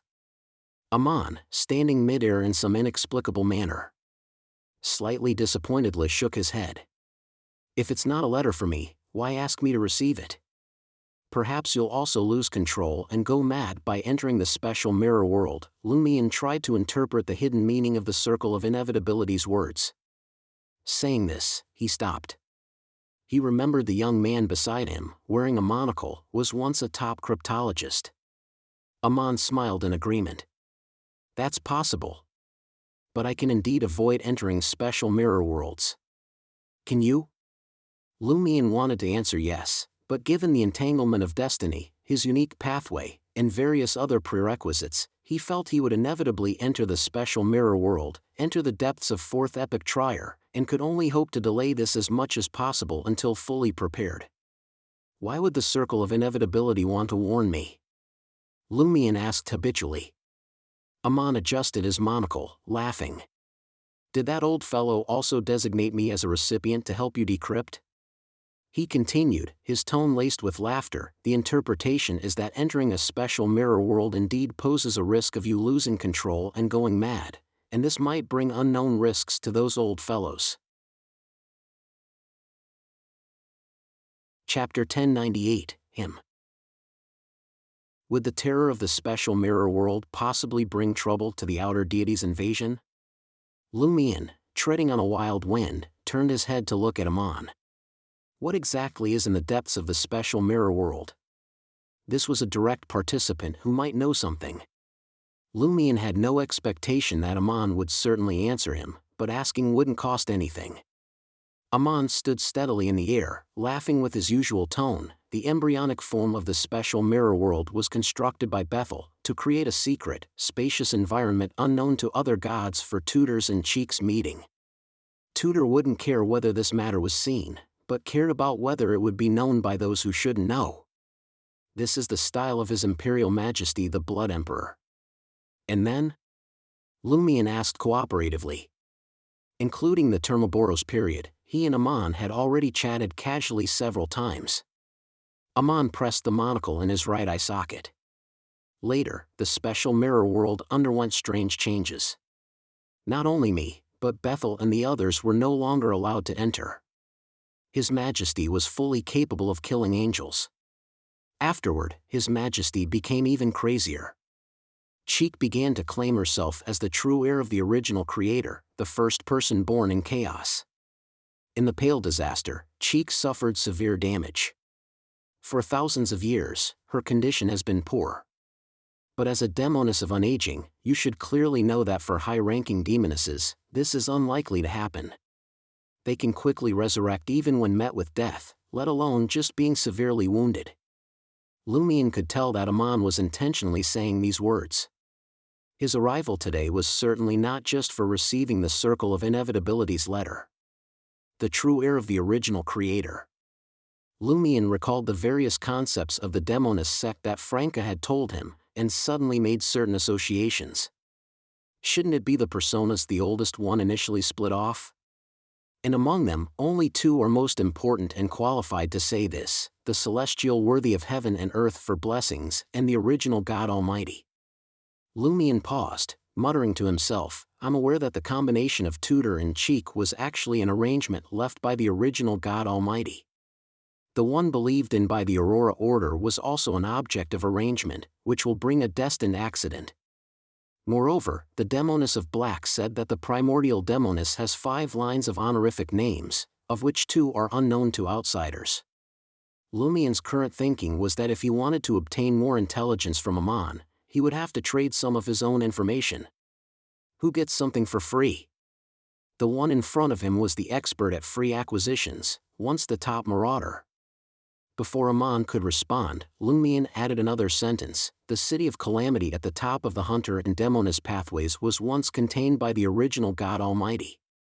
He began to suspect that the great terror of the special mirror world was related to the resurrection of the original God Almighty. Amon glanced at him, smiling and saying, for such matters, no one dares to confirm without seeing it personally. Initially, when the special mirror world first had anomalies, that zealot already knew something was wrong. The occurrence of the War of the Four Emperors was also him pushing it from the shadows. He re-established contact with the Chaos Sea more than 7 years ago. Although forcibly using the Chaos Sea's power would cause the accommodation progress to regress, compared to those who still have to wait for the Western Continent's seal to be lifted, he shouldn't still be incapable of accomplishing an initial accommodation until today. Guess why he hasn't truly accommodated the Chaos Sea? Are the concerns about the problems hidden in the depths of the special mirror world stopping him? Does he want to be underqualified to become the origins of disaster and calamity of destruction, not only to cultivate power against the apocalypse but also because the path to the origins of disaster must necessarily pass through the depths of the special mirror world, triggering that great terror and presenting it before his eyes? Is part of the previous bestowment's cost to be paid here? Lumion thoughtfully said to Amon, "What else does that individual know about this special mirror world?" Amon laughed and shook his head, answering off-topic. Cheek's remaining 2 honorific names are extremely secretive. Even color-titled high-ranking demonesses don't all know them. Only those with close connections to Cheek that might trigger divine descent when attacked truly grasp them. Otherwise, why do you think those 2 honorific names could remain secret, unknown even to all current sequence OS? Medici could intimidate the demoness of light, let alone those more powerful than her. But that zealot might know something. After all, even the thoughts in one's mind might not be hidden from him. Is the demoness of black one of those with close connections to the primordial demoness? She indeed seems special. Lumion glanced at Amon and suddenly laughed. Using a true god's honorific name in Intision won't incur divine punishment? Only using Hermes or ancient Hermes languages counts as blasphemy? After all, Cheek wasn't an uncommon name. You only mention Hermes and ancient Hermes because you only mastered them? Amon laughed. Using ordinary language to recite a sequence's true name will attract attention but not necessarily divine punishment. As for me, guess why my title includes the description blasphemer? Here, Amon adjusted the monocle in his right eye and looked Lumion up and down for a few seconds. He said with an obvious smile, "Actually, I'm quite looking forward to you entering the depths of the special mirror world. Something interesting and unknown will definitely happen, and it's not something that will affect me. Why not give it a shot? Maybe I'll consider it sometime in the future." Lumion took on an unconcerned posture. "Goodbye, my unacknowledged goddaughter. I hope when I see you next, you haven't truly lost control and gone mad." Amon waved like a human. His figure suddenly disappeared. Lumion lowered his head and gazed at the azure ocean shrouded in faint mist, activated the black mark on his right shoulder, and returned to the luxurious villa in Trier. "How did it go?" Franca and Jenna, who had been waiting, asked in unison. The one called Inevitability sent a message through a messenger of God. Lumion told his 2 companions about the letter's content. The one called Inevitability warned you not to go to the depths of the special mirror world. "It feels like a weasel giving its well wishes to a chicken. There's definitely no good intention," Franca muttered. "Could this be a misdirection?" Jenna frowned. "But the secrets of the special mirror world's depths related to the primordial demoness are indeed dangerous." "Probably not a misdirection." Lumion recounted his conversation with Amon that he could speak about, then laughed self-mockingly. "Maybe the one who will save the end times is me. Mr. Fool will hold the fort, preventing those great existences from interfering with me. And when I reach the entrance of the special mirror world, I'll shout to the sky, 'Go back, or I'll face that great terror.' Like the deterrence era." Franca couldn't help but quip. Jenna didn't quite agree with Lumion's words. Maybe it would only bring trouble to the one called Inevitability, without affecting other great existences. Do I look like an idiot? Before figuring out what exactly the great terror in the special mirror world's depths is and whether it can deter those great existences, I would never do such a thing, Lumion teased Jenna. After chatting for a while, he took out the special mirror world fragment obtained from the demoness of despair Panatia from the traveler's bag and handed it to Franca. "From now on, I must try to avoid direct contact with items related to the special mirror world. Cautious." Franca gave a thumbs up and praised Lumion. She thought for a moment and took out her own special mirror world fragment, handing it to Jenna along with Lumion's. "I have the primordial demoness figurine. At critical moments, I must also avoid keeping it together with the special mirror world fragments." "I was just about to remind you," Jenna smiled and collected the 2 special mirror world fragments. Franca returned the smile and turned to Lumion. "We'll put this matter aside for now." She was referring to Louis Gustave's matter. After some time, if this Emperor party leader returned from 4th Epoch Trier and the special mirror world, they would leave it to official Beyonders to handle, and notify the Demonist sect on the side, not getting involved. Yeah. Lumion nodded. In the coming days, besides finding other cultists hidden in Trier and Zeratl's clues, I'll focus on digesting the potion. I might seek Mr. Fool's permission to attempt the acting in a specific scenario for Weather Warlock. Also, I've communicated with Mr. Star and Mr. Moon. If they discover a base of the Rose School of Thought or an armed force belonging to them, they'll immediately notify me. I'll take you to the southern continent and launch a small war. The acting of a war bishop must be completed in a war. Okay. Franca pointed upstairs. So there's nothing else for now? She wanted to continue manufacturing giant robots. Lumion didn't respond directly but turned to Jenna and Franca with a smile.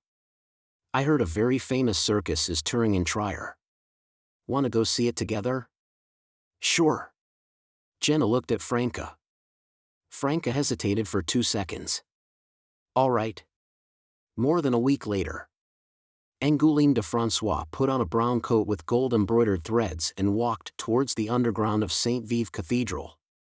He and several colleagues were assigned to search for Louis Gustave and Madame Pualis in 4th Epoch Trier.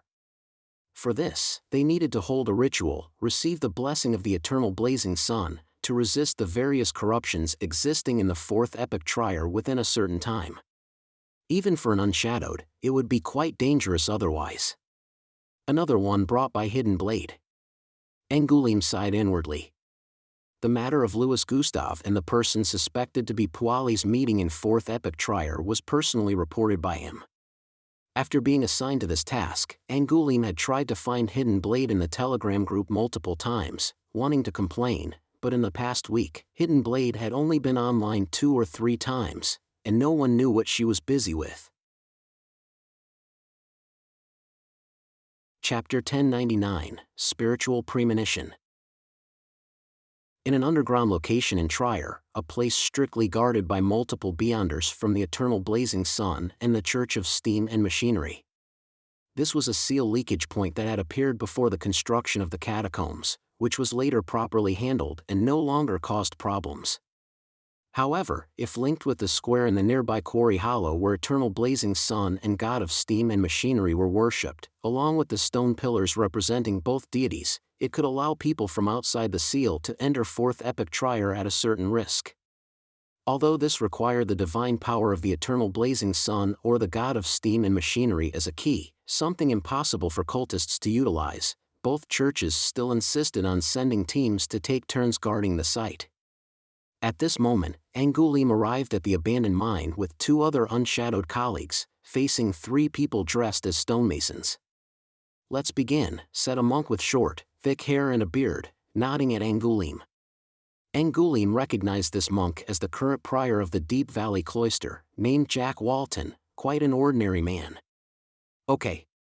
Angoulême nodded in response. Under the watch of both guard teams, they lowered their heads and took their positions, chanting the honorific names of their respective deities. Rays of sunlight fell from the cave's top, illuminating the abandoned mine. White steam subsequently permeated the Quarry Hollow. Soon, crimson blood seeped from the depths of the abandoned mine. The bizarre blood, resisting the sunlight, continuously surged upward, quickly filling the mine. Angoulême, an unshadowed, dissolved his fear and hesitation, raised his head, took 2 steps forward, and entered the abandoned mine, stepping into the crimson blood thick with a bloody scent. Other saints followed closely behind. Passing through the blood well would allow entry into 4th Epoch Trier. This was not a simple task. The blood would cause severe corruption, with the danger increasing for higher sequences. Southern continent, deep in a rainforest. Before a terrifying castle covered in countless human skins. Franca, Jenna, Anthony, and Ludwig each condensed fire spears of blue-violet, blazing and terrifying. Without Lumion issuing the command, they simultaneously threw their spears. The blue-violet fire spears split mid-air, quickly presenting a sky-covering arrangement. Swoosh. Swoosh. Swoosh. It was as if an entire military legion had simultaneously launched their weapons, causing the high sky to brighten and be dyed with brilliant colors. Swoosh! Swoosh! Swoosh! The human skin castle was completely covered by countless fire spears. The cultists developed by the Rose School of Thought used every possible ability but could not change this apocalyptic scene. Rumble, the earth trembled, the castle collapsed, igniting blue-violet flames. Painful wails and desperate curses echoed between the flames, transforming into thin strands of black gas rising upward. Ludwig didn't care what the soon-to-die cultists were cursing. He stepped forward, rode the wild wind, and howled to arrive above the collapsed human skin castle, opening his mouth split to the back of his head. Whoosh! All the rising black gas was sucked into his mouth. Lumion had his hands in his pockets, smiling and watching this scene, his expression very leisurely. From breaking through the human skin castle's outer defensive line, to gradually advancing and cutting off their escape hopes, to repeatedly attacking the castle itself and completely destroying it, Lumion never personally acted, allowing Jenna and others to freely perform and cooperate tacitly. He was only responsible for central command, sharing appropriate abilities at critical moments. Not strong enough, Franca finally felt like a demoness amidst those wails and curses. The only issue was that the master of the human skin castle was just a Sequence 4 tree supplicant, a bestowed by the Mother Tree of Desire, though he had a group of low and mid-sequence subordinates and numerous loyal cultists. The human skin castle itself was like a sacrificial ritual that could briefly display power equivalent to Sequence 2 by sacrificing many humans, but it fundamentally couldn't resist a true angel, let alone an angel leading a team. Overwhelming the weak and sweeping through armies is also a form of war, which is quite helpful for digesting the war bishop role. Lumion laughed and responded to Franca. Moreover, previously abstract cooperation has now become a tangibly perceptible thing. What Lumion didn't say was that he was essentially equivalent to a priest or bishop of the City of Calamity or 0-01 due to his close connections, with only the war aspect lacking. Over the past week, Mr. Star and Mr. Moon had each discovered a base secretly established by the Rose School of Thought, both handed over to Lumion to handle, giving him the opportunity to launch 2 small wars.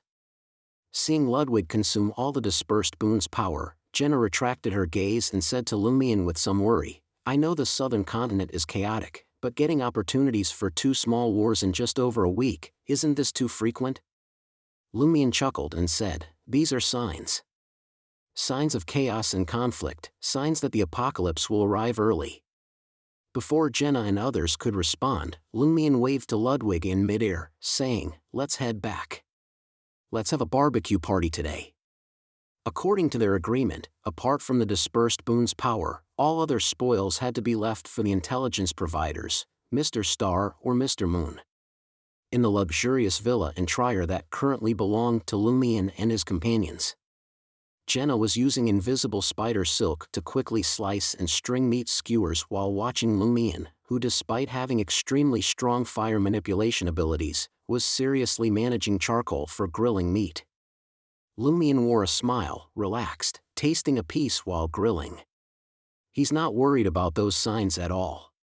No, not that he's not worried, but he worries when he should worry, fights when he should fight, and enjoys life when he should enjoy life. Jenna thought, her eyes subtly moving. Over the past week, Lumion, who had made certain progress in digesting the Weather Warlock potion and stabilized his state, was behaving quite normally.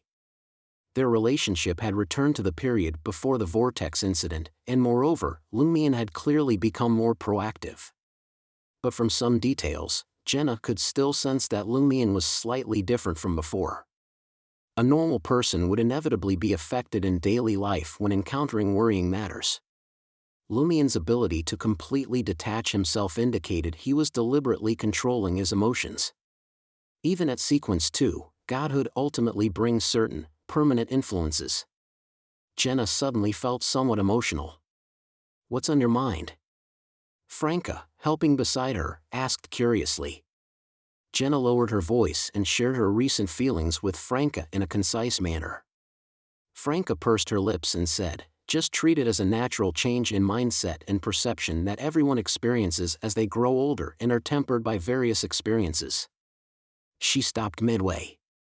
Wasn't this true for herself as well? The same applied to Jenna.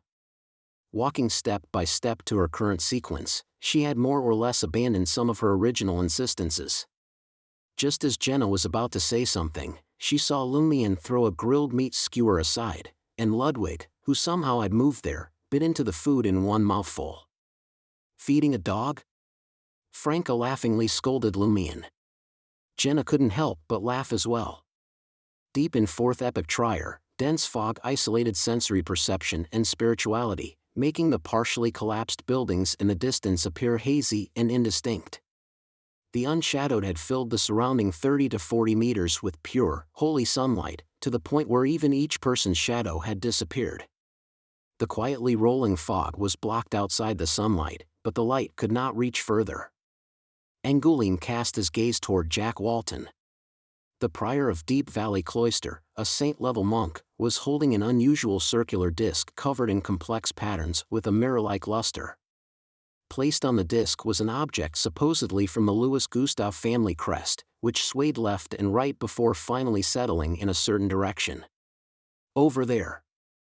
Jack Walton was leading this search. The disc was something he had made just 2 days ago, derived from a Revelation's knowledge. The Gustave family crest was not a real object, but a historical projection. This did not impede its role as a medium pointing toward Louis Gustave.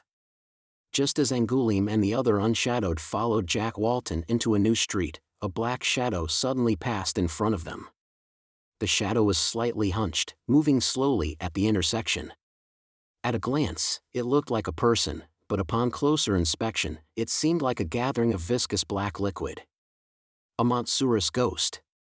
Angoulême quickly identified the origin of the black shadow.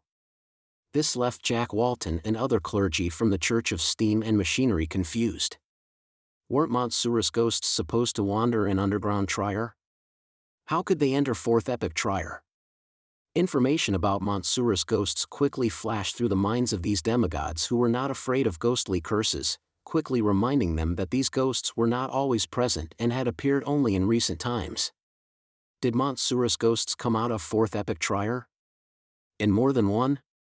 Such speculation emerged in the minds of Jack Walton and other saints. In the luxurious villa, Lumion suddenly felt his entire body go icy cold, unable to breathe, as if sinking into viscous river water. The next second, his eyes reflected a black shadow resembling a hunched elderly person. A Montsouris ghost. Lumion's heart tightened, and he sat up abruptly. He truly opened his eyes, seeing everything in the room was completely normal, with no Montsouris ghost in sight. What happened? Franca, wrapped in a thin blanket and yawning, also sat up. Lumion was silent for a few seconds before saying, "I dreamed of a Montsouris ghost." Franca was first stunned, then her expression turned solemn. For a demoness, this could be a spiritual premonition. Chapter 1100, Montsouris Ghosts. Lumion leaped out of bed and walked to the window. Blue-violet flames rolled out from within his body, quickly condensing into pieces of iron-black armor. In the blink of an eye, Lumion had transformed into a knight clad in full armor. After digesting the potion to a certain degree and stabilizing his condition, he could finally transform his flames into actual weapons or armor, though he could only maintain this for 10 minutes. Lumion reached the window and looked outside, seeing only the bright crimson moon, sparse twinkling stars, and a quiet, peaceful night with nothing unusual. He made an instant decision, issuing orders to each team member through the mental channel, "Get ready. We'll move to the new city of Silver in 5 seconds." Learning from the experience and lessons of the Vortex incident, Lumion chose to immediately leave Trier, taking his team members to the Church of the Fools headquarters to maximally avoid potential accidents. Once in a safe location, they could report to Mr. Fool, await possible orders, think about what had happened, and plan their next steps. As Lumion's voice echoed in their minds, Franca used invisible spider silk to help her change clothes, tie her ponytail, and enter combat mode.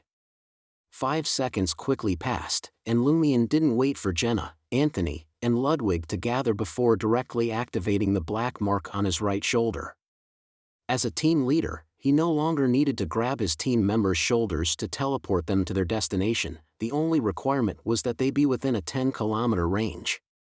Amid rapidly receding layers of color blocks, Lumion and the others appeared at the entrance of the Church of the Fools headquarters.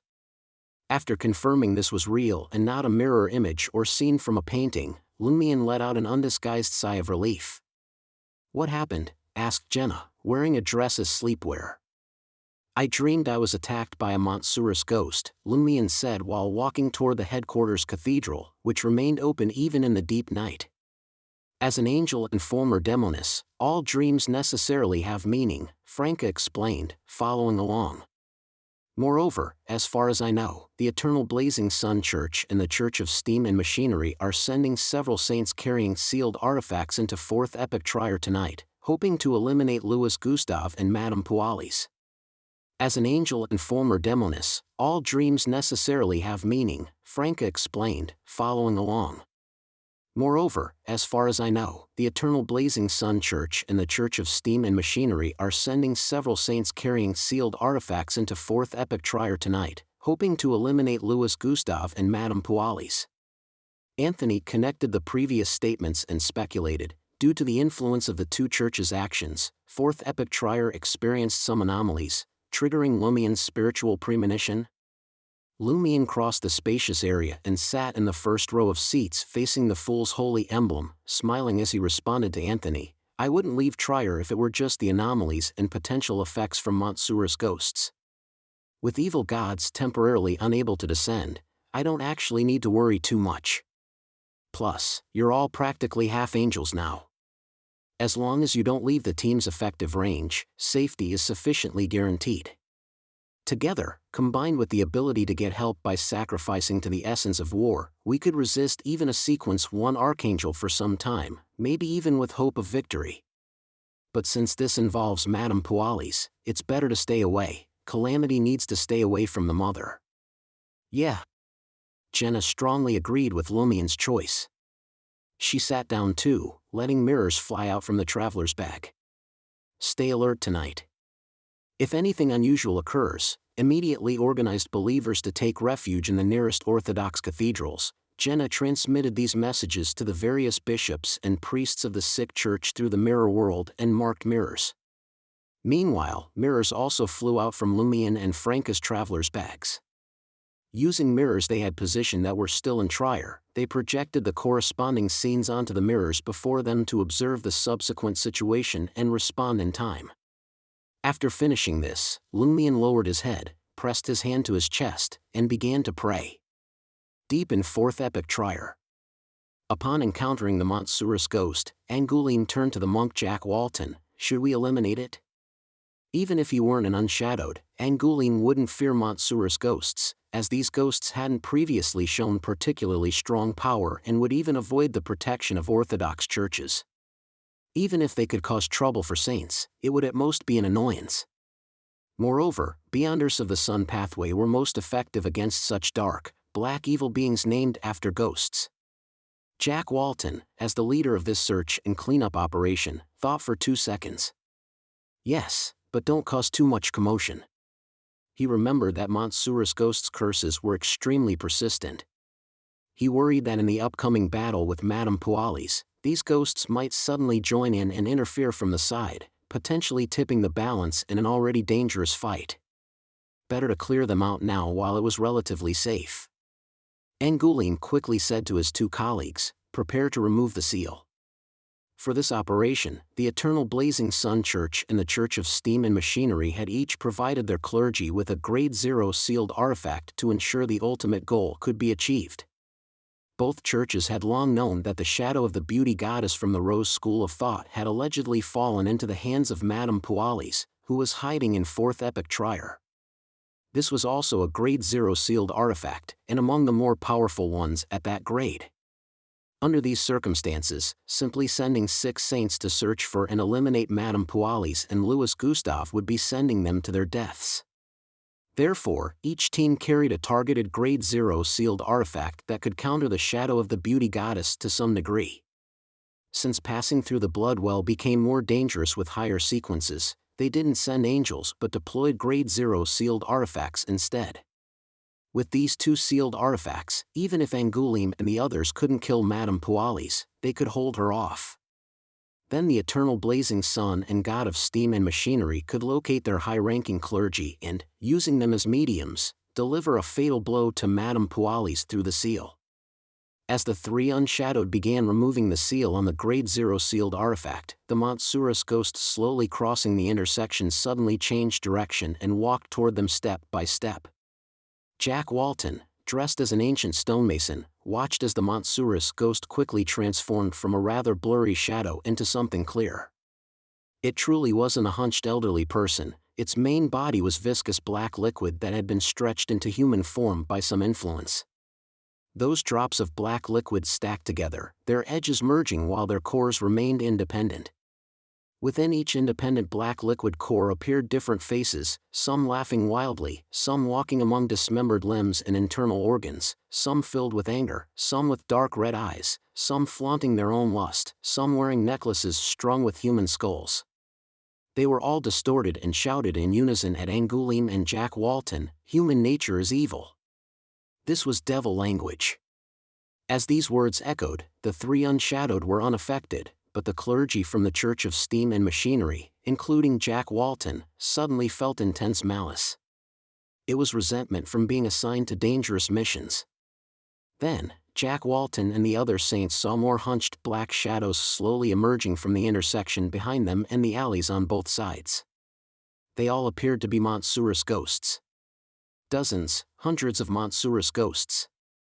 Meanwhile, the first black shadow, that Montsouris ghost, had its stomach rapidly swell up, then split open, spewing out viscous black liquid that stretched and elongated to form a new Montsouris ghost. Seeing this, Angoulême, Jack Walton, and the others suddenly had a realization. Montsouris ghosts shouldn't normally undergo such changes. This was a phenomenon possible only through the Earth, Moon, or Banshee pathways. Was this Madame Poalis's doing? And what did the Montsouris ghosts correspond to? What developments would such proliferation bring? Human nature is evil. The ghost's earlier words suddenly echoed in Angoulême's mind. As far as he knew, the evil of human nature corresponded to the devil and prisoner pathways, both deeply influenced by the mother tree of desire. Right. Angoulême's temple suddenly throbbed. The shadow of the beauty goddess allegedly obtained by Madame Poalis came from the Rose School of Thought, and the Rose School controlled the prisoner pathway as loyal followers of the mother tree of desire. At this thought, Angoulême formed a speculation that frightened even him as an Unshadowed. The transaction involving the shadow of the beauty goddess during the Vortex incident wasn't just a one-time deal, it concealed some subsequent cooperation. The Vortex incident had ended, but its influence continued. The Great Mother and the Mother Tree of Desire had reached some understanding and decided to cooperate to a limited extent on certain matters. Angoulême's expression tensed as he said gravely, "Clear out the Montsouris ghosts here quickly. Any later, unwanted mutations might occur." As Angoulême spoke these words, in underground Trier, near the seal of Fourth Epoch Trier in a certain mine, a brownish-green, gnarled-rooted, semi-real giant tree suddenly grew. It extended branch after branch, growing extremely fast, as if it had received the best healing and most abundant nutrition. New City of Silver, Church of the Fool's headquarters. Through the floating mirrors before them, Lumion and the others saw that under the dark night, in many corners of Trier, the ground was cracking open as brownish-green roots or branches grew out. Tree of Shadow? Lumion stood up and chuckled. Heh. I really want to go back to Trier now and burn it. It couldn't be burned to death before, but today might be different. He now had the fire of destruction. Just as Lumion finished speaking, he suddenly turned his gaze toward the rows of large windows in the cathedral. Outside the windows, the crimson moon had grown very large and hung very low, as if it had pressed against an invisible barrier.